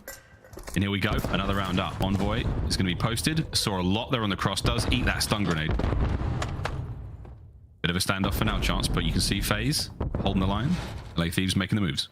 Hey, this is so tough. You know aBeZy's around this area, but you don't know exactly where. So you're just forced to really not make any moves. And you feel pressure. And that's why you see a dead silence play coming out on one end. Unfortunate timing for Octane, because that's the bomb that might be crossing through restaurant. And look at just the pressure. aBeZy crosses once, and so many players on LA Thieves are just, they spend so much time looking for him. And Cellium, in the meantime, is finding the picks. Now they're wrapping the bomb back, but aBeZy's getting all of this information for his team. He saw Kenny in the middle as well. His teammates are going to be able to move out. aBeZy is the bait. Envoy, are you going to go for it? There's a couple of shots. Beautiful work. Takes care of Simp. 3v3, 30 seconds on the clock. FaZe got to get that bomb down. And honestly, it's a little bit awkward, but there's the pick Slasher was looking for. Not worried about the time. He's not feeling the pressure. He is nice and cool, but it is still about that bomb plant. Oh! And just instant. Slasher wins his one. Atlanta FaZe win it on the other side. And even though on the clock it seemed like it might have been down to the wire, they had it calculated the entire time. It's just a high pressure round, man. aBeZy gets in the mix, and it's just tense for the next minute and 15 seconds, as you almost have like a standoff on that section of the map. But Atlanta FaZe just a little bit icier. Atlanta FaZe also, for Slasher, a fraction of a second faster. He and Octane both got their dead silence activated at nearly the same time. That final gunfight, it goes his way as a result of a tiny bit of timing. Well, there we go. 3-1, FaZe with the lead. It's a 3 spree out of aBeZy. Not going to be stopped right there. Throws a slender shoulder, backs on up. B-bomb site's all his. And no one on Atlanta FaZe really bites, by the way. I know Cellium is like here to roam around the B side, but there's no full rat backs from this team. So Atlanta FaZe not getting fooled in any capacity on where this bomb is. And so far, they've read everything perfectly. Yeah, this is going to be a kill. Unless Envoy managed to keep himself alive and kicking. That's fantastic. He's moving a lot, though. He can be heard this whole way. He's extremely loud. 16 HP. Still alive somehow. Octane managed to get a kill out of that. Cellium's gone. Brilliant work, LaRue. Sasha, though, just responds. And now you got your sniper, the guy with the bomb. I guess he can pick up the M4 and make use. Envoy doing the same thing aBeZy did, though. All the pressure towards top bedroom, but those are not easy shots. And I don't know, they're not even going for the bomb plant. Less than 30 seconds on the clock. And Thieves, they're just looking for the kills, and they're going to find them. All of a sudden, 1 versus 3 from aBeZy. They know exactly where he is. And for the moment, he is stuck, pinned down in the back. That'll be a free bomb plant. It will be a free bomb plant. The fight, though, is all on aBeZy still. He's going out swinging, but it might not be enough. He's emptied his pockets. Drazah is waiting for it. Teammate is there. Brilliant work, LA Thieves. Yeah, chance they gave up on the bomb plant for a hot minute. They were like, let's just slay them out. We know where they are. Apply the pressure, get the numbers there. We're going to win that war of attrition, and in the end, aBeZy certainly drew it out, but Thieves with a good round. And, you know, similar situation as well, right? Where aBeZy gets on the steps and is sort of like getting the information for his team. Envoy pushes up through the middle of the map, finds Cellium in the corner, gives that to Octane, who eventually hits the snipe in the background. Envoy spots players down low. He then goes up on the top plat and gets the help as well for his team. So SMGs right now doing a wonderful job with the intel game on Hotel. 5 kills apiece for Slasher and aBeZy. We'll see if Octane can join the 5 club. Big tags. Doesn't spot aBeZy out there. Of course, the gun just obscures the view. That stun's going to push Octane right back. Big trouble now as aBeZy finds himself another in the round. Simp joins him. And this is a great round from Atlanta FaZe. They aren't letting this one get away from them. I mean, this is, yeah, the unkillable. Just straight up the unkillable player on a head glitch like that. He's not taking the chow super often. You see, like, from his perspective earlier, where he's doing just the quick jump over check. He can see everything. He can see in a bottom bedroom, top bed, the plat, everything, and just baiting out shots. Whoever it was, that first player, Kenny, or whoever it was, just shoots at him for 2 seconds. And all of a sudden, there's an extra 2 players on Atlanta FaZe ready to gun you down. I mean, that's just, I don't even know what you do to counter that. If they have a trophy down, you can't even nade them. It's just kind of unstoppable when it's Cellium in that spot. You got to just get and take the fight you can, I don't know, get away from almost. That's a hard spot to be in. 8-2 now for aBeZy. Dead silence popped. He might be getting in the fight a little faster there. Yeah, aBeZy's going for it. Top side of the map, he's going to find his kills. Meanwhile, on the other side, oh no! Big plot twist. LA Thieves win all the gunfights. They win every 1v1. It's a 2v4. Yeah, perfect double chow coming through. And just, I mean, Cellium, I think, is eating every single stun and nade in the game available to go his direction, just to back him down to make sure no one gets picked off the cross. And nice shoulders being thrown for this 2v4. Not easy to work with. Slasher finds the first pick, but he is trapped in a corner. Envoy has him pinned, but Envoy gonna get headshot at 2v2. 2v2. Daddy popped. He's going to make his way forward, check every possible corner. Has to clear out top bed, otherwise that bomb is undefusable. Time now ticking. A little bit of noise being made. Here comes Kenny. A big hip fire. Kenny fly forward. Where's Cellium for the coverage? Is Cellium there to get it? No, Drazah! Drazah dives! Drazah gets it! The bomb remains safe. The round goes to the Thieves. Yeah, and Thieves will count their blessings on that one. That is a 2v4 that they nearly tossed away. Slasher finds every pick in the world, but then Cellium, I think, is worried about, 37 different corners Drazah could have been hiding in. He guesses wrong. Drazah was in the back that entire time and able to be there for the clutch.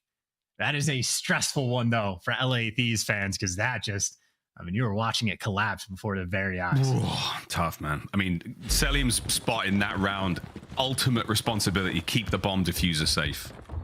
You guess a little wrong, it costs you the round. 4-3 now as we go round by round, either side. And the last round, Atlanta FaZe won. It was ridiculously decisive. This time around, a little slower. Little sniper standoff as well. Easier shot in this moment for Octane to hit, but not by much. No. He's fighting that idle sway with his own hand there. On the other side, Cellium, MCPR. Oh, hello. Here we go. Didn't get a whiff of sniper glint just because of where he is, but here it comes. Oh, you tease! Hideous. Observers, get us out of here. I've seen enough. This is that's terrible. I think Octane probably saw like a shoulder before the full peak, and Envoy saw a couple shots whiz by his head, but not on target. And now a 4 versus 2. They didn't throw away the last one, but it was close. And it's the same 2 players trying to clutch. Unreal. Slasher by the way, actually, oh, yeah, look at the bomb though. So this is hopeless. Yeah. See ya.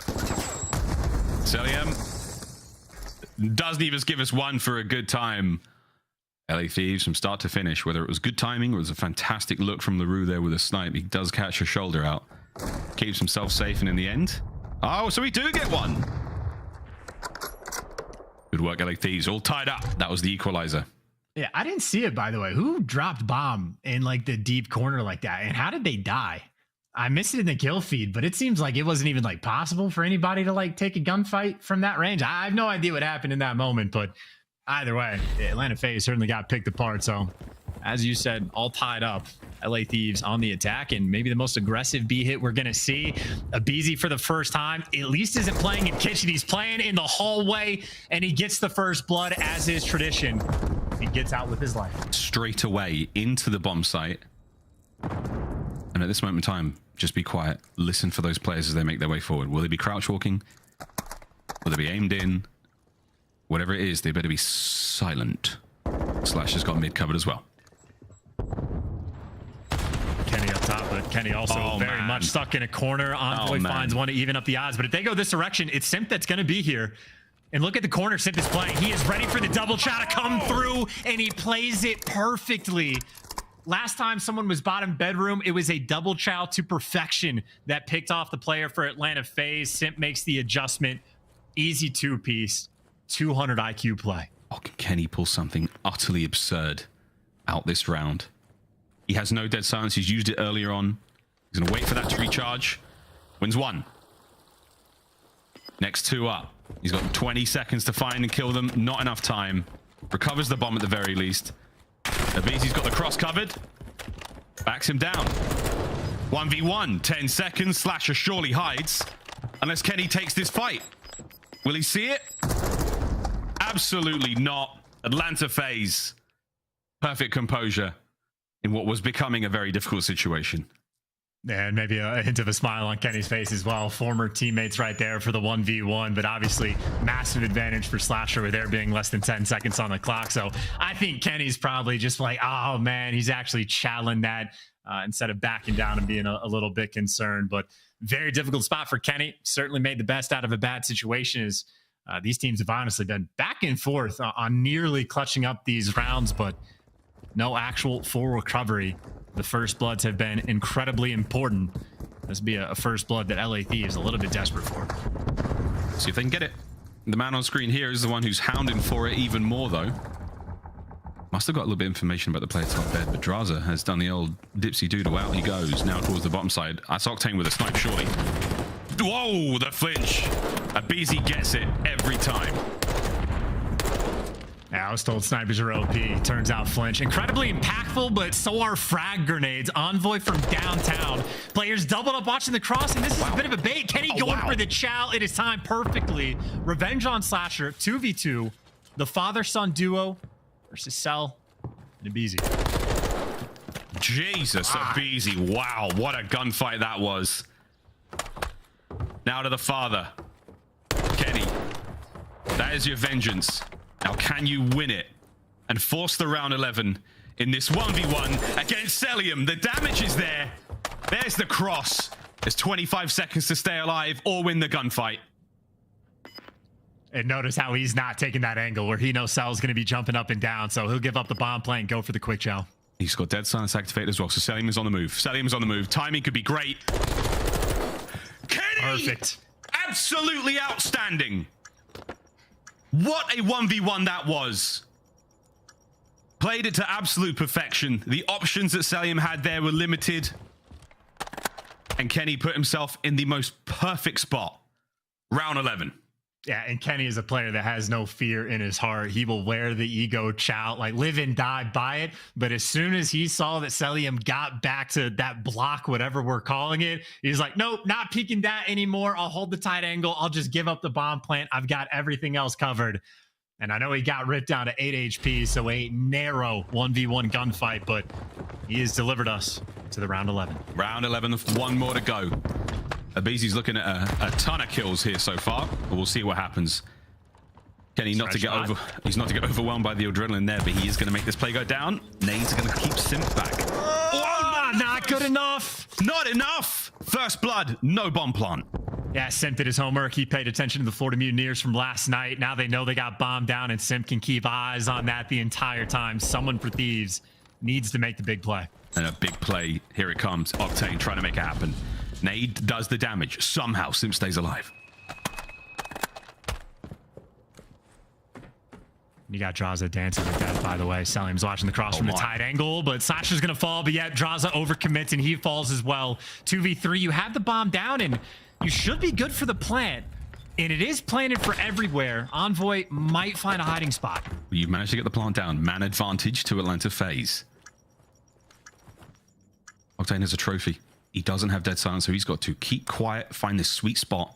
The barrel of his M4 will poke out on the other side of the door, but here we go. The slow and steady checks. Everyone on Atlanta FaZe, dead silence. All angles covered. Here they come.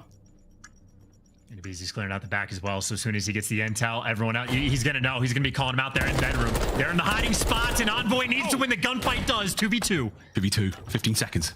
2v1 now. It all comes down to Envoy. There's somebody on the bomb. Yes, aBeZy's hit the defuse straight away. Here comes Envoy, though. From the back line. Stops the defuse. Wins the round. Wins the map. Oh, my. What a brilliant run. Kaboom. We'll take it. What a play from Envoy, somehow winning that 1v1 against Cellium, and then perfect timing. Atlanta FaZe, not a whole lot they could do. They had to track him down, and the Dark Prince through the corridors of the hotel.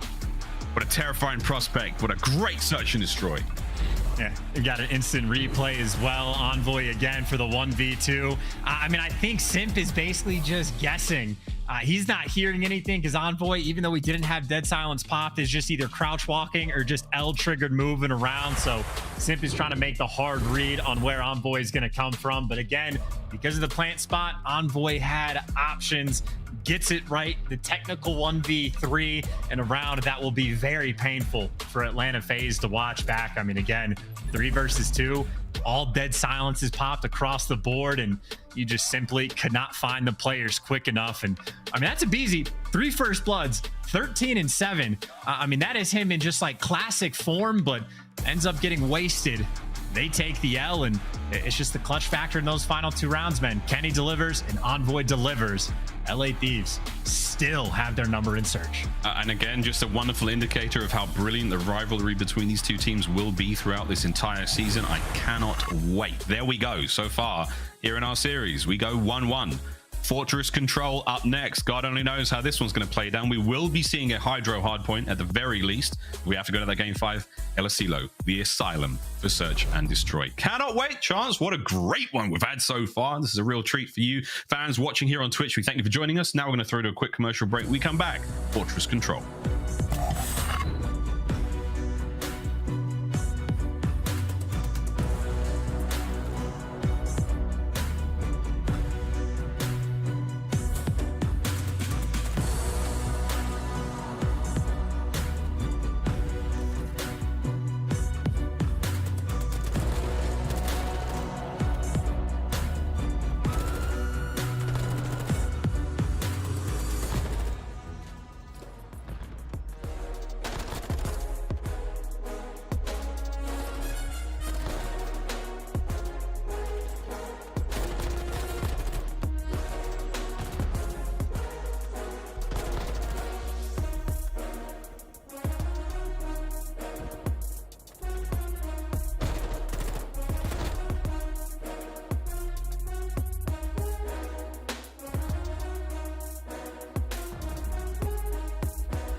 The Call of Duty League sends out amazing newsletters before each major tournament, curated with premium content for CDL fans. Scan the QR code on the screen to sign up today. You'll not only get the latest CDL updates straight to your inbox, you'll also be entered to win a free 2023 team pack. Ladies and gentlemen, welcome back. Time for Control on Fortress. But before we get to that one, Chance, we got some stats about Control, because again, let's face it, it was a crazy year throughout the Vanguard season, and between Simp and Kenny, the pair of them, absolute lunatics. But I actually think this is where we're at so far, and damn! This is over one full game that they have played. So yeah, Kenny had a good game. Atlanta FaZe got smoked. It's quite literally all this is. It is a run it back on a bag or a fortress, and without question, the most interesting thing by far is the fact that Atlanta FaZe lost 2 rounds on defense. I mean, I legit think that even like post Major 1, there are going to be teams that play this map multiple times that won't lose a single round on defense on a bag or fortress, and they pulled off twice in the same map. So those stats are going to be bad for quite some time in Control for Atlanta, but an opportunity to make up for it right back to the same map. You know, they had to have talked over the mistakes, and maybe a secondary thing to pay attention to is I know aBeZy and Simp both are rocking Vaznev for a decent chunk of the time, and I think there is certainly something to be said of like, hey man, maybe just slow it down a bit, pull out the M4 and make something happen. So I'll be keeping an eye in the background on those 2 players to see if that's the adjustment that gets made, but it'll be the first one. LA Thieves on the attack to start this off. Envoy has been spotted, and man alive, what a frightening prospect it is to run out on a fortress against most of these players. How did he get 3? How did he get 3? Oh dear.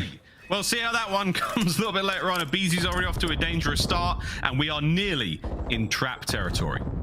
He just got dead silence in the first 10 seconds of the round. Envoy reads it, doesn't even matter. And yep, constant thorn on your side. Think they might have done their homework. They have literally the trap set. They got players everywhere. And the question for Thieves is how long will it take to get out? That's a decent start, but already 40 seconds on the clock. You get to touch a zone. Yeah, this is the real question, is how do you break it? Not like this, though. Cellium wins all of his fights. Deddy popped, and he might just be able to fly forward. I mean, is that just a pop because, like, here he goes. Through the archway, they line up, they're pushing out, and they've managed to get their kills. Envoy, the man at the helm. Slasher picks up the next spot immediately, 2 for him. Looking for the 3rd. Octane's going to be the man to fly forward. And now it's a bit of bad timing, bit of good luck, hopefully. Able to maybe get on that point and stop the clock. Well, if they do, it took 1 minute and 10. No, haven't even touched it yet. No. No, they still haven't touched it yet. Oh, this is so not good. Oh, Atlanta FaZe is picking them apart, and this is what defense is supposed to look like. Finally, number 6 Kenny gets out over towards B. Octane picks up 2, so you at least are able to get pressure on a single zone and a trophy down, but only 12 seconds on the clock. My. Well, they draw the aggression across the map. aBeZy's now well and truly in his happy place. Damage dealt, less than 10 seconds to work with, the final kills, and that should be it. The round is done. All things considered, though, Chance, it's not like the kills department was too wild, considering the dominance Atlanta FaZe showed in map control. LA Thieves, their turn to defend on Fortress now, and hey, man, that's a spicy map. It's a spicy map. And just to get defense in the, well, here's a look at the best play, the opening break. Anybody gonna shoot back?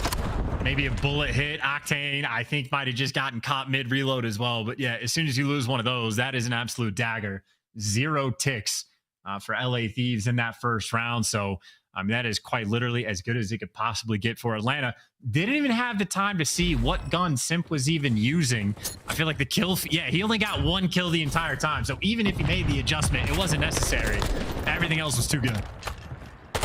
If you look now, FaZe managed to fly out. Octane, though, posted up. Let's see if the human turret... No, can't live up to the name here. Trades are there. Slasher wins it, and that is the capture of B now beginning. And this is beautiful as well, because you actually force a pretty deep spawn out. So, well, spawn out for a map of this size. So, you know, take that a little bit lightly, but LA Thieves do it to fight their way around the back and fight into the arches of Simp in his sights. Guns them all down. 2 players rather stacked on point. And already, I mean, the tick advantage, you're good. B looking like it's going to be secure in LA Thieves. Good luck with this one. It's still doable if you can set up the trap, but you got players in your spawn. They are not having a good time. You have 2 minutes to worry about it as well. Simp continues to shoot players in the back. He has been a very difficult player to handle. Still going. Might be able to catch a dive into the point. Drazah manages to get at least a little bit of good timing there on aBeZy. Envoy as well. So you clear up most of the map for now, but in his little hidey hole, damn son, was Slasher for a moment. Under 2 minutes to go now. And keep in mind, already, this is a good round for Atlanta FaZe. Make no mistake, even though they're only halfway there to winning it. So plenty of time to work with. Just under 2 minutes on the clock. First couple kills going their way. And Kenny throwing a nade. So Cellium doesn't even get traded just yet. And Simps made his way to the point. Atlanta FaZe, they can do this. aBeZy's joined him. This is a stack. First segment's about to blast by. Here comes the contest. It's Envoy. He's managed to get in. Nearly gets both kills. Octane's there for the trade through. Here comes the AR on AR fight. Octane finds it. That's going to be the clear now of the A zone, and that pushes the members of FaZe back, except for Simp, who now trying to fight his way forward. Trap now in effect. You don't have the full roster there for the Thieves to fight it, but this is important time to burn. Well, not the best trap either, because players can still get up towards top maps. Octane has a good angle to pick up one, but it is slightly awkward on the setup for the moment, and a couple players falling out. It looks like Atlanta FaZe trying to get out of the top side of the map. Trying. And here comes the attempt. Drazah's going to see a hell of a lot of action in a moment. And there it is. Simp's going to get the first kill on the way out. Less than a minute now to play with. You've done a good job for the LA Thieves to burn the clock. Simp and Slasher now through maps. Covering fire just enough to suppress Octane and Envoy here to pin them down, make sure they don't get out. And Octane shooting fish in a barrel. Cellium managed to get through. This could change it all now. Right here, chance. It's the only opener. Keep in mind, Atlanta also up 3 on live, so if they find a way to stop the clock, they can just screen and win more of these gunfights. So Atlanta FaZe again, 5 life advantage. Octane's managed to spot at least one on the cross. He stays prone. He stays safe for a moment. The battle against Slasher now. As the point's being captured very slowly. Here's the contest. Again, wide out in the open, but safe for now. Good shots on aBeZy. The second there. No! He checks wrong. Sim's going to get it. Can Envoy stop this? Big play. Managed to get it done. 25 now to go. It's just so much time. It is so much time. You have to win every single gunfight. Not a single player in this moment can afford to fall. 20 seconds. LA Thieves desperate, clinging to survival. Flying forward. The last 3 members now, the LA Thieves. Desperately trying to watch one another. Sim's going to go for a bit of a slow route here. Look for those kills while the rest of his team makes it one of the point. Envoy finds one. Trades his life out immediately. 2 now remain. There's another. Drazah finding the kills, though. 4 seconds to go. Can they get the contest? This is a wild round. On to the point we go. Big win. Time ticking. Finally done. We level it up. Oh, my God. My God. Lord. I mean, that is just... LA Thieves feeling the pressure. That is a ridiculous clutch as well. I mean, that is a 3 versus 8 or whatever it was, 3 versus 7. Drazah delivers towards the end. Him and Kenny putting in the work. But yeah, I'd be looking stressed out and scratching my head too, because I mean, that is a bad round from LA Thieves. I know the clutch is nice, but make no mistake, I think that was about 4 segments that were ended up given away. And for how badly they got stuffed in round number 1, they are still playing off the back foot. They need to find a way just to, you know, have a better opening break. Don't get pieced up by aBeZy. I mean, you say that, but look what happens. You get trades. There you go. Good job, Kenny. I was getting ready, man. I was winding up for that. As the kills are there. They're on the point. Octane was a couple. aBeZy now right back in a spawn, flying forward, but the trophy's going to be there to slow him down. Let's see how he hits this approach, because again, checking every possible angle in the attack here. Octane loves that corner because he can still capture the point from there and somehow take fights. The problem is, though, it's aBeZy. Damn good work out of Kenny and Drazah. The capture still remains. Second segment at A should be done. Yeah, that flank from Drazah pretty on point. He's put himself in a deep pocket of the map to help with a lot of these cutoff kills, but he needs to go big. He can't do it, and Slasher, he'll take out his teammate along the way, because that is a 4-man wipe. 2 ticks are nice to have, but you already know LA Thieves down on the segment department by quite a bit, and now they are down bad, stuck in their spawn. Atlanta FaZe, once again, the strangled hold on the map. The setup is there. 15-7 for Cellium, once again putting up good numbers. Here comes 2 members of the Thieves. The first up, taken care of. Second air with the teammates. That's great work out of Atlanta to hold the line for now. Drazah taken care of as well. The trap remains. Less than 50 seconds on the clock. Yeah, absolutely nowhere to go. aBeZy, the only man with the vast nev. He can just dance around this building, make it his own, and just get the calls from his teammates, because you got double AR posted up for the left side. You got an AR posted up to the right towards P1. And P1's going to be the hit through great, but aBeZy knows he can just pounce on this whenever he needs to. And well, there you go. The freebies, at least for a couple. Octane actually getting it done. The vast nev. Trying. They get on the point, though. Oh, Kenny wins a big one. He and Drazah now stacked up. Less than 20 to go on the, just about 20 to go on the clock. They're going to add a minute to it here, and let's take a test. No way. Pixel perfect timing. Good work, aBeZy again. May have just won it. Can Octane get there in time?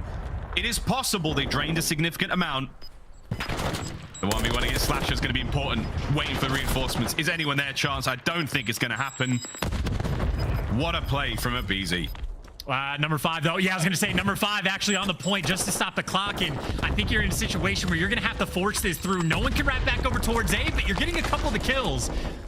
Doesn't look like they have a trophy just yet, so you have to stay alive. Number 7's actually wrapped back towards P1. So you're drawing the attention from Atlanta FaZe in 2 different directions, but you have to be perfect. They can't make it happen. Envoy is going to fall in a devastating moment towards the end. The near hero play coming through, but I don't believe Envoy was able to get a segment in that moment. So no. I think already Atlanta FaZe, I mean, no matter what happens in this next round, I mean, I think they have defense locked up for the 5th should we get there.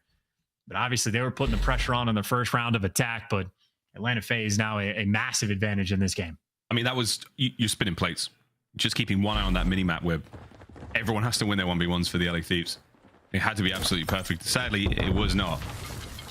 Map point FaZe. Thieves got to rip 2 straight off. Drazah's first blood might help out there. As Atlanta FaZe, they are slowed somewhat in the middle of the map.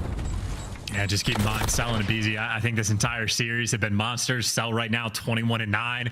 aBeZy much more aggressive, kept up in kills and dying a heck of a lot more, and not able to get out of your spawn just yet. So far, so good, so clean on the side of LA. aBeZy looking to just sort of be that the opening man. And even then, there's not a lot of options just yet. Not yet. The one thing we know FaZe are good at on this map is creating those options. Kenny, though, ruins that play. Slash is looking for anything. Drazah has a move guess. You shouldn't have seen the ankles. There it is. Gets himself a pair. 35 seconds remaining. Slasher cleans out the middle of the map. Octane right back at it. aBeZy there with the immediate trades. We're not on a point, but we are now.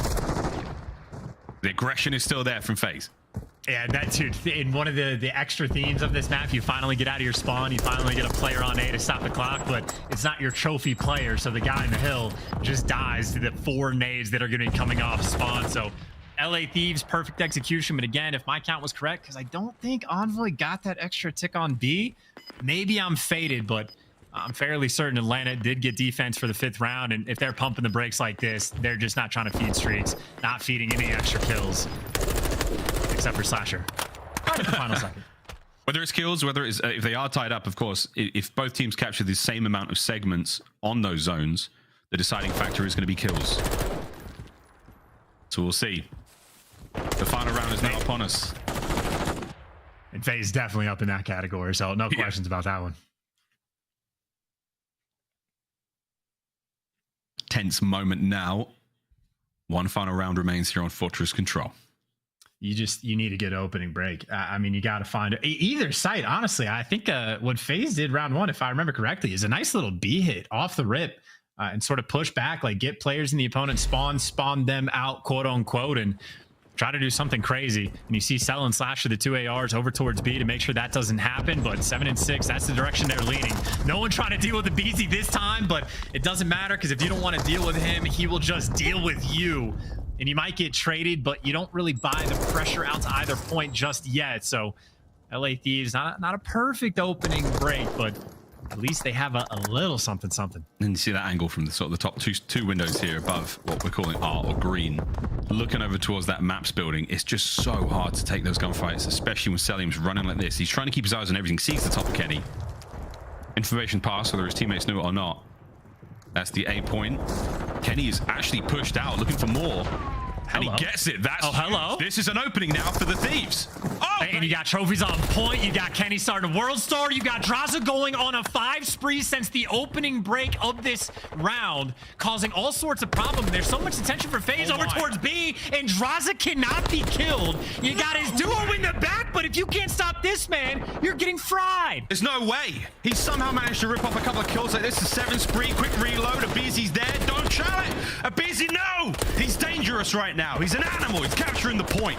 A's gone, and Drazah is still absolutely frying. Streaks in hand. You've got 1 bit of segment left. It's a 2-man stack. I do not believe what we are seeing. Is the round done? Is the map over? Not just yet, Octane! No, he doesn't win it. You got to call on the streak as well. Yeah, call on the cruise off spawn. Can he still put on the pressure? You have action on point, and maybe if he's going to fall, maybe you can pump the brakes. But a moment like that, you have 1 minute and 40 seconds, whether or not just to get the one segment down to 13 lives. Drazah, that might be one of the best plays, honest to God, we see all year in a moment like this, and he's calling out the streaks to force him inside. Here comes the hit. We'll see how this lands. No kills. Everyone's on the inside, though. Only man up to really make a difference is Octane, and he wins his fight. He's going to hold on to that real estate for now. 10 lives remain for Atlanta FaZe. In Atlanta, you just can't move. You have to post up. You have to chill. You have to let the gunfights come to you, because 10 lives is not a lot to work with. You cannot afford to fall. A moment of calm is going to fall across Fortress until we get that go button. And here it comes. Big win from Octane. Slasher and Simp get theirs as well. So once again, 2-man hit towards the back. There's great bait and switch. Great teamwork. Thieves are still fighting. Awkward situation with the spawns now, but Octane, perfect game awareness, nails it. It's a spawn trap as well. I think number one's going to spawn. Oh, no, he spawned. Well, again, it's in the line of sight no matter what. If these players on Atlanta fall, they are going to be in panic mode off the rip. And they're playing a tight setup, though. They've made it to safety. And again, Atlanta FaZe, they are just playing so slow. They know the name of the game. They managed to cut the map in half, and Octane may be over here. He's not able to get too much done. Jump on the point, you fight aBeZy. Your teammates have still got to battle their way through mid. Kenny's getting that job done now. There's the contest. Now the guessing game. No chance. Cellium cleans it up. Clock now ticking. Oh, 6 to 9.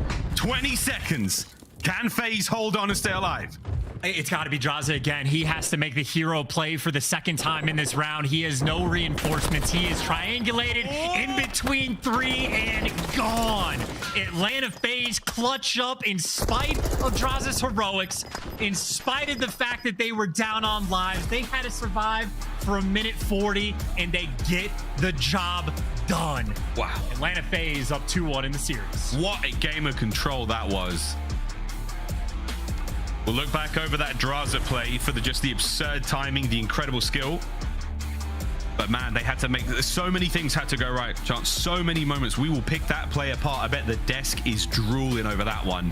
Salivating at the chance to talk about that. What an incredible round. What an incredible game of control. FaZe take the lead. Match point going into HyDra.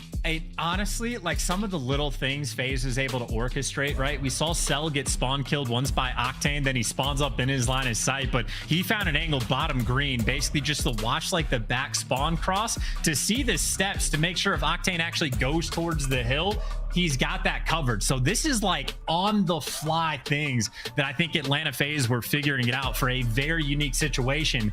And of course, in the meantime, where guys like Octane are in the spawn, I mean, players on Atlanta are still doing the standard spawn trap. I got the ARs posted up in the windows and keeping them pinned down. So, I mean, the reinforcements were just never able to get there. And that is just like relentless holds on defense. FaZe, I mean, they earned that game. No question about it. What a battle. What a great battle on Alpha Fortress. Highlights here, whether it was the opening breaks, aBeZy doing ridiculous. That was it. That was the opener. Ridiculous things. Yeah. Huge pieces, man, all game long. I mean, you know, in a sense, you know, pick a different moment of like sort of the play that wins you the game. But if like the main goal is defense for the round 5, or at least in my opinion, that's going to be a major theme this year. Little opening breaks like that from aBeZy go a long way, because that's the round where they set up the spawn trip off the rip and didn't give away a single segment. So it's just any time you're able to completely stuff your opponent and keep him pinned down like that, long term, it just buys you so much. It allows you to have a poor round on offense. So, I mean, right from literally the opening break of this map, FaZe were putting in work. And I mean, again, full credit to Cellium slaying out of his mind. aBeZy's doing the exact same thing. Even Slasher was having 3 pieces to try to like make the breaks on offense and buying his team pressure, but I don't know. It's just 2 heavy hitters going at it. Jonathan, this spree, I mean, utterly ridiculous. Yeah, it almost set the Thieves up to nail this final segment of play. But at the end of the day, FaZe, they just had enough lives to work with, just enough right time. And again, the play call to like set up on the inside of Fortress, play really tight, don't give a single kill away. Massive heads up moment. A brilliant, brilliant game of Fortress control. And Miles, my question is, how good is Boston Breach? They won 2 rounds of offense on that map. against Atlanta FaZe. Hey, that was a full 2 days ago, man. A lot can We've learned so much. So much has changed since then. HyDra hardpoint though. We go to Røkkr, hydroelectric for our next map here in the series, and everyone has got to be feeling something, whether it's the burn, whether it's the pressure, whether it's good times here. Atlanta FaZe versus the LA Thieves. Start of a fantastic competitive rivalry throughout Modern Warfare 2. Let's see what happens here on the next hard point of the series. Of course, Atlanta FaZe chance match point. Close it out here. I mean, for me, at the start of the day, this series had Game 5 written all over it. Well, absolutely, but you still have to get past HyDra if you're on the LA Thieves, and I hope these guys pack their sunscreen, because those are some pale faces. I'm about to hop outside for the first time in a long time, because once the game gets released, we don't touch a lot of grass around these parts. No, we do not. Not a whole lot of grass on our Mazra at all, actually. Some places a bit more verdant than others, but ton of sand, mate. Tons of sand. For Simp now and Slasher and the rest of the boys, respawns have been very, very strong. Mostly strong. Again, Boston Breach seems like a bit of an outlier, but we would expect this team to absolutely dominate in the mode. Same thing can be said for the other side of the board, though, when it comes to the LA Thieves. So, I mean, I'm still singing the kind of Game 5 praise. This is going to be a battle, no matter how we look at it. We'll see how this one all goes down. Coaching staff in the background there, of course, J-Cat and Shane. Shane will be very happy after the 3-0 result, England versus Senegal today. I'm sure he'd love a win for his team as well. And here we go into HyDra. And one of the benefits, one of the very few benefits, honestly, from casting from online, when you use a word like verdant, I can look it up. It is an adjective. Green with grass or other rich vegetation. The fact that you just have that spinning around in your head somewhere, it makes absolutely no sense. You're such a smart person, Miles. Happy birthday. Thanks, man. Grew up in the countryside. Look at that AK spray paint. Oh, sorry, it's a Vaznev. Sorry. Yeah. Oh, whoa. It's not a Vaznev either. Cast off. Oh. Oh my God. Unhappy birthday. Oh, sugar. Caster of the year. Wow. I can't believe that was, I could not have choked harder. Take it away, Charles. Well, I think it'd be Atlanta FaZe potentially taking it away, right? Simp towards the middle of the map with the M4 in hand. LA Thieves had no interest on trying to go actually towards the point. You had Drazah taking the water route, but it is the middle of the map and the spawn flip that LA Thieves have on their mind. And honestly, it sort of ends up working out perfectly, because even if there's enough pressure from guys like Slasher to try to hold on to the spawn, Envoy, I think, is making an underwater play, an above water play, but his teammate spawns right on top of him. That is perfection off the rip from the LA Thieves. Well, I mean, one thing you are going to see throughout the entire year is the Thieves are not afraid of water. They are very, very willing to hit those water routes, as we saw Boston were as well in the opening sort of series of the year. Drazah and Kenny, though, those sweet kills in the final few seconds of this hardpoint are going to close out. You've got a lot of map control right now for the LA Thieves. Far right-hand side of the map, all theirs. That's where we're going to be going for second. Atlanta FaZe. It is going to be a dangerous journey across the map now. Kenny, guns are up. Good teamwork from FaZe. 1 kill at a time. Forward they go.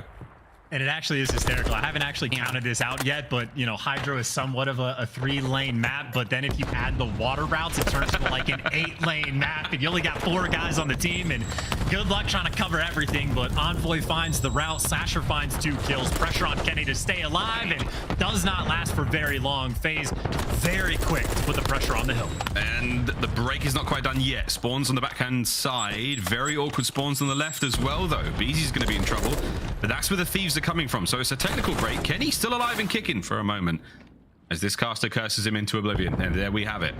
Full flip. But for now, LA Thieves happy with the time they've got.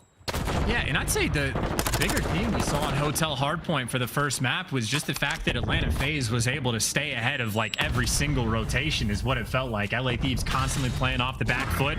Well, so far, because of the plays that Envoy was able to make, I know it's still a tight game, and I know aBeZy also James Bond 007, but it's been LA Thieves who've had the rotations completely on lock, and they're even worried about the back spawns potentially coming through, so they truly have everything covered. At the front now, aBeZy. And he's got a license to get 2 kills at this moment in time on a bit of a spree. And he takes care of that. He's still holding the front side, though. Control room, this hard point, not an easy one to break into, but they are going through it on the front. Anyone hitting the jump ups? Yes, Slash is going to be there. Good tags, Drazah. Great awareness, big kills. LA Thieves still maintain control. Yeah, I think after that spree that Drazah went on, he is feeling himself. The gun is warm, and this man is ready to kill. 11 kills, leading the lobby by a mile, taking a swim, taking a dive, and maybe taking a route with his teammates. Him and Octane working together. whether he wants to swim or be a rock climber, the outdoorsman is Drazah. He is from Alaska. He is from Alaska. Good call. Simp, though, with a sweet spot there. Kenny and Drazah working together very well. Simp does finish his job. Gets his own nade kill there as we fight our way forward. What we're calling the trail. Back right-hand side of the map, down low. A lot of water to watch out for here. aBeZy Simp. The backline is seemingly covered, but Envoy and Drazah are in the feed. Here they come.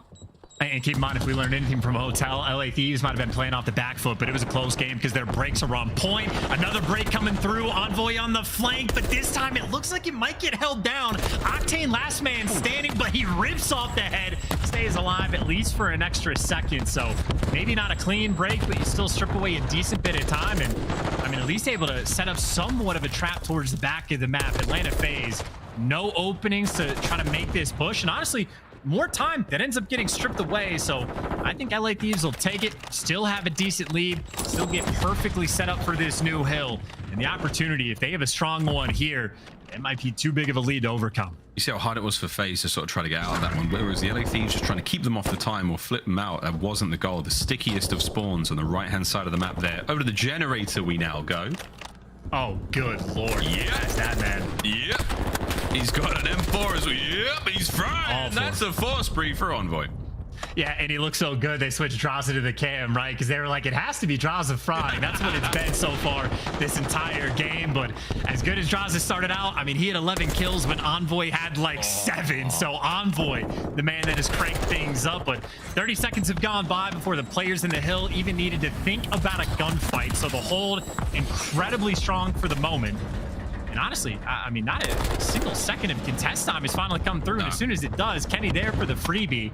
Basically a perfect full 60 that has come through. And I mean, you're right back to about a 100-point game. LA Thieves making HyDra look free. Absolutely perfect hardpoint hold there from the LA Thieves. Was the other side of the map we now go. Octane's playing for these back right-hand side spawns as we get into the same hardpoint and back to first. Second set now on us. Great plays now from the LA Thieves. A bit of a pinch. They haven't quite been able to truly flip those spawns. Octane may be here, but there are people spawning behind him, so that is going to be a problem for him in a moment. His teammates now, though, have to battle towards the front side of the point. And the Chronicles of Octane continue, Chance, on this side of the map. What the hell? And look at those spawns. Yeah, he stays alive just long enough. I mean, number 2, Simp was in the back, but I mean, look, I have no idea how you actually block those spawns. I think Simp needed to transform into 3 people to cover it, but Octane, he makes the play. That is a dolphin dive to safety that gets his teammate those spawns, and I mean, that is a tilt-worthy moment. Honestly, even against Boston, Atlanta FaZe just had a single tilt-worthy moment in the game where they gave up the back spawns. That's going to be one right there that they look over and just feel the pain. aBeZy's about to do his very best Captain Willard impersonation from Apocalypse Now with that knife. Thank you. It's a masterpiece. Kenny on the back has got no idea aBeZy's here. He's silent in the water. When he jumps in and out, he makes a real loud splash. Dead silence or not, but while moving, silent. Here he comes! Bang. The horror. The horror. aBeZy's in behind you. Yeah, and you need to win these gunfights quick. Drazah last man standing, trying to stave off the pressure. Man, hey, that's the it is, effectively perfect, or maybe that's too strong of a word, but you get the clearance. It is water routes on water routes, and I mean, that is just a moment where Atlanta FaZe has to pull off something like that just to stay alive. But even for the final bit of time, number 6, Kenny, speak of the water routes, he's making plays on one side of the map. Cellium's looking for rotations, but Kenny can only get one. So that's a nice, important gunfight for Simp to win. So now the action back towards the spawns where Cellium, you know he's got the angles, but Envoy knows it too. The break not yet in, so Atlanta FaZe still, feeling the pressure, feeling the burn, and feeling the wrath of Envoy. Yeah, Envoy, he's having a really good time. Really good time. Here on HyDra, still flying. Finds another. I was thinking about it, man. 24 kills so far for Envoy. Another 5 spree. I don't think he's actually been able to get the 6th and get those streaks. I'm not sure. No, he hasn't yet to get that. But either way, his Vaznev is working wonders right now. Hard points up close and personal. Slasher now sleeping with the fishes. Octane and Kenny get their kills as well. The LA Thieves hold. Ooh. Yeah, clean 4 down, 34 seconds. That'll end up going. Oh, maybe not actually. The back spawns come through. So it'll still be, I mean, this is scrap time that you actually do want. It needs to be fought over for LA Thieves, so that's why all the players are turning around. And Envoy back in the mix. He's able to pick up 1, but I think that might actually be a bit of a blessing in disguise for Atlanta.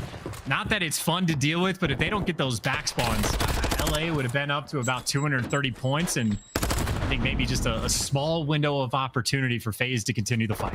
Not a bad thing. Again, 30 seconds was a little dicey. They were happy to take their spawns because you want the right-hand side of the map for the next point. A little too early. Sometimes Christmas does come that way, but for now, pressure is on. FaZe, the go button has been hit. Fly forward, desperately trying to get their way forward. You take care of Envoy, that's one problem done. You take care of Drazah, the second problem. Octane now remains to be a pain in the ass of the back line. It's 25 for the win.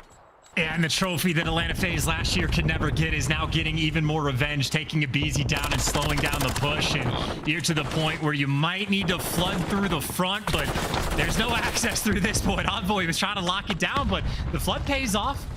In Atlanta FaZe, the fight continues. I know, close range fight is funneling out the outside of the ruins now. aBeZy lines them up. Slasher finding kills as well. The game is not over just yet. And again, very possible to train to chain these points together. It is not over yet for FaZe.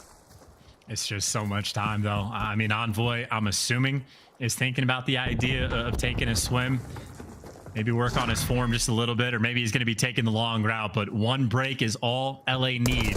Now, LA held this down for a full 60.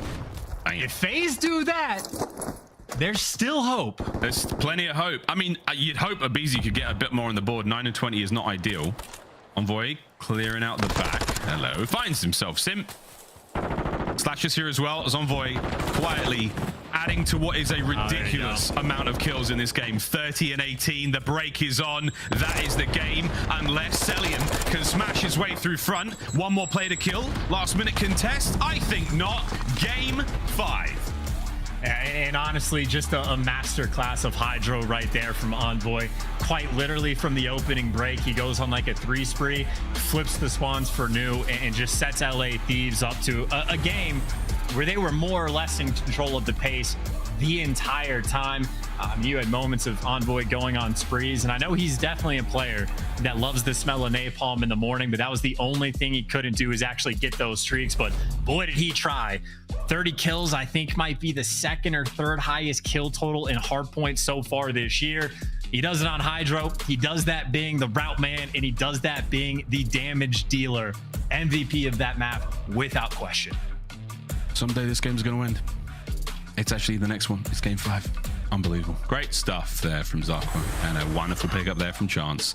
AFLA, you wouldn't have it any other way. Back and forwards these two teams go with each other. The final map, aBeZy, the Asylum, the Search and Destroy. A banger of a series is upon us. I think everyone in chat knew it was coming. We certainly knew it was coming. It was always going to be a good one, and it certainly is. I think we throw it a break now. Chance that we can give ourselves a moment to recover ourselves, as you should as well. Chat, get a drink, get something to eat, because this is going to be an absolute treat. Game 5, and we come back.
Upgrade your game with a Scump, the official controller of the Call of Duty League.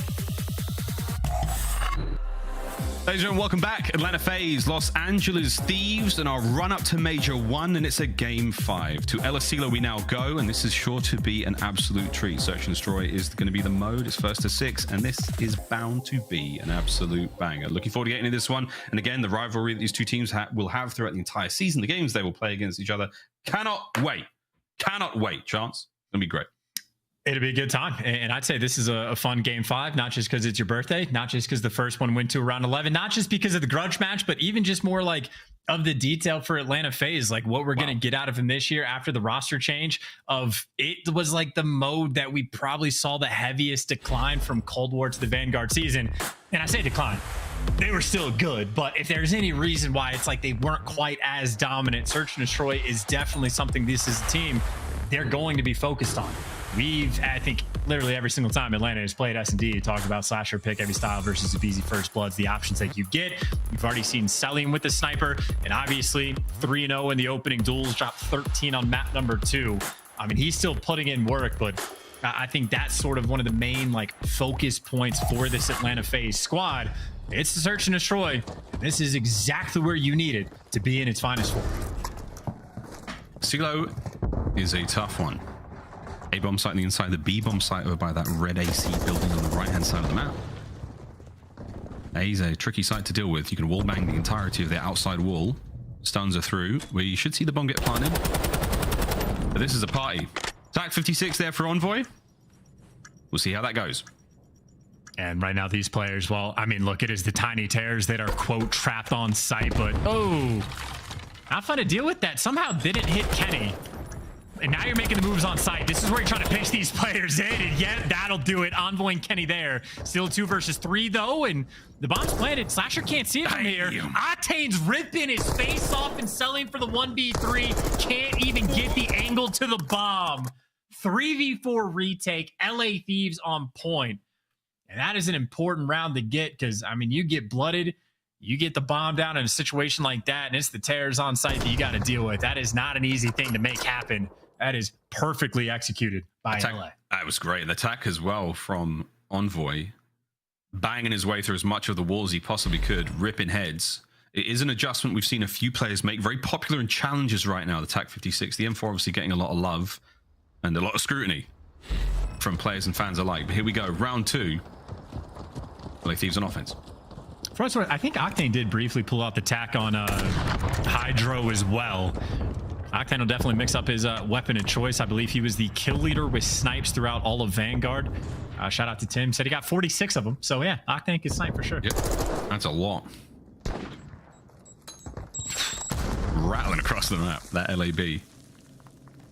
Which stands for loud ass bullet, I can confirm. 1 minute now to go. That sounds getting pops. Yep, Simp's going to try to make a play. Kenny, that's some interesting timing. I don't know if Kenny's going to spot this out. I think he did and fed the intel to Drazah. Good reads by that duo for the man advantage, but we've seen this one before. 4v3 doesn't mean it's a guarantee. Yep. aBeZy's going to hold this for as long as he needs to. If he peeks it. Octane! Oh, no, there it is. In and out. We're not talking burgers. We're talking aBeZy, and it was all a time play from Cell. 5-0 now. Perfect flank, perfect kills. Kenny in the 1v3. And you pop that silence, though. That's still kind of loud. That is a radioactive ring, but he makes it work. But, I mean, 20 seconds, you got to pick up the bomb. You know Cellium is behind you, but when's the last time we've seen Slasher make a move on the map? I feel like there's effectively nothing you can do. Best case for Kenny, you kill Cellium and shut down the streaks because Cell is on a 5. And, I mean, hey, that's best case, but it'll still be tied up 1-1. That was the best case. It's Constellation's victory you'll take if the LA Thieves, but for FaZe, great work off the rip. That opening pick, or the kills there from aBeZy as well towards the A-bomb site, very, very helpful. All Slash has to do in that moment is just stay alive. You're on defense, you're winning that round. Funnily enough, while on Hotel, I think the first blood decided the rounds, maybe 9 or 10 of the total 11 rounds that we had so far. 0 for 2. Whoever gets first blood, not able to convert just yet. And we'll see what FaZe like to do. If Octane's sniping outside A, don't want to really deal with that. Or, ooh, sniping. Look at that angle and look at that shot. Flinch doesn't matter. It just gets him ahead. And Octane happy for it for that first blood. Hey, yo, threads the needle. First blood there takes care of Slasher. aBeZy dead silence. He's moving fast around the map, as is Drazah and Octane. They managed to get themselves in and around behind this central warehouse. Bomb planted now at A. Drazah's going to have to double back. There's kills in the feed, and now it's a 3v3. Yeah, and that first blood advantage that you had, Octane's going to fall away. So even odds, and Drazah and Envoy going to be working the sides together. But if you're allowed to do it, you got to go slow, but you don't have a lot of time. Great timing there from aBeZy. Patient. Second player's now inside the site. Simp nails it. Last man up. Gone. Atlanta FaZe, full control of the warehouse, full control of the round. Yeah, and LSCO is like, that's a terrifying prospect to play against Atlanta FaZe on. Because you have quite literally like 2 of the most devastatingly good AR players of all time that could just pick either like outside lane. And then it's the terrors that get to play like inside on the site. So again, this is a team that has a very deep toolkit, has a lot of options. And still, I mean, 3 for 3, getting the first blooded hasn't made a difference. No one can convert these 4v3s. Cellium having a great time, 6-1. It really is pick your poison, mate. You called it. Whether it's the AR battle on the outside of the warehouse, or whether you're bringing your Vaznev to play inside. No one's having a fantastic time on a CeeLo. Oh. And by the way, the plant spot that LA Thieves are going with, you can see this bomb from up pop like on the little platform. So that just means Atlanta, they're going to have to clear out a few extra things. It's the top bar, the section up here, and they're going in. Flooding forward. LA Thieves are going to take control of that side of the map. They're upstairs. They're all good. Simp has to clear out the inside and has to clear out Drazah. Drazah is going to be the key player here in this moment. Less than 30 on the clock. And I don't even know if they're going to be cheeking the deep corner. Envoy is going to be sitting in a pocket. You still have to clear up top, and you're running out of time. Door's getting open, so you're making noise. I think Envoy's position might be given away, and he's the last one standing, and he's going to get caught. Atlanta FaZe swarm it. Get the job done, and how quickly those players fell. Every single round, a nail biter. Every single round, it's players like without dead silence that are just creeping their way so slowly up the map, but the timing always perfect. And Atlanta FaZe getting it done. That was a tough round for the LA Thieves. They had the setup, they had the post-plant position. They were in a great spot there. Everything fell apart 1 man at a time, and that happened in the blink of an eye. Well done, FaZe. That's 3-1. And that is just, I mean, that is great timing from every player involved. That is communication on point. And I mean, this is a team that has a great S&D coach as well. So, you know, they are well prepared. Drazah, though, making the play, but look at the angle. Someone's playing the deep corner, just waiting for this to happen. And Simp again, we saw it on Hotel, the little adjustments that he will make. Happy for that free first blood. Super happy. We'll see what they do with it, though, because, again, first bloods haven't been that impactful here on a CeeLo. Envoy chilling. And that minimap is cluttered. Dead silence popped. We're going to make moves now. 50 seconds. just to find a new corner. I mean, that is a dead silence to move up 10 feet on the map, but it might be good enough for a freebie or maybe to try to play with a kill, but does get forced to back down. Kenny, though, there for the trades. aBeZy gets caught. Cellium loses the gunfight on the outside of the map. And just like that, first bloods, man, they just haven't mattered. It just doesn't matter. Simp, dead silence, making his way over towards B. Does have the bomb. We'll be able to plant this one. Octane didn't see him cross over. So that's a big old surprise that bomb planted at B. And Slasher's trying to catch players out as they transition, and he does just that. Now it's a 2v2. Oh, and Octane, I don't know if he's going to read this the whole way because the dead silence, you're so fast. They're both so fast, but Octane does spot it, and it's Simp by himself with the Basnev on site. He's been here the whole time. And he's chilling. He's in a corner. Thieves can trade this out together. Nade's going to be there. Oh, he's been stunned. Here we go. Crack the door. Check it. Octane's there. No hope in hell. Big wins. Great heads-up play there from the LA Thieves. And a little bit of luck, man. The two dead silence plays when Octane and Slasher run by each other in that top room of the warehouse. I think most of Twitch chat collectively clenched. If that had gone the other way, my word, what a different round we would have seen then. Good job from the Thieves. Dude, and that, I mean, that's just like great plays from both teams the whole way around, right? The first blood comes through for Atlanta. Envoy tries to make a dead silence play. He gets back down because Atlanta doesn't overcommit. But then aBeZy does go chasing because Envoy's one shot. Kenny there for the perfect trades. Simp and Slasher making the plays and the 2v3. It's just good S&D so far in this game 5. It's good S&D on Hotel as well. Treated. We really are to some exquisite Call of Duty here, friends. We hope you're enjoying the show wherever you are in the world. Stuns all across the board. They do land, but not a whole lot happens. A 2-2 split right now from Atlanta FaZe here on defense, working in tandem together, able to get those trades. If somebody gets into a fight, you can best believe. Uh-oh. They've got each other covered. Oh. Cellium, no! First blood, Octane. And there's your trade. Yeah, he was not expecting both ARs to be stacked up. I mean, Slasher has played like the top tower in the past, so you're not ready for that AR to be there, but aBeZy is ready for that gunfight. Man advantage for FaZe, bomb down in the middle of the field. Difficult to recover. And Drazah maybe the man trying to make a play. I can't tell if he's up top or down low, but he is definitely in the mix, just above aBeZy, effectively just behind Simp. Nah, Drazah's there. 2v2. Clock's ticking. Bomb recovered. Uh-oh. Kenny, the last man alive. Dead silence. Now he's moving. Where does he go with this bomb, though? What information does he have to work with? Not a whole lot. And he can see it from up top from here. So again, they're switching up the plant spots, but he's also getting hunted down. Yeah, trapped on site. The double chow instant in Atlanta FaZe, too quick with it. 4-2 advantage and aBeZy. I mean, again, almost like a hunter. Oh, that's not nice. That's messed up. Awesome. That's not why they call him Slasher, by the way. Look, if it that's not. He's. I think he may have killed. I might be wrong here. I think aBeZy had a lot of dead silence still going, and I think killing him was the fastest option there. No, I think you could like let him live and stay on the 2 spree and take your time and let it regen back up. I don't know if that was intentional. I don't know. But I do know if anyone gets dropped on this Atlanta team, it's going to be the main AR. So, like, be careful. No.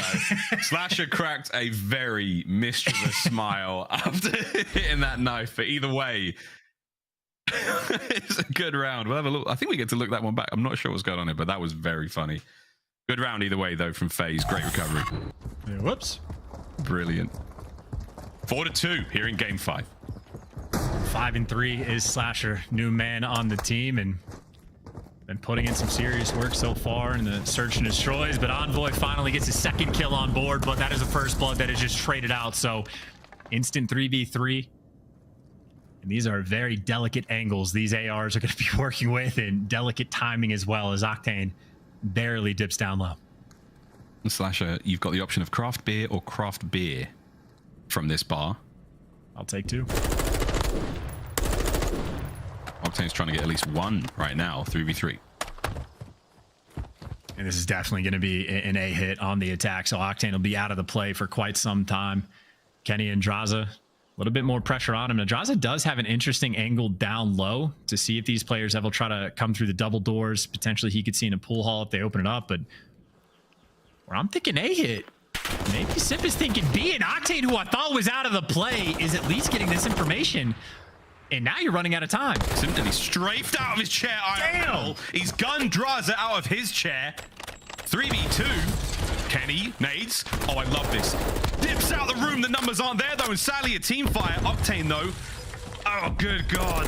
Is he going to be able to do much here? I don't think so. An awkward round. A very difficult situation. A 10 for the spin as he burst through the door. But Atlanta FaZe. Match point. What is that awareness from Simp? Good Lord.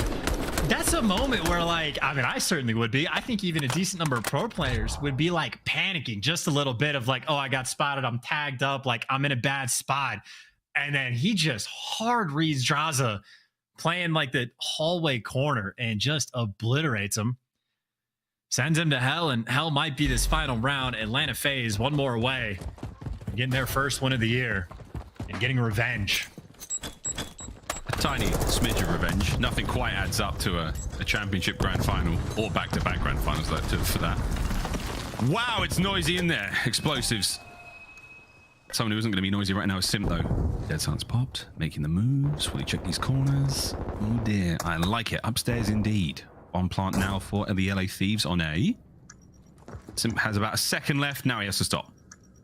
Yeah, and you see, as soon as he sees the bomb plant spot for it, he immediately turns to the steps, waiting for someone to chow. But LA Thieves, excuse me, I mean, they're wrapping back to, like, the opponent's spawn. So Cellium has players behind him, and he was making noise.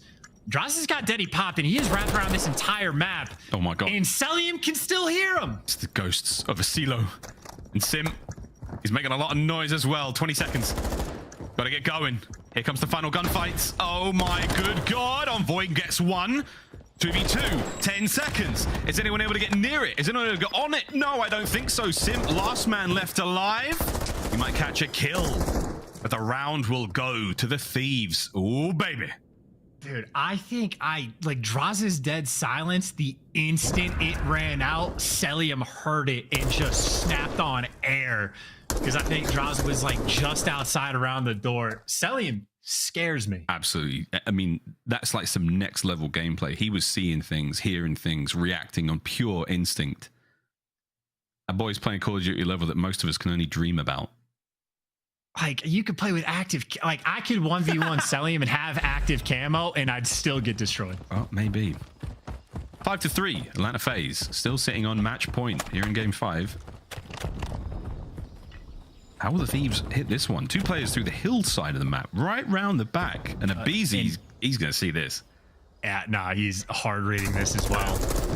Watch out, and Kenny knows as soon as he's... Yeah, the dolphin dive gets me every time. But yeah, Kenny knows no action happening on the flank. That's going to be on lock, so everybody taking their time to reposition. Minute left. Bomb's coming in. They're hitting A. Envoy from the outside. He's got the outside of the map covered. That means B zone is... Well, the B bomb site's going to be safe. Cellium just over him. The top side of what we call the green building, or green. Slash's first blood's going to help out. Chance, here we go. Yeah, Slasher has been a pick machine. Anytime the pace gets slowed down a little bit, eventually he delivers another man advantage round. The tears doubled up on site.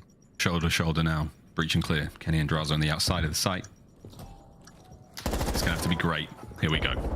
Guns are up. Envoy now with a pinch. Good timing. Doesn't get a single thing. Simp's going to win that one. 4v2. Numbers are not working out. This could be the final moments. Kenny, though, managed to get at least one out of this. The gunshots are there. Cellium, Simp, kills across the board. Atlanta FaZe. It's about damn time to get their first win of the season. GG, and the first time in the past 4 series that have been able to take the LA Thieves down. Disappointed looks across their faces, but that is efficient work on LSEO. Again, just the composition of players on Atlanta FaZe, that seems like a map that they would be a nightmare to play against. aBeZy, a first blood here, first blood there. I mean, Slasher, it seemed like he was a pick machine the entire time, and they only got 3 first bloods out of the 9 rounds, but they got all the clutches as well. I mean, GG, Cellium, as expected, typical from what we've seen from him for the past year, had an incredible series from start to finish.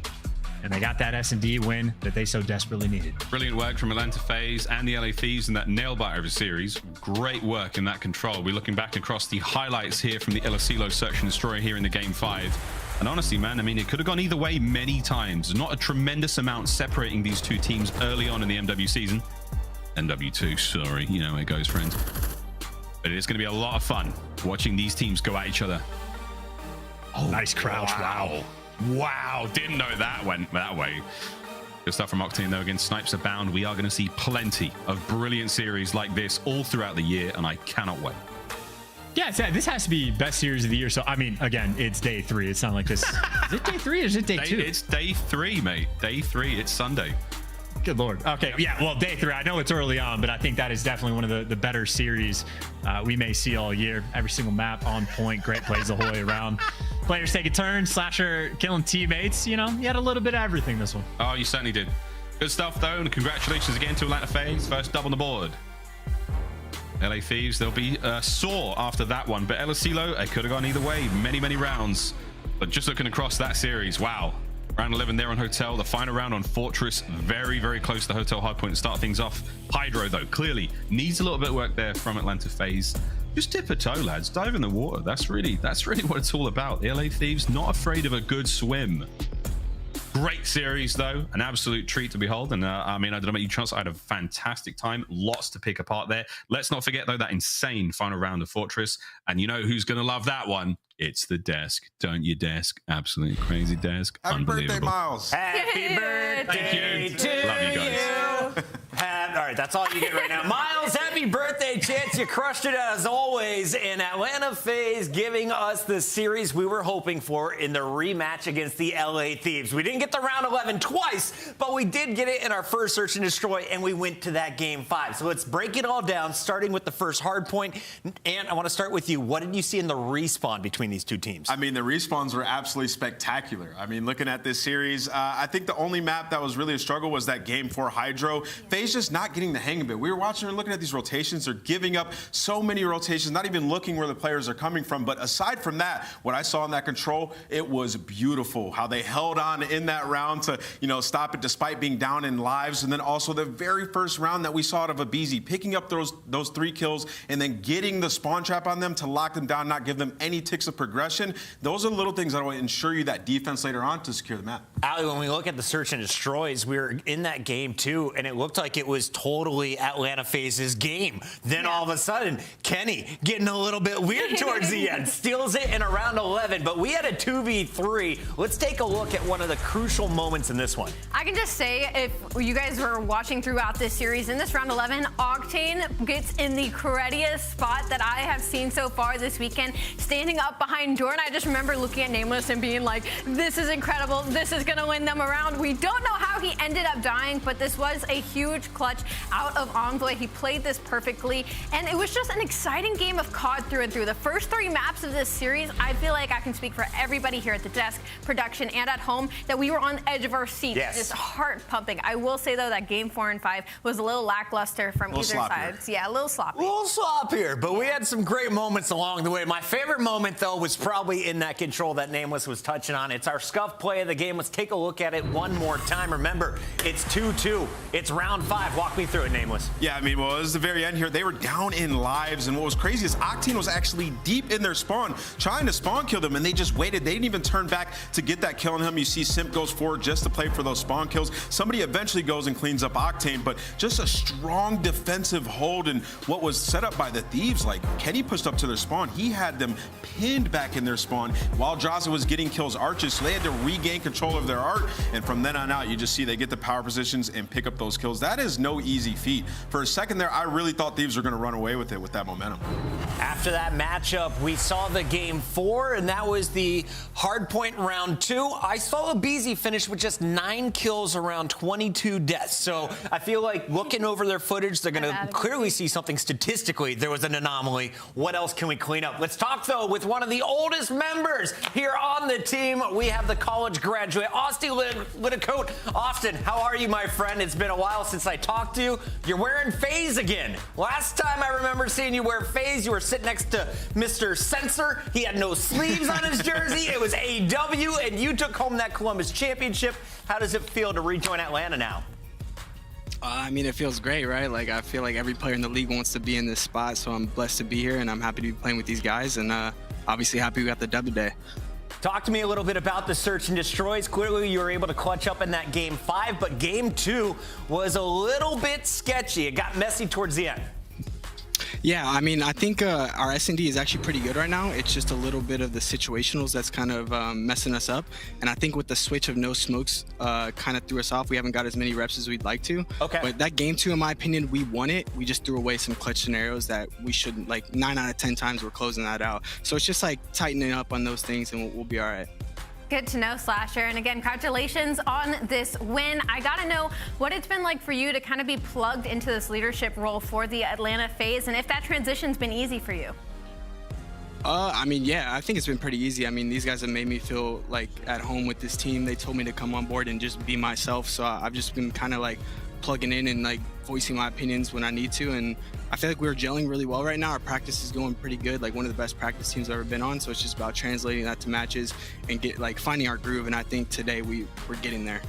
Slasher, congratulations on the win. You had some big moments throughout that series. I want to ask you about Game 4 HyDra. It's back-to-back times we've seen you guys have some pretty glaring mistakes on that map. What do you think the issue is for you guys in particular?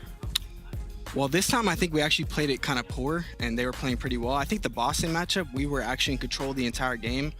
There was a slight miscommunication where we didn't pick up the right, and it like someone just misheard the comm. And if we just heard that like communication and picked up the right and killed Nero, who took the route, we would have won that game with ease. And you probably wouldn't be saying this about our HyDra. So I think this time we need to go back and watch it and see what was going wrong.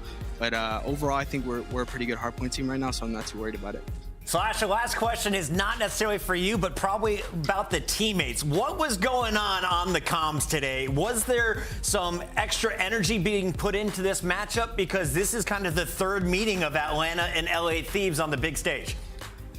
Yeah, I mean, there's definitely some extra stuff going on between our two teams. I mean, that's why I liked about joining this team, too. I feel like they had a rivalry going already, and anyone who knows me knows I want to beat the Thieves more than any other team in the league. I'd rather play against the Thieves every single match if it came down to it, to be honest. So I was happy to play against them today, happy to beat them again, hoping like more matches in the future. Well, man, we'll let you hold your dub tonight. Congratulations, Atlanta FaZe now 1-1 on opening weekend. Thank you, guys. That's the great Slasher. Make sure you're following him on Twitter. Follow all of our players on Twitter and follow aLLeY Cat and Nameless as well. We got to close things out here, crew. Toronto, New York is coming up next. Quick preview, aLLeY. What should the people at home get excited about? It's going to go quick, is what I think. It's going to be a fast series. New York, going to get it done real quick. Or not. We'll find out after this. Don't go anywhere. CDL.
can pay me in respect. Cause once I do it big, what's to follow is a check.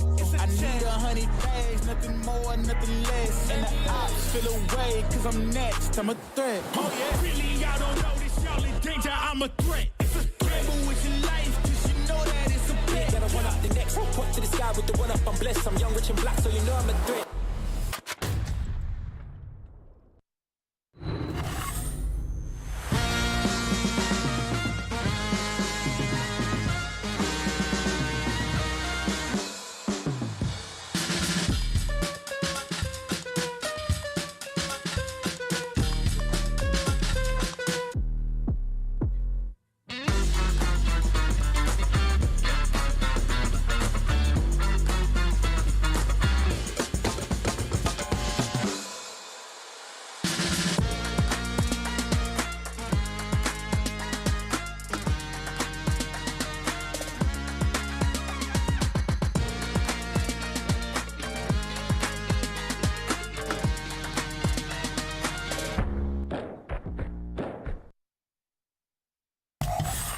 Lock in, everybody. It's the final match here on the opening weekend of the online qualifiers. Raleigh just 2 weeks away as we are going to head to North Carolina for the first major. And we're looking to see all 12 of our CDL teams as well as 4 challenger teams. We wonder, though, what are the seeds of these teams going to be? And if you looked at these 2 teams, they were struggling earlier in the week. aBeZy, let's start here with the Subliner squad, because if you are watching this Subliner London Royal Ravens matchup, a lot of people online had their money on the Subliners, but that was the fastest series we've seen yet at the CDL this season. Yeah, you probably went to the bathroom and came back and lost all of your pick'ems. I'm going to be honest, when it comes to New York Subliners roster, all of them I expected more out of in that series, especially against the London Royal Ravens. Not to throw a knock at them because they have had an incredible start to the season thus far, but this is a New York Subliners that had a miracle run last year, and we're having high expectations heading into this year. One of my biggest question marks has to be Priestahh, an overall good player. He's a solid person to have in your squad, but he's not really going above and beyond. He's not making above head plays on the map, and that's something that we've been waiting, I feel like, for the past 2 or 3 seasons from him. So I'm hoping, and I said this last year, that he will hit a next level at some point. I love the coach getting in there with the players, getting them ready to go. And this man, HyDra, I think is our player to watch today, Ant. We're talking about it in the green room. You kept him on the squad for a reason if you're the Subliners. You're trying to build around this guy. What are you expecting from him in-game today? Yeah, they backed the Brinks truck up for this guy. I mean, he's such an elusive player. He's a great, aggressive talent who can pick up a lot of kills. In this game, though, there has to be teamwork, and it starts with the communication. We talk about it all the time. There's no red dots on the minimap in this game, and there is that language barrier when it comes to HyDra, and that has been the biggest criticism of him over the last couple years is, can he be a team player? There were a few times we saw in the control that they had in their last series, they thought they captured the point, got off of it too early. Just these little types of communication mistakes are going to cost you in the long run, so I have to see a big improvement out of him and the rest of the boys. All right, Subliners not able to get their first map win yet. Maybe they'll get it here, but they're going up against a squad that looked very strong in their first hard point before dropping the next 3 to Minnesota. We got to talk about the Squirrels. Toronto Ultras got Standy, Scrap, Kleenex, and Insight.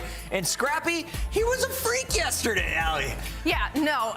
The cross of Toronto Ultra, the fact that they went so far against Minnesota Røkkr, I was definitely after that first map domination. I mean, it was 250 to 167 in that opening hard point. They looked clean, but once we head into that hotel, it was just a little bit of mistakes here and there. And when we look at the maps and modes, I'm worried for both these teams because that second map, Hotel Search and Destroy, both of them are 0-1 on right now. Toronto with a little bit of an edge just because they lost by less. Yeah, and there's something that I want to see improvement upon for Toronto Ultra on aBeZy. We saw it. They lost back-to-back defenses at the end of that last control, just letting Afro get up close and personal and torment them in their spawn. So, you know, they're taking another stab at it. We'll see if they improve upon it today, Puck.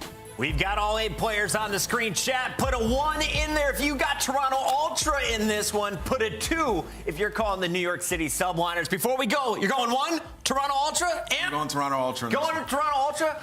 I, too, am going Toronto Ultra. They're playing in front of the fans. You got to feed off of those vibes. Right now, we got Lando and Studdy on the call. Gentlemen, take it away. Thank you so much, Chris. Yes, indeed, man. We got our last match of opening weekend. It's Toronto Ultra versus the New York Subliners. Jay, tell you what, man, both these teams have something to prove. Yeah, they definitely have something to prove. On the side of Toronto Ultra, they have their entire roster to be proven because they make the roster change from a team that was really, really good for the last 2 years under Toronto Ultra. And then the opposite side, prove that you made the right move on building the team around HyDra. And already off to a good start is Mr. Paco Taco. 5-2 They started off on the better side. Great time off P1. All you have to do is make sure you're maintaining that green side. Many nicknames given to that man, HyDra. The French phenom as well is one that's become a common theme. But no, as we said, both teams a lot to prove when it comes down to this series, more specifically for New York, as HyDra off to a very rapid start. Was not able to convert a lot of that slang in the last match, but boy, has he come out firing. Currently, it's Toronto with preferred spawns for next, but it is fair to say, Jay, NYSL, those guns are firing hot. Yeah, especially HyDra so far starting off the game like 5-1. The only thing is you gave up that green control. You did a great job of just fighting for about 15 seconds off P1, slayed all around the middle of the map. But then you allow Toronto Ultra to break through Hedge's side. So now they're going to be fully set up on this P2. NYSL going to decide to attack this through that barbershop alley. Going to send 3 players on that side. One player slowly trying to push it through middle tunnel. The kills just have to go in their favor because this is going to waste a lot of time. A few accidental shots, I think, coming in from the side. This is really where comms come into play for NYSL, but they are getting shut down in every single part of the lane. However, quickly off the spawn, here they come. 3 fall for New York, and now 3 fall for the side of Toronto. The Subliners brush on in toward the bottom side of the cantina. KiSMET not ready to hand this one over just yet, Jay. Yeah, final 25, a huge one-on-one. He's not going to be able to find that player in Skyz, but it's going to be Toronto Ultra early off the rotation. HyDra is just winning gunfight after gunfight every time I see him on my screen. Already started off the game at 9-5, more kills than his entire team combined.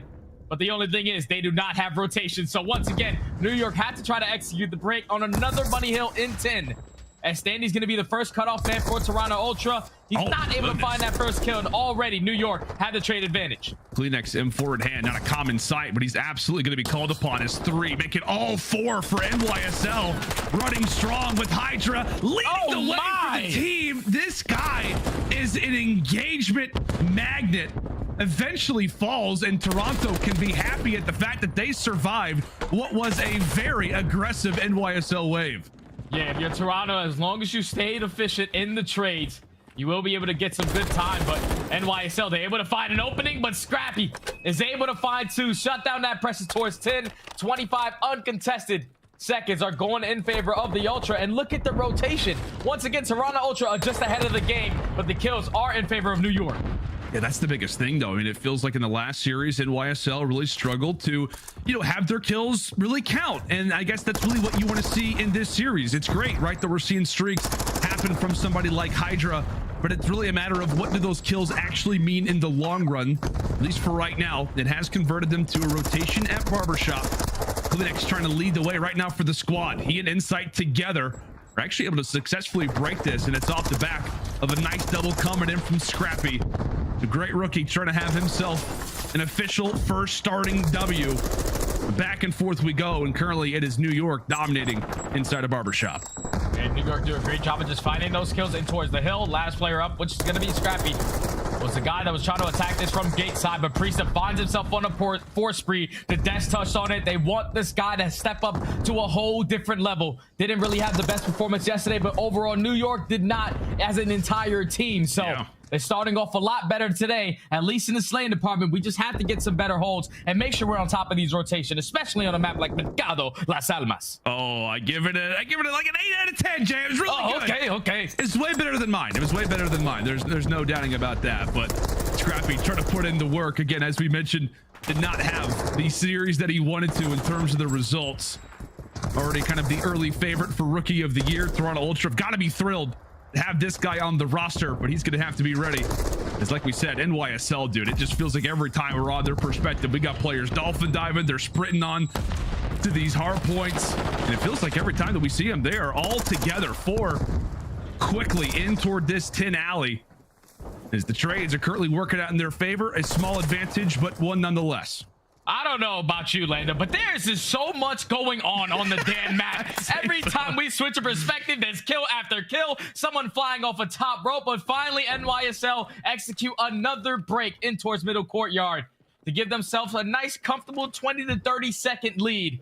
Now they have to try to execute this break in towards top green. And the initial kill is going to start off with Kleenex. Finds that kill in towards Barbershop. Great job from him to just back up, play his life. It's way more valuable. It's so funny too, man. It's like it's engagement heavy. It's mad. It's like players are moving at like 120 miles per hour. Yet we have like 5 hard points that work as money hills. It feels like so reverse for what you would expect. Engagement heavy, high octane type of gameplay.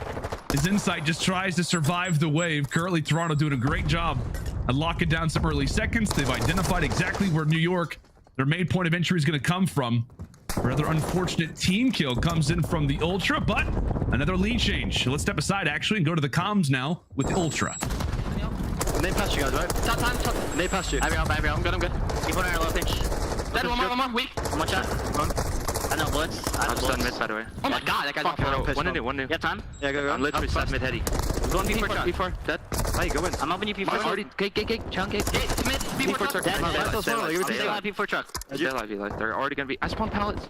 Yeah, he's sitting, laying on the, like, on the half wall. Yeah, he's P4. Chunk out back alley. I do. On dark. Alright, fucking ladder. Sorry.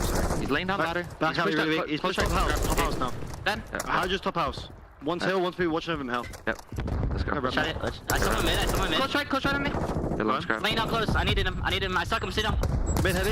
This is trophy, I think. Really weak mid heady. Priestahh. Skyz like close. Behind the RV. I see him. On the RV, one shot. Mack on the wall. RV absolute. Nothing I try out. Two RV. Come. I made over. He's behind the RV and one pack alley. Play from right. RV challenge. I'm one shot. Challenge out RV still. Step close. Oh, it's close. Dead. Nice. Stay up. Finesse. On the car left. Yeah, I died. One's like close left. See the car. I've got killed P4. He's on the RV and one's left side car. Left side car still. 15. And top wall. Mid heady. Right. Michael gate the pallets over there. Nice little check-in there with the Toronto Ultra. And really, Jay, one of the biggest things that we've talked about with Toronto previously is how calm the comms typically sound. But I don't know. It's like one thing that I've noticed, it feels like with Toronto, maybe not as, calm feeling a little bit, but you got some younger voices in there now, too. Yeah, there's definitely not any breathing exercises going on that side of the squad. But you can just tell the difference in intensity. Scrappy didn't really have any of those big moments. I was expecting him to be roaring. But when you cannot execute a break on that P7, makes it a lot more difficult. But enough of him. Let's talk about Priestahh on a 5 spree, sitting at 17 and 13. Really stepping up for this NYSL team as he beams Insight out of top green. All right, P-Dard, this is what we've been waiting for, man. Like, it just feels like the last few seasons hasn't really been the game for him, but New York, they invest in him. They're excited to see what kind of play that he can bring to the squad. By no means played well, and their 3-0 loss versus London, but one of the players that we called upon, one of the biggest players that I think the desk was waiting to see today, and so far early on in this hard point, he has helped make the difference. A current 20-plus point advantage right now from NYSL. It appears that we are going to have a kill streak coming in over at the Cantina. Precision at least is able to find, wow, all 4 players. Technically, it is a team kill, but I mean, I guess it's a quad nonetheless. That is a beautiful break.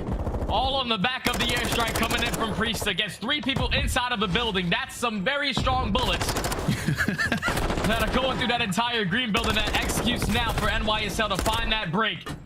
All of Toronto trying to attack this through Hedges side. New York are just starting to grow this lead closer and closer to that 250-point mark. If you're Toronto, this is a break you need to get. You cannot cut your losses here, but Priestahh finds another 2 in the feed. Oh, but HyDra's still alive. The trades are working out well. The old SMG duo from Subliners last year is still alive and kicking, and that is a solid hard point, basically a full 60 over at the Cantina. And take a look at what that does to the score. Puts a much bigger emphasis and a much needed full 60 in response. Now for Toronto, hunker down, Insight, first wave down. Yeah, Toronto, we need to get a great hold here. An Insight drop in that position is not the best case scenario. Now he's going to spawn all the way across the map. Scrap does find one, but now it's all left up to Standy. Standy unfortunately gets 3-piece by Skyz, and NYSL on a map that's so damn hard to break a lot of these hard points, they find another. They're making it look easy, Jay. They're making it look simple. 10. It felt like Toronto had it perfectly set up, but now the Bulldog has started to arrive. Just a few more seconds for New York, and this game 1 is theirs. They've yet to grab one so far throughout this season. And this looks like a convincing one here on Mercado. Last few seconds. Toronto, they jump in for a moment, but it's only going to add to the stats of NYSL. Game 1, Mercado goes their way. And if you were worried about NYSL having those jitters from their very first match of the season where they got 3-0'd, those are completely out the window. They threw that match away. That match did not happen for this NYSL team. They played that game not to perfection, but they did what was needed to do. Every time they needed to respond on a great hill to get back into the game, it was that P7. That P7, they were down 50 points. They get a full 60 hold, eventually take the lead on that hard point, and then just keep it scrappy the entire time. But then when it gets to that P2, when Priestahh calls in that airstrike, he gets 3 in the feed. That's where the game really starts to pull away, because Ultra, they're all sitting inside the building. Nice and cozy, got windows, got probably a door closed, but unfortunately the streak is just way too damn good. Catches 3 players on that side of the map, takes them down. NYSL grow the lead a little bit longer, and then off their rotation, once inside drops, that's what allows the pinch to come in. You already put yourself in the advantage in the trade situation. Skyz finds 3, they close it out on 10. What a game 1 hard point out of New York. Yeah, what a game 1 hard point out of New York. And I'll tell you what, man, like, if you were to tell me what the score line would be, if you were to tell me the numbers that would be dropped, and you're going to tell me, hey, New York, they look great. And by the way, Priestahh puts up the most kills for NYSL. I'd be like, oh my God, like, this is amazing. Yeah. New York come out firing in this hard point. And as you said, it really feels like as soon as Priestahh was able to earn that airstrike, what it meant for the Cantina, the game really breaks open from there. And I don't know, Jay, I feel like if you're Toronto Ultra, if you're a fan really of this Ultras team, like, this is a roster that struggled with hardpoint last year. You don't really have, I mean, as many names on paper when it comes into slang for NYSL. You're really hoping that this is going to be a hardpoint powerhouse, and so far, that their first 3 hardpoints, it really hasn't looked like that. Yeah, it really hasn't, but if you look at the way that they played this map, they won a majority of their rotations. It just came down to their setups. Every single time New York wanted to break any one of these hills, they were playing it so patient, especially when they were going towards green. You had KiSMET, who was sitting in barbershop in that corner. He waits for one of his AR players to eventually challenge from back alley. Once you back that player down from top plat, that's when they executed the break. They were just breaking hill after hill when they needed to. If you're Toronto, you did a great job rotating, but we got to work on those setups. It was just way too easy for New York. Now, Jay, I know that you are obviously from New York. There's no doubt in anyone's mind that, you know, you're kind of on the side of the Subliners when it comes to every match that they're in. Just tell me, man, I mean, as a Subliner fan, if you're watching this from the sidelines, if you will, if you're watching this in the Twitch chat, what kind of confidence does that give you in this squad? I know it's just one map, but in comparison to how they looked yesterday, it was sloppy. It was not good. Yeah. Now they're coming out winning a hard point. You got Priestahh dropping bombs. I mean, where's the confidence level sit now, I guess? I think yesterday, for me, when I was thinking about this NYSL roster, I was ready to jump ship yesterday by what they were doing. It was just not pretty. But today, this is what I was expecting. When you have such a young team in HyDra, a guy that can go out there and just get his kills, it makes the game easy. It just relies on all the other players to do what they need to do. KiSMET, when it comes to the leadership, when it comes to the communication, that's what he's for. Priestahh steps up tremendously in this map, number 1. And this is the guy that I used to play against back in the day. And I knew that this guy was a talent to not mess with. When he is on, he is one of the most raw talented Call of Duty players of all time. His shot is insane. He can use any gun he wants. And right now, looking at his face, that boy is absolutely locked in. T-Dog is ready to go, man. He's locked in. He's hearing the comms. He's probably hearing his coaches giving him all the hype in the world, and has to feel good if you're Priestahh. Like we said, a lot of pressure on his shoulders. A lot of people really want to see him perform. It was kind of questionable. It was like, okay, Skyz is probably going to be added to this team during the offseason. They're going to keep HyDra if they can. They're going to keep KiSMET as well. But when it comes down to that 4th, who's it going to be? Priestahh? Okay, let's see how he does. A solid response there from the Subliners, trying to, I guess, right the wrongs in terms of the prior series that they had versus the Ravens. It was an 0-3 loss, but it's a game 1 hardpoint victory here in what was a very chaotic Mercado Las Almas. Jay, Judge, you know, getting better or worse? Okay, I think that was a 7. Much like New York, we're getting better, baby. But now let's go and talk about some search and destroy, right? We're heading now to Hotel, and if mine serves me right, both of these teams have played it, and I think both of them have lost it, right, Jay? Yeah, they both have lost it, but on the side of Toronto Ultra, they went up against Minnesota Røkkr. It was a very, very tough search and destroy. They ended up dropping it in a 6-4 fashion. On the opposite side, New York, they got steamrolled by the Ravens on this map. Multiple first bloods didn't even matter. But the Ravens look good at S&D too. I mean, that's the Ravens might be the best S&D team in the game. We saw that earlier. But if you're New York, you just have to make your adjustments. You cannot go out and just solo chow a majority of these times, give up multiple first bloods, because then you put yourself into disadvantage. On the other side for Toronto, it's in certain situations where I feel like they're playing really slow. We saw in that series versus Minnesota a huge one-on-one between Scrappy and Afro. Yeah, if that goes a different way, they probably walk away with the map. So New York need to show me something that this team is the real deal in search. Interesting little call off the rip here for NYSL. Okay, I was gonna say, I thought the bomb was actually dropped intentionally, maybe for Priestahh to come on back. However, a little slow out of the gates, but not slow when it comes down to top bedroom. Stun tossed out. The rookie doesn't know which way to turn, and now he has made quick work of first blood for Subliners. Bomb planted down. Wow, this has been a super aggressive round to start us off. And New York already in the 4v2. HyDra's maintaining top bedroom control, takes down KiSMET. Now it's all left up to Insight. He is infamous for his S&D clutches. The 1v4 is not going to be easy, especially when your dead silence isn't developed. Okay, for a moment they lined up, but that would definitely be one of the, I think that'd be top of the list in terms of clutches throughout his entire career. I think he had the most last season, but that one would already be at number one. KiSMET tagged up, but that is his third kill of the round. And to be honest, man, I mean, when we talk about what he was able to do for this team last year when he was added to the roster, I felt like his impact was felt in a number of different game modes, but Search Destroy was absolutely up there. Oh yeah, without question. Everything that KiSMET did for that NYSL roster last year to give them the miracle run to make it the champs, it was all KiSMET. When it came down to S&D, when it came down to respawns, he was getting the objective, picking up the kills, and communicating. The guy was Mr. Do-It-All. And he sets the tone off the rip with 3 kills. If you have Crim taking orders from you, like if Crim's willing to listen to you, that definitely says a lot. But into round number 2 we go. The sides will flip. Toronto now will be on the attack, and thankfully for them, they are able to answer with the first blood. So HyDra, the French phenom, out of the picture. Bit of a sweat off the brow situation if you are the boys in purple. Priestahh currently positioned toward bottom lights. As angles aplenty. I say one SMG is gone, but KiSMET is still here. Oh my goodness, walks away with 2, and he has got Toronto's head spinning now. Oh, KiSMET's got them working. He was able to finesse his way in towards that single arch, get the timing to get the first, and then turn on the second. Scrap does take down 1, 2v2. It's looking like the bomb is going to start rotating over towards this B site. And this might catch these NYSL players off guard as they're fully set up for a bedroom A plan. Oh yeah, KiSMET's going to invest the dead silence, thinking that surely there's going to be a push over at A, and Scrappy just catches out Priestahh. I believe that's over toward the plat. He gets instantly dropped, and now this makes this round that much more difficult for KiSMET to try and convert. And right now he sits on a 5 spree. I don't know if you want to try to play for the streak in this type of situation, but spots out the first, not gonna be able to do it. Able to walk inside of the site. However, nades, everything, and the kitchen sink thrown at him, and that 5 spree will come to an end as Toronto answer in our second round.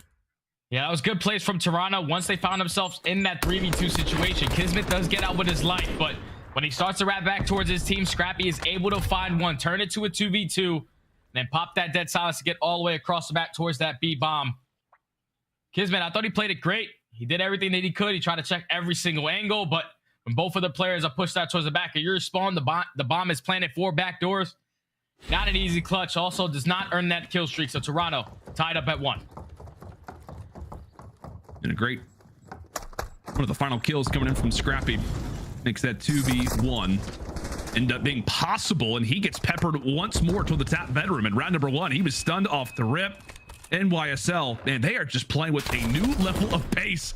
HyDra rocks out dead silence, rushes through lights, and this time he's going to get found out by Toronto. I think they're starting to figure out what the strategy is, Jay. That's just a one-man army play out of HyDra. You can't allow that to happen. You got great positioning on the map by just getting towards bottom lights. You can just stay alive instead of trying to give up your life for free, and now you put your team into disadvantage. 2 players from NYSL trying to work in towards B. Skyz does pick one through the middle of the map. He also has the bomb carrier, but the timing right there for KiSMET. Did not find a kill, but Priestahh evens it up. 2v2. Still a decent amount of time to work with. A or B, take your pick. Insight actually works out great. Great cover fire set up between these two new teammates. Oh, and Standy will put him to bed. I think there are even more team shots toward the end. Some solid work there out of the Toronto 2. And you already see Scrappy. He's barking out callouts, talking about what happened in the last round and setting up for the new one. Hey, you see strays coming in from multiple angles. Great work there for Standy at Inside to clutch it up for the squad. Yeah, Toronto just had the positioning. Once KiSMET puts himself in towards that B bomb, takes down KiSMET, you put yourself in the advantage already. Turns it to a 2v2. You get a couple shots down onto Priestahh. You're able to get him at mid connector as he was trying to rotate out. But that play just simply all comes back to what HyDra did. If HyDra stays alive in that situation, they probably get the bomb down towards A. Totally different route. See Standy with the bomb in hand. He had some amazing numbers in Vanguard when he had that objective in his grasps. Right. How does that not connect for Skyz? I am on his side. That should be a first blood. Oh, that one doesn't hit either? Oh, 0 for 3. It's not your day, Skyz. Put it away. I don't know what's going on. That had to have hit, Jay. Am I crazy? I thought the first one hit. The last two were kind of, you know, it's a little bit to the left and right, you know, but it's okay. Look at the positioning, though, from KiSMET. Finds himself into his bottom bedroom. He knows that a player is going to be to his left in lower lights. But Insight's ready with the snipe. He said, you missed me 3 times. It only takes me once. Finds that first blood. Standy with the second. And immediately HyDra with the trade. 3v1. All left up to Paco. And honestly, it feels like a little bit of tunnel vision there for Skyz. It's like, okay, I should have hit the first shot. Then I continue to miss. Oh. He eventually gets found out. But yeah, HyDra, man. Still alive, still thriving. He's got a long way to run, however. And he's got 2 players that know roughly where he's going to be coming from. Oh, nope. Pops out dead silence. Hold on a second. Hold on a second. Spots out 1. And Insight is right here. HyDra has got to know something. Dead silence is still here. Rocks out the stun. Oh, you've got to be kidding me, HyDra. It felt like he didn't have a chance in the world and just gets to the bomb site in time. A sigh of relief as he will walk through with the clutch. Unreal. And I think he's giving a high five to the teammates, and I don't even think Thieves could believe it either. Nobody can believe what just happened.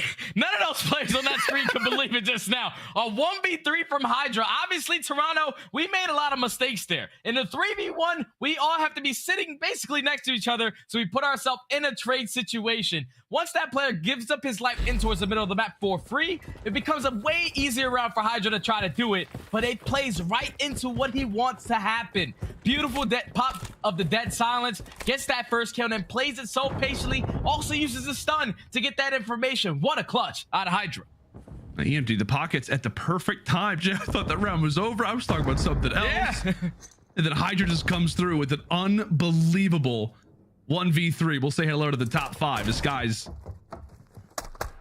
next to elbow is a little bit more raw. It's a decently sized rug burn, but here we are, round number 5. Standy is right next to somebody.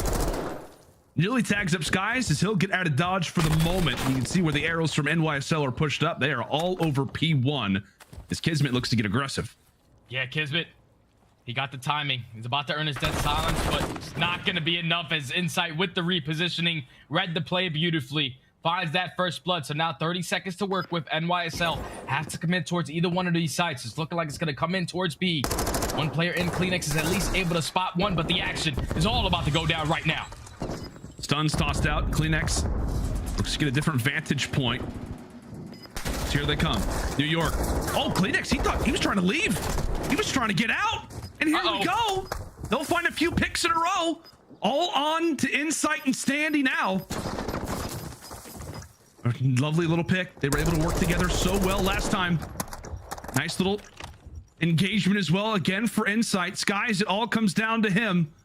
Last time it was HyDra, and now it's his turn. 30 seconds. Does not have that silence to work with. Toronto would just playing this patiently just in case they get any sound cues of where he potentially might be. Right now, Skyz is playing this beautifully.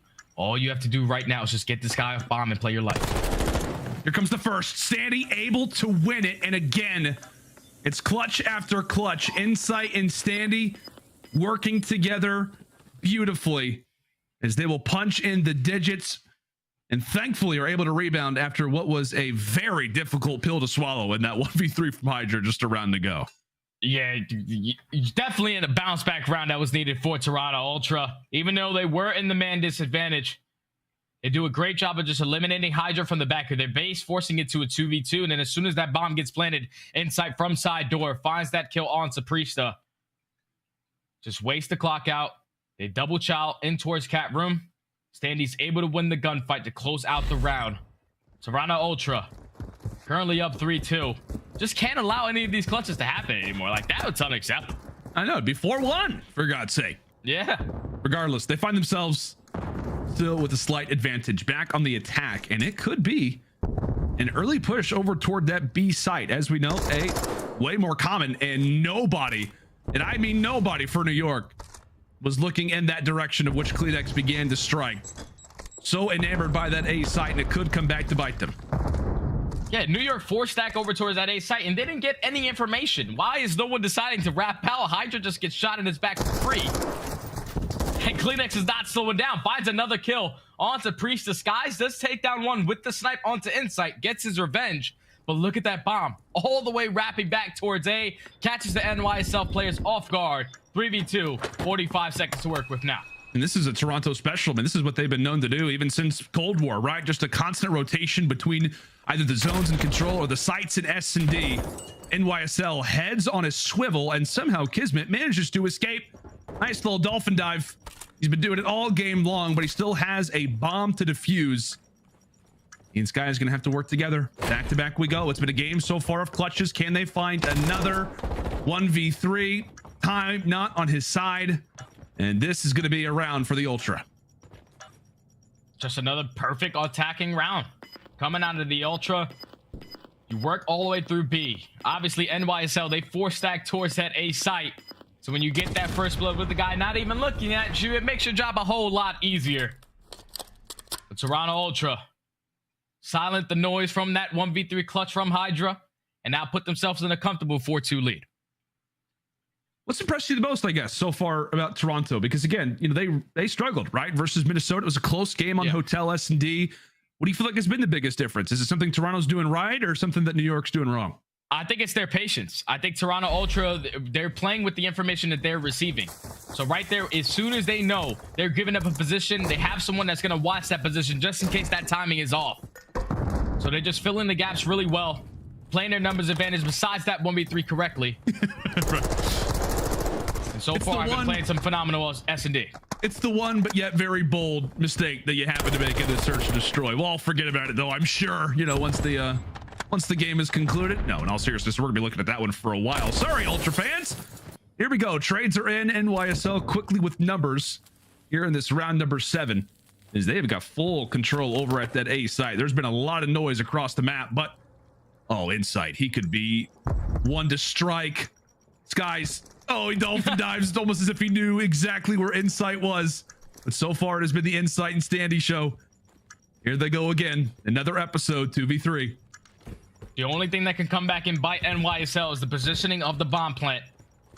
Actually, no, it stretched out to the left. They're solid. They have full bedroom control. You have bottom lights. You have top plat. Someone on Toronto has to try to make a play. Insight is trying to do that, but with the sniper pistol in hand, very difficult to win any of those gunfights. NYSL respond with a massive round to not let this game get away from them. Now down 4-3. It's so funny, Jay. This is like, okay, there's a chance. Oh, wait, the bomb's planted there. All right, yeah, it's kind of over. Like, it almost felt like as soon as Toronto looked where the bomb was, it was like, okay, yeah, this is not going to be easy. But still, man, there's a little situation, right, where Insight, he's got that snipe out. He knows that Skyz is planting the bomb. Pixels ultimately make the difference. Dolphin dives away. And while we don't have the slide in this game, it still feels like the dolphin dive absolutely has gotten many players out of sticky situations so far throughout opening weekend. But New York, they win the swig round. They're still alive, still kicking. And that gun is definitely kicking now. KiSMET Give it a nice little stun to the face. As I said, dolphin dives on dolphin dives.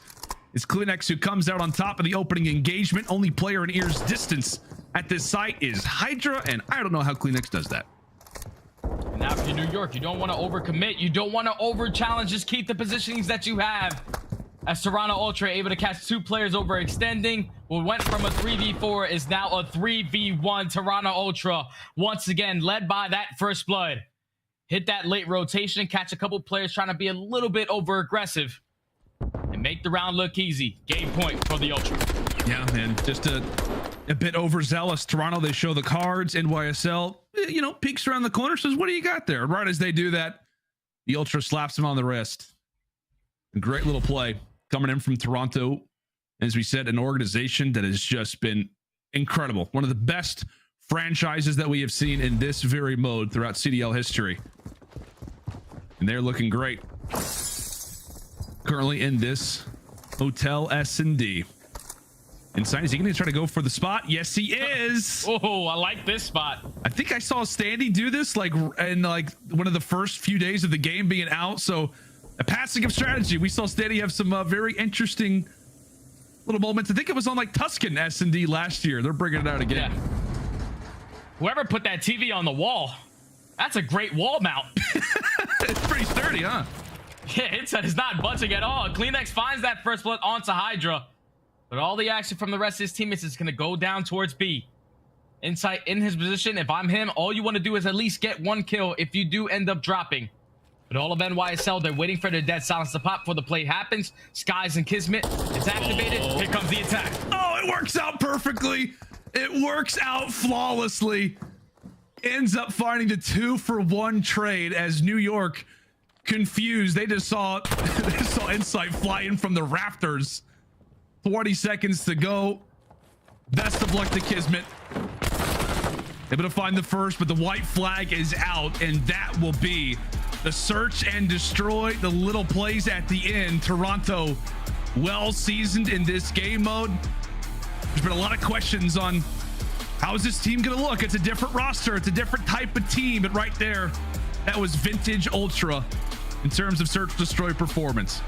Yeah, that was some great S&D on the side of the Ultra boys. Obviously, if you're NYSL, at least you get that 1 round, a couple rounds, but that 1 round where HyDra gives you some help in that 1v3. But the positioning, I thought Inside was going to get 1 and get traded, but 2 is even better. Makes it a 1v3 situation. And that was just such a great spot. It's the first time I've ever seen that spot. But Ultra, they played great. They played with their information, slow and steady on their attacking rounds, opening up with multiple first bloods. As you can see, 7-2 in favor of the Ultra. They were just making the plays that was needed. The only thing that was really irking me that entire search and destroy is that New York, they did a great job of just getting a lot of map control in certain situations, but they were just giving up their life for free. You cannot do that, especially in these crucial moments. Because once HyDra dies in towards bottom lights, then everybody knows that they're all committing towards the other side. You're already putting your team in a man disadvantage. You cannot allow that to happen. And that's 2 times now. When we see NYSL, this is a game mode that they need to work on. They do indeed. Toronto Ultra level the score. A nice 6-3 reply. Search and destroy. And well, I am happy that Toronto, looked good in the search destroy jet. We always root for, nice series, game 5 series. I have to say I'm a little ticked off. You know why? Because in CDL Mosh Pit, I'm never going to be able to run into Kitchen ever again. Like, it was already difficult to break. This bomb site's nearly impossible, especially when you have the teammates that I do, which are just a bunch of randoms. Now I'm your teammate. I mean, when you have, I guess when I have you, the game does get easier, but I'm playing against much more difficult lobbies. But yeah, there's going to be a lot of people utilizing that little TV spot. Big shout out to the Toronto boys for that one. But hey, 1-1 scoreline. We thought this series had the potential to be close, and it absolutely is that way for right now. When we come back after the break, we are headed to Control on aLLeY. Stay with us.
The Call of Duty League sends out amazing newsletters before each major tournament, curated with premium content for CDL fans. Scan the QR code on the screen to sign up today.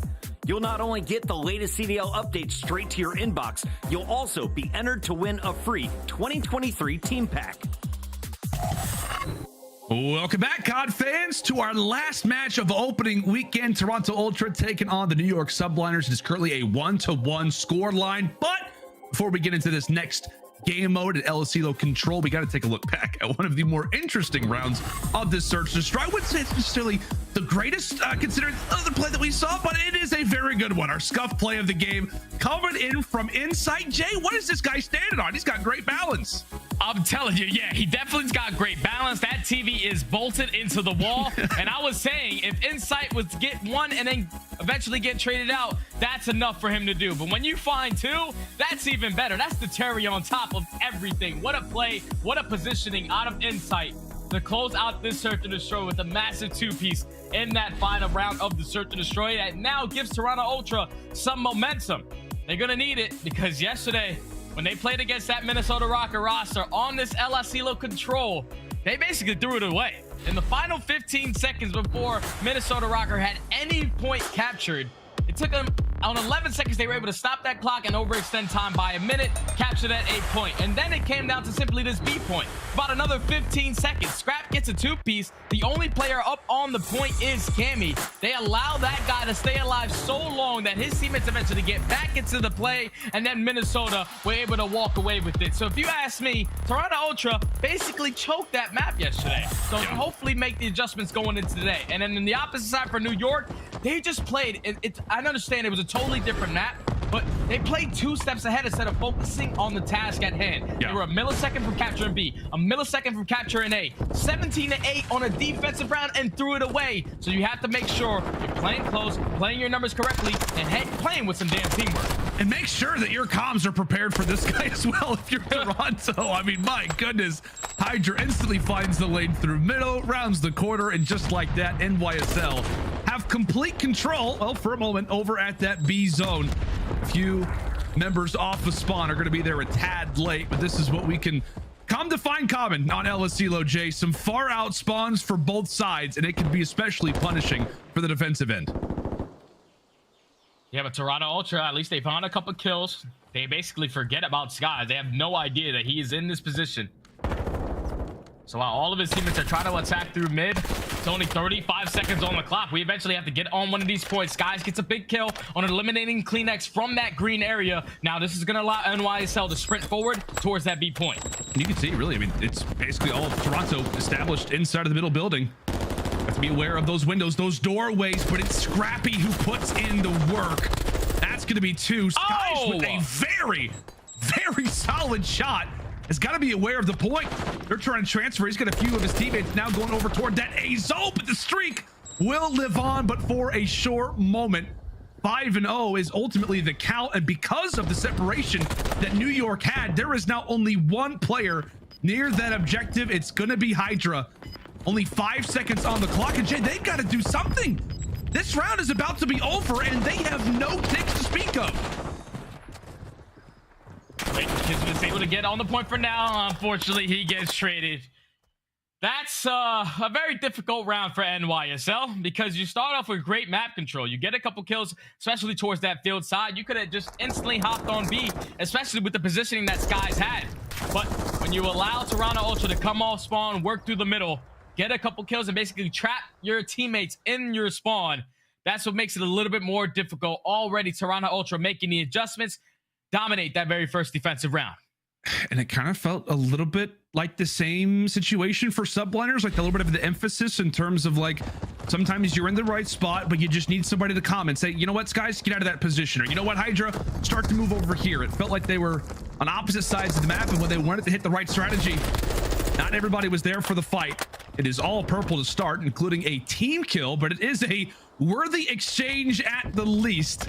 A solid opening engagement for Toronto as they go standard. They go for the normal zone. When we talk about aBeZy, the much easier one of the two is that A zone, and we're seeing exactly why that's the case.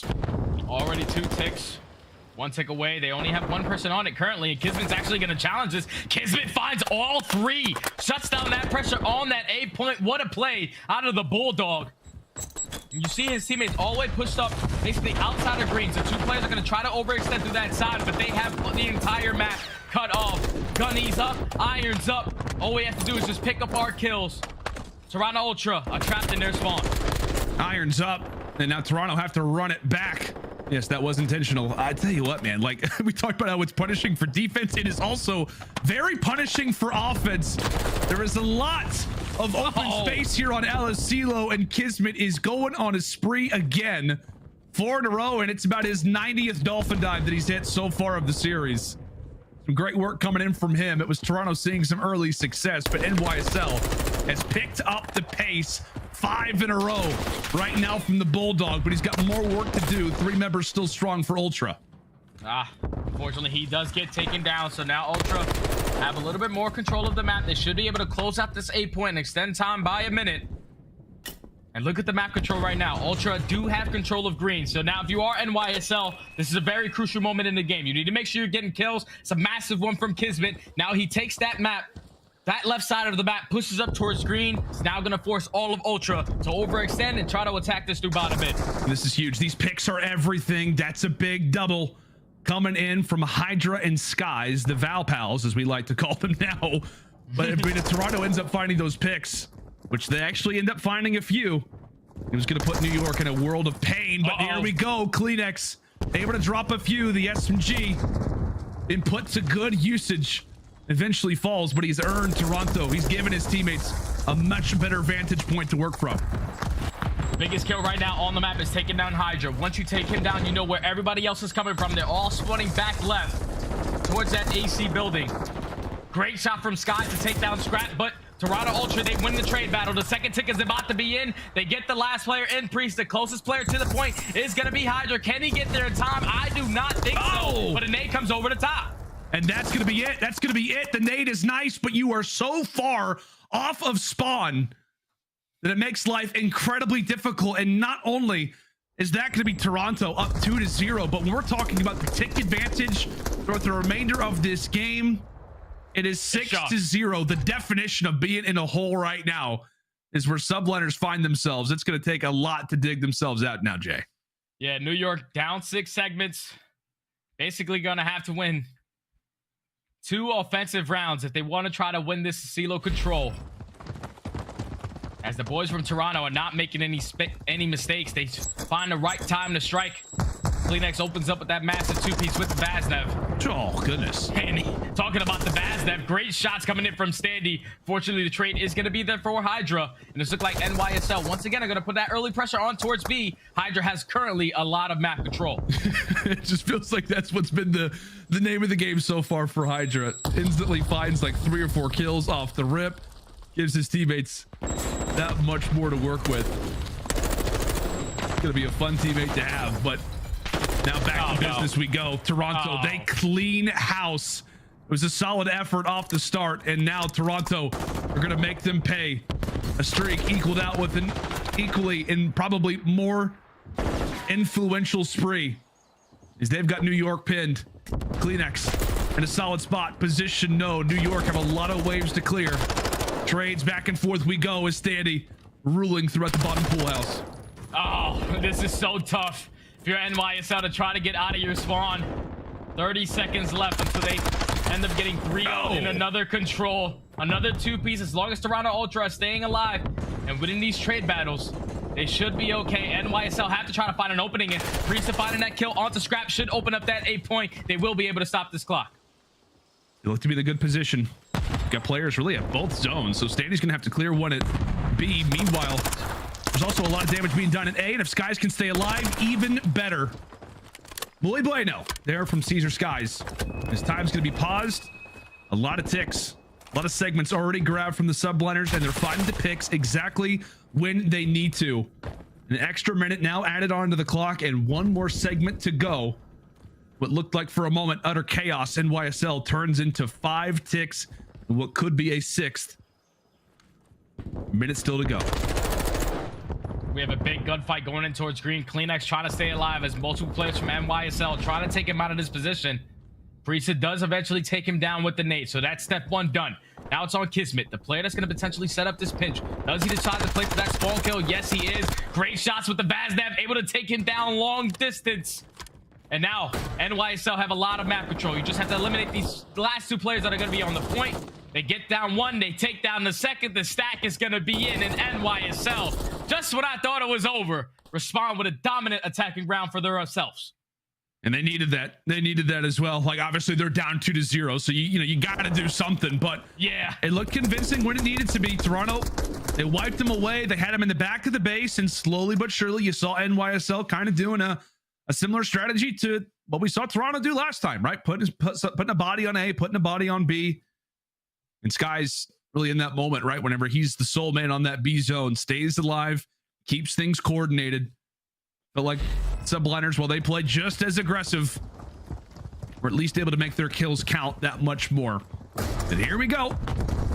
Another round of control. Toronto just 1 away.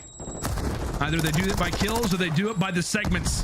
And it's KiSMET starting things off hot here in round number 4 with a double. Early aggression on towards this A point. NYSL try to play defensively on it through bottom mid, and KiSMET just makes them look silly with that 2-piece. First tick is already going to be here for Ultra, so they have guaranteed themselves defense just in case it goes to this round number 5. That's going to be 3 dead. Look at the spawns for NYSL. They basically have to chalk this point up. It's going to be a 2-minute and 20-second hold at this B point. Can they do it? Yeah, this one's done. This one's going to be done for sure. And as you said, NYSL, can they do it? 2 minutes and 15 seconds on the clock. You're already starting to get in a little bit of a scary territory when we talk about lives. So New York definitely going to have to win a few of these trades. Here comes the first attempt. The only player behind enemy lines is Standy. He's going to try to provide as many comms for the squad as possible. And really, as long as he stays up, at least makes things a little bit easier for the squad mates. If he's not finding kills, that's okay. Standy was the guy that was going to be the playmaker, but he does get taken down. And if you look at the mini map right now, Ultra have a lot of map control. So far pushed up, they don't have to worry about anyone on the pinch. They don't have to worry about anyone flanking or through green. So it's all about just trying to time these 4 kills at the same time, and the stack should come in. KiSMET gonna try to work towards this late flank. Eventually, he does get picked off. So now this is going to allow Standy to get pushed up. He knows that all of the rest of NYSL players have to commit towards the front. And inside with the flank finds 2. Now look at those spawns. It might be all done here, Lando. Yeah, it very well could, Jay. HyDra, he's got to jump in. He ends up falling. And Standy, dolphin dive out of the point, my man. Jump on in. That's the stack. That's the round. And that is the game. All smiles across the faces of Toronto, as they're able to walk away with a very solid control victory. And it felt like at the very end, another little sign of aggression. You saw a flank that tries to come through from KiSMET. Toronto takes him down, and the timing could not have worked out more perfectly if you are a fan of the Ultra. As that Toronto squirrel just takes another little bite out of the big apple, 2-1 in favor of the Ultra boys now. Those are some of the cleanest attacking rounds that I've seen so far in aBeZy. Like, keep in mind, they have completed 12 segments, and they made it look easy. Early pressure on towards A, they get that done and dusted. They get a clean 4 dead right off the rip. That point is done. And then over towards B, it was always KiSMET the majority of the time that wraps his way back towards green and makes sure that no one is in that position. He plays it so damn slow on that side of the map to allow eventually his teammates to work through the middle of the map, work through the flank. Once they take down KiSMET in towards the top of their spawn building, that's what eventually allows Insight to hit that flank through top party. He finds that opening 2-piece, and that already shuts down the game. With the spawns that you have on aBeZy control, you cannot afford to go 3 or 4 dead, because the stack will come in, and then the game is basically gonna go in an instant. And that's exactly what Ultra are able to do, not only on 1, but 2 attacking rounds to close out this control. Now find themselves up 2-1. They made all the adjustments from the last time they played, that's for sure. They definitely did, man. But it kind of feels like when you're on offense here on an aBeZy, it really is a patience game. Like, if you can grab that A objective early, like you said, it's just a matter of trying to play for picks, trying to find that few down, or those few players down. But I will say, I really do feel like, Jay, and correct me if I'm wrong, but I feel like this game got off to a horrible start for NYSL, right? But the fact that they start off this opening round number 1 with 0 ticks, and then allows for Toronto just to be like, hey, let's just kind of play standard. Let's get the guaranteed 3 ticks to make sure we're in the driver's seat.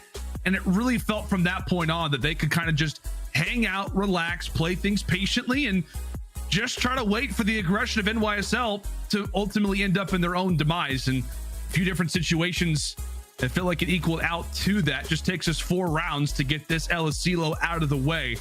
And now we are eyeing up a hotel hardpoint for game number 4. Jay, it feels like last time I asked you about how you're feeling about NYSL. Everybody was kicking. Priestahh was going on sprees, getting like 3-4 kills with streaks.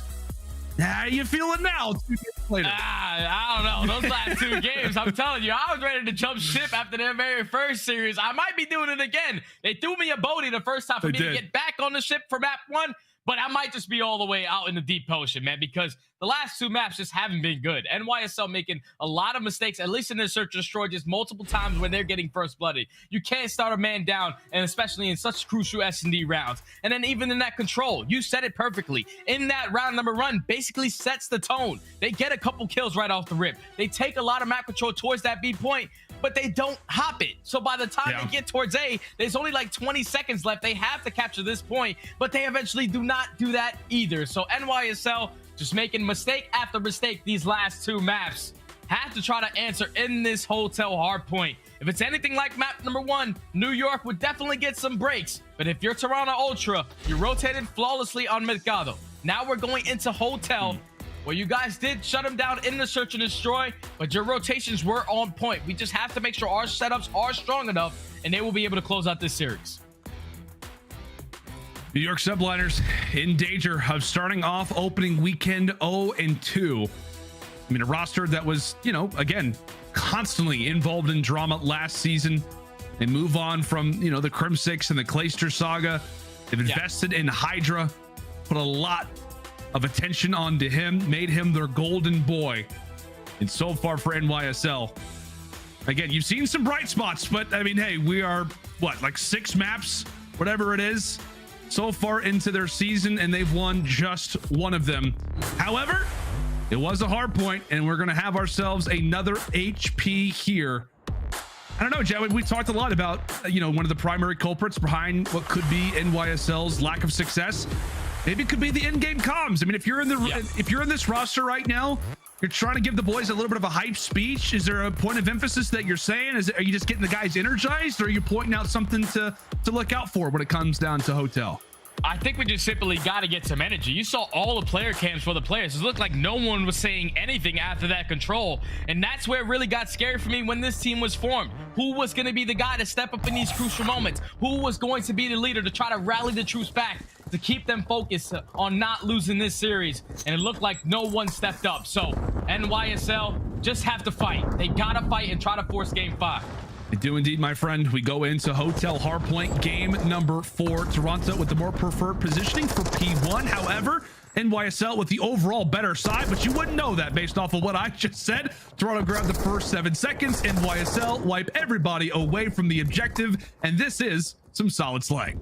That was beautiful, a beautiful break. You usually do not find a lot of success if you're spawning on bad side for this P1, but they get 3 dead in the feed, and they're maintaining spawns for the next.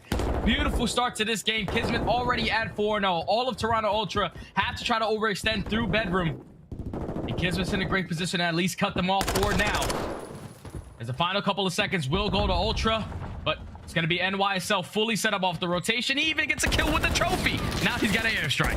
Oh my goodness, the guy really can't stop seeing success. But NYSL, we talked a lot about the comms. How are they going to sound? How motivated are they going to be? Let's find out. Let's go do a listening with the Subliners.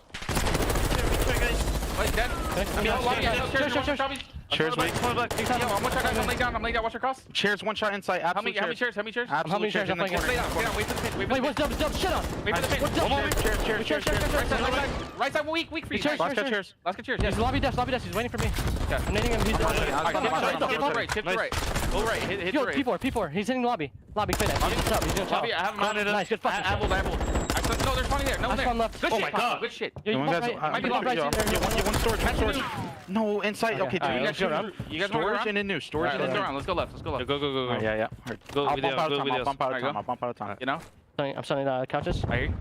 They might be wood. I'm gonna go deep. Do you guys want to come all to mid or you go deep? One's gonna go wood. I'm gonna go deep. I can cut like mid side here. I'm making connector. I don't see anything here. I hit him. Check our back left too. Dubs standing. He's out of the play. He's gonna call us out. He's back kitchen. Deep end. Yeah, Oh, he's deep end. Deep end. Almost shot. Deep end. Move. Alright, good. Where from? Well, they're gonna Dark in the back. They're gonna push out, I think. Dark in the back. We're looking for Connector. Dark dead. Nice. I'm watching storage. Wood. I can pick him up. And the comms for NYSL sound very energetic, but already a situation that I was hearing was that it sounded like there was 3 players calling out and HyDra's just calling out reaction. So communication is not all on point for NYSL, and that's a big crucial piece in this game. And you see how it's costing them. They cannot execute a braid on kitchen. Beautiful hold so far from Toronto Ultra to get themselves right back into this one. Well, big 1v1 for about 20 seconds, and it is going to be Insight who's able to take it. But yeah, I mean, I feel like the only thing I really heard from HyDra in that moment was, yeah, go. Like, yeah, it was like a highlight of, again, the pace that we have continued to discuss.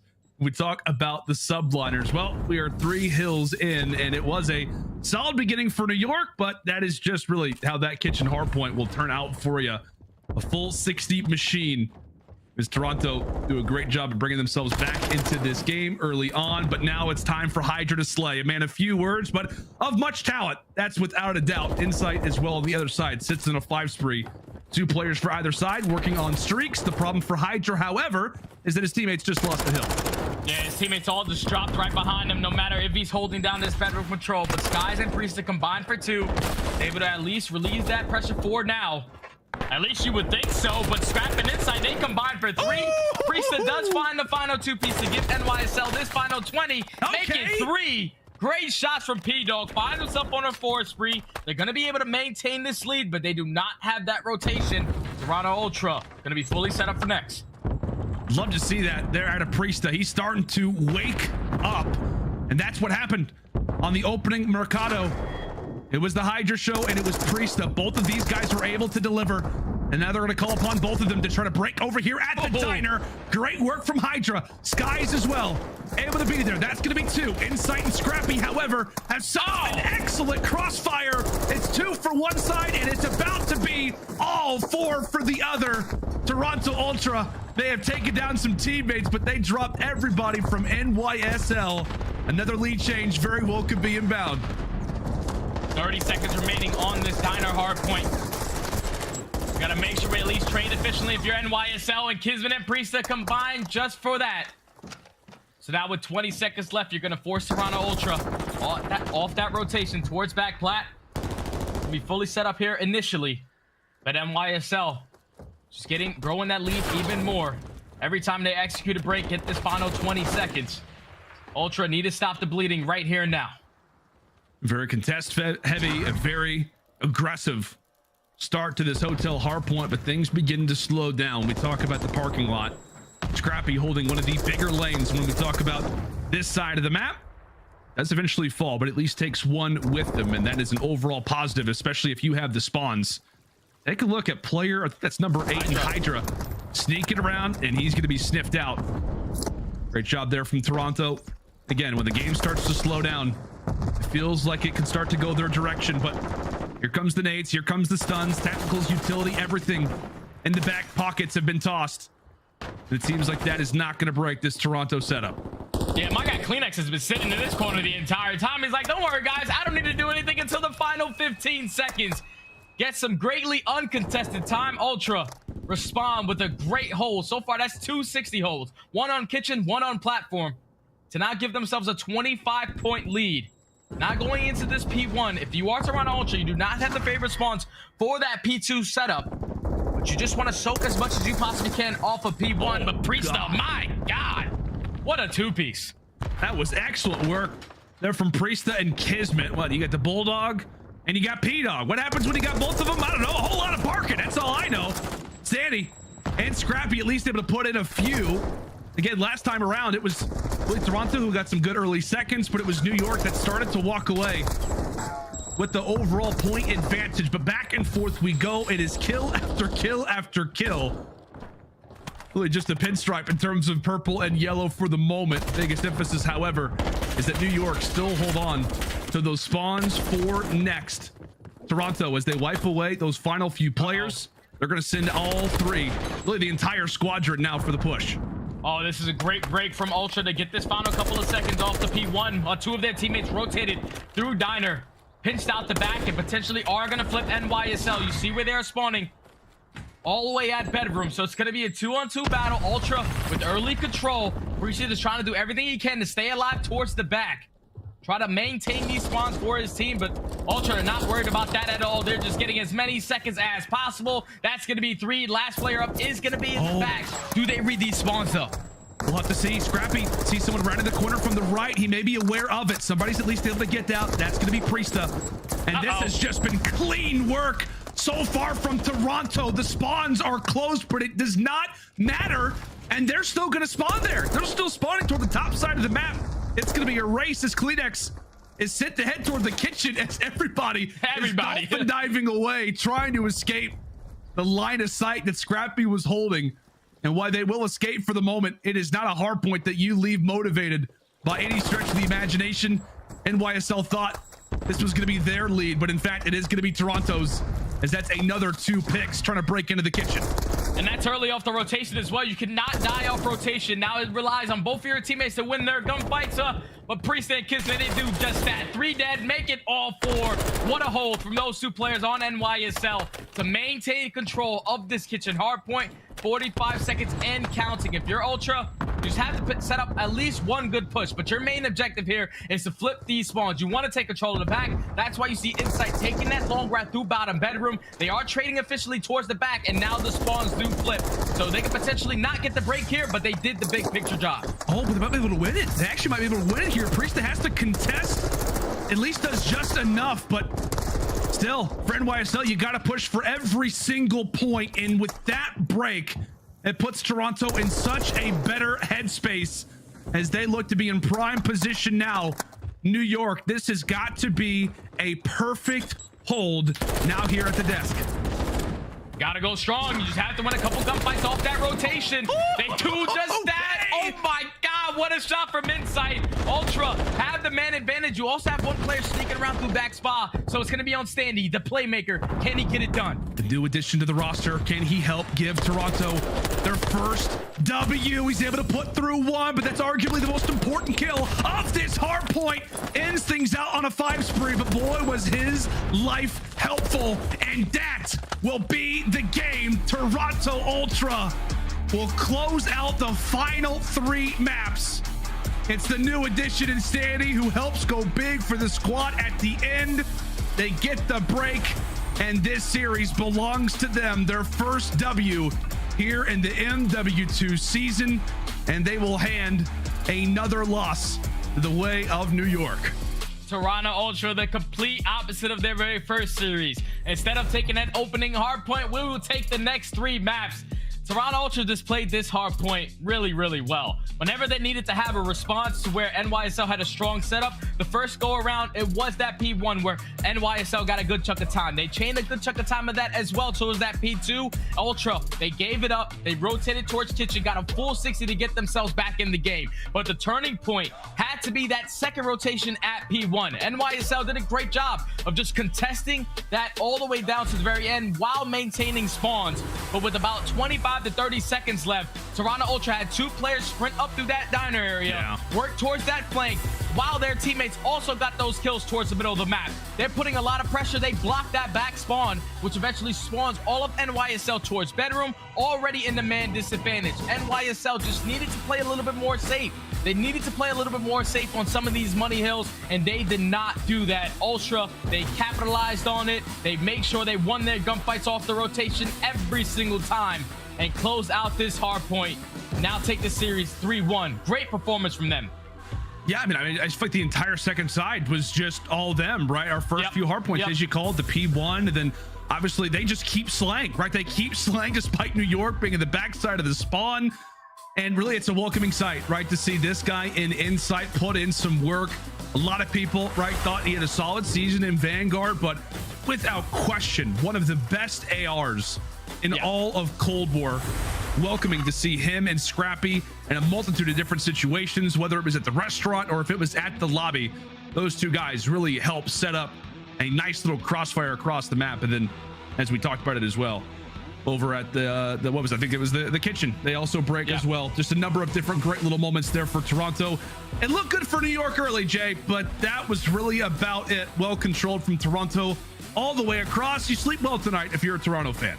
Yeah, you definitely sleep well. And if you're an NYSL fan, you're having nightmares, because that's now 2 matches in a row where they're just simply making the littlest of mistakes. Like, we heard it in the comms. There's only 3 people talking. That's unacceptable. Everyone needs to be able to communicate, especially in the game with a mini-map that doesn't have red dots. You don't know where everyone is at all times. Your communication has to be on point. I'm not going to jump ship with NYSL, but they have so much damn work that they need to put in. Yeah, they absolutely do. I know there is somebody who's got to be smiling right now, and that man is Crimsix. He's probably on a driving simulator, but he's definitely happy about that result right now. Fuck it, team. Take it away, guys. What's up, Crim? Put down that cigar and give a clap for Toronto Ultra. They pull it out here 3-1. Welcome back into the headquarters. Chris Bucket, aBeZy Cat, Nameless here, and we all called Toronto. We're closing out the show with way better predictions than we started this one. aBeZy, go ahead. Talk to me about this series. I mean, obviously that first map was like a little rocky, right? Like New York came out hot, but honestly, it was mixy up until the very end. And I have to talk about Priestahh. I think that's my weird caster curse. I usually get on a player in that following series when they decide to go above and beyond. So I will say, if New York has anything to take away from that, at least know that Preston has come to play in this game, especially in Respawn. I look forward to what he can achieve later this year. Yeah, you had a 4 streak. We saw the 5 streak about a minute later. The man had moments where he caught fire. Overall, though, this was Toronto who started slower. That game 1 went to the Subliners. They get their first map win. Game 2, search and destroy. It was looking pretty good for Toronto, but there is some hope if you're a New York Subliner fan, Ant. Yeah, I mean, New York Subliners, they had some good moments. The 1v4 out of HyDra, right? There's just a couple things that they're throwing away, like communication-wise. We saw in the search and destroy, it was great map control. They're getting to their side, the offensive pushes we've seen, them getting over towards kitchen. But here's that spectacular 1v4 that we saw. He gets the first kill by the A bomb site. Spazz gets the second one by Arches. And then he just figures out where they're at, gets the kill through the door, still has a stun somehow, and finds the 1v4 with the bomb defuse bucket. That was sick, but we got to give the credit where credit's due. It's the Toronto Ultra. They played it so well. Insight picking up the kills when he needed to from his base. Slow picking up the 2-piece inside of the B bomb site from on top of the monitor. The guy was going nuts. And I do want to give credit to Insight as well. 23 and 11 in that last game. The man looked like Iceman Isaac. I felt like he had plates on him throughout. Everyone was just putting bullets. He's surviving and then gunning you down. Right now, though, we got to talk with his teammate. We got Scrap on the line. And Scrap, I got to start things off with you, brother. Is it Scrap? Scrappy? What are we calling you this season? I mean, you can call me Scrap. Scrappy doesn't really matter to me, but you can get Scrap from Scrappy, but a lot of people won't get Scrap or Scrappy from Scrap. So you can really, that doesn't really matter to me. Scrappy it is. So Scrappy, tell me a little bit about your squad, because yesterday when I came into the building, I was asking Nameless, like, what's the vibe of Toronto right now? He said, well, they upgraded. They upped their roster, and this Scrappy dude is frying. How would you describe your play style? What's your role on the team? I pretty much am the one that just flies at everyone and just hopefully gets kills. And when I need to sit hill, I do sit hill, and I just have a great team around me that allows me to do that. So yeah, my job is fly and get kills. You're doing it well. Doing it incredibly well, Scrappy. Congratulations on your first win in the CDL as the official main roster. I do have to ask, though, what is the in-game leadership like for your team, if there is any? Obviously, I would lean toward Insight, but I feel like you might have a lot to say as well. Yeah, so I think a lot of people could say probably Jamie is our IGL, but we have a really good roster and a really young roster that has a lot of great ideas. So there really isn't one IGL for us. It's just whoever on the fly, whoever wants to call something, and then we kind of just follow it up. And if it doesn't work, we move on. So. Jamie Craven is Insight. I just went through the roster for anyone who doesn't know the first names yet. No, Scrappy. I also just kind of wanted to talk about your guys' flow today. What was the mindset coming in? Because we're looking at the kill cams. You guys look like stone cold killers or all smiles. What's it like when you guys are in-game versus out-of-game? In-game is kind of we just really lock it in. We know that we need to lock it in because this game is so punishing on stuff, and you have to be on top of your game. at a game we kind of just are all smiles because we want to keep the vibes high, and just because more vibes is more wins for us. So yeah. Scrappy, dude, you're a beast. You're killing it out there. And in challenges last year, you were frying, just having your way. It seemed like you were able to just do whatever you wanted on the map. You're ready to go pro. I want to ask, were there any adjustments that you had to make to your play style coming into a team like this where you have some star-studded players around you? Not really, because last year I was slamming pros and challengers, and I was slamming them every day. So it really wasn't nothing new. I just came in and just wanted to slam people. So yeah. Just another day of work. Huh? Just slamming them. Exactly. Scrap, before we go, anything you want to say to all the fans? I know you got a chance to play in front of them. I love what you guys are doing up there in Toronto. Shout out to the Toronto Ultra. They're the fans are insane. We had a packed crowd here last night, and it was sick. Shout out to my mom, everyone that's watching. I love them all. And yeah, we're gonna keep it going. Keep representing well, man. Great to talk to you. That is Scrappy from Toronto Ultra. They are now sitting at 1-1 on our leaderboard. Thank you, Scrap. And now it's time to break down everything else we saw today. And we're going to do it quick, starting with the LA Gladiators versus, LA Guerrillas. I'm going to do that 32 more times until Overwatch League is dead. Versus the London Royal Ravens. The knives came out in this one, but I feel like the true story of this was just aSim getting revenge against another old team. He looked phenomenal today. Absolutely, and it was really in that search and destroy, right? Like every time we were at the beginning of the round, within 20 seconds, it felt like aSim either had the first blood or he had the instant trade. And I feel like that's going to be a big shining light for London Royal Ravens moving forward, because their S&D as a franchise last year was nowhere near as clean as we saw today. Yeah, 12-2 round count that we saw today. Like, these guys were really doing it all out there. The Ravens, probably the most surprising performance so far in the CDL. Like, these guys are 12th on the coaches poll. They come in and they go 2-0, and you know, in this series versus LAG, one of the teams that we predicted to be better at search and destroy. Yeah. They come in, they make them look like they're terrible. Well, they looked so good against Seattle Surge, I think, in their first match. That game 5 had us all riding high on the Guerrillas, but the Royal Ravens, even though they were the last to the table when it came to scrims, they are frying right now. A 2-0 record here on opening week. OpTic Texas, they had to face off against the Mutineers, who went to a game 5 round 11 last night. And well, it looked like the Mutineers were simply out of gas or outclassed. OpTic Texas was on one today. Yeah, OpTic Texas was on one. And you know, it was kind of like a close opening hardpoint. We saw Vickle went crazy in top Cantina, but you know, it was really at the end. It was Shotzzy. He took the long route to get them to win. I mean, he goes all the way around through 10, breaks in, and then from then on out, it was just easy does it for OpTic Texas. iLLeY had the sniper out that game 2 search and destroy. They kept taking their side. They had a 2v3 and a 2v4, and they closed it out with an easy control, Ellie. Absolutely, and this is a team that really needs to work on their respawn, because they're pulling out some special works in S&D, but they still lost to OpTic Texas today in a 6-3 fashion, followed up by a 3-0 control dominance. So if you're a Florida Mutineers fan, you'd be a little worried moving forward, but this is a younger team still trying to find some chemistry, so we'll keep our hopes high for later in the season. You can, of course, go back and watch all of our VODs both on Twitch and YouTube. We got to talk about the rematch of the century. Actually, just the opening weekend, though. LA Thieves versus Atlanta FaZe. Everyone was hyped up for this. This was the showdown we had at Champs at the end of Vanguard. We get our first taste of Slasher on Atlanta playing up against his favorite opponent, the LA Thieves. Yes, and Slasher had himself a series, man. There were a couple key moments for him. In particular, the search and destroys. He kept getting bloods in that game 5 El Asilo. And then the retakes, they were picture perfect in game 5 out of them. There were a couple times Thieves got bombed down and, you know, they had a man advantage. It didn't matter. Atlanta FaZe was there. And, you know, if you go back and rewatch that series, just some wonderful moments on the first 3 maps. I mean, it was really back and forth. And in that control, I mean, my heart was pounding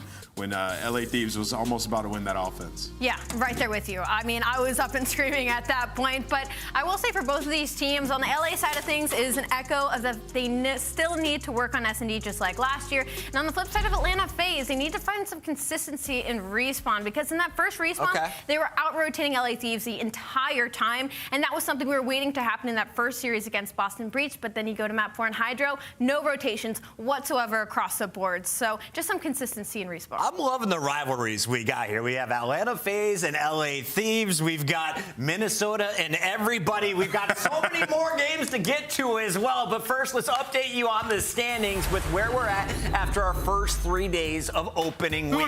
Minnesota Røkkr, Boston Breach, and London Royal Ravens. If you had those three unbeaten on your playlist, on your checklist, on your predictions, and owes you $1. Yeah, you're crazy if you had those three unbeaten. But you know, it's Modern Warfare 2. It's a new game, brand new play style. We're in for a crazy year, Puckett. And taking a look at the points, any shakeups, any surprises here for you, aLLeY? I know it's way early, but these points are so important to locking in your spot at the end of the year. Seattle Surge probably has to be the most surprising one for me, especially off of a hot season like last year. And then, I mean, just to echo what Ant said, the top three being Minnesota Røkkr, the Boston Breach, and London Royal Ravens. I don't think anybody really had that unless you're one of those diehard fans, and I think Ant might go broke if he has to pay you all $1. It's been a marathon opening weekend. My brain is melted, and I'm sure yours is too. So here's a quick reminder. Take a screenshot for yourself tomorrow morning to remember all of the matches we're bringing you next week.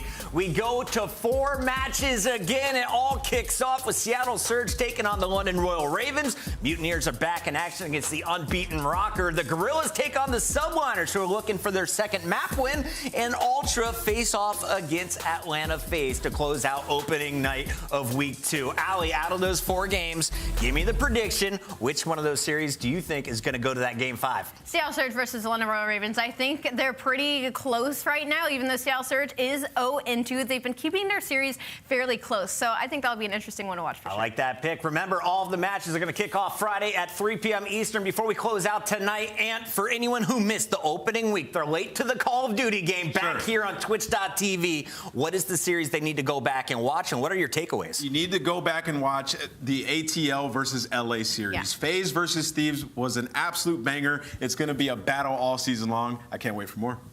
aLLeY, final thoughts on week 1? I'm sad it's already over. I feel like I blinked and this weekend went by in a flash. So see y'all next week. All right. Thank you all for tuning in to the CDL's opening week. I'm going to Nameless's Twitch channel. You should join me there for a whole bunch of Warzone. We're playing it like crazy tomorrow. Also, Warzone Mobile's out here in the United States, I'm told. Check it out. We'll see you next Friday.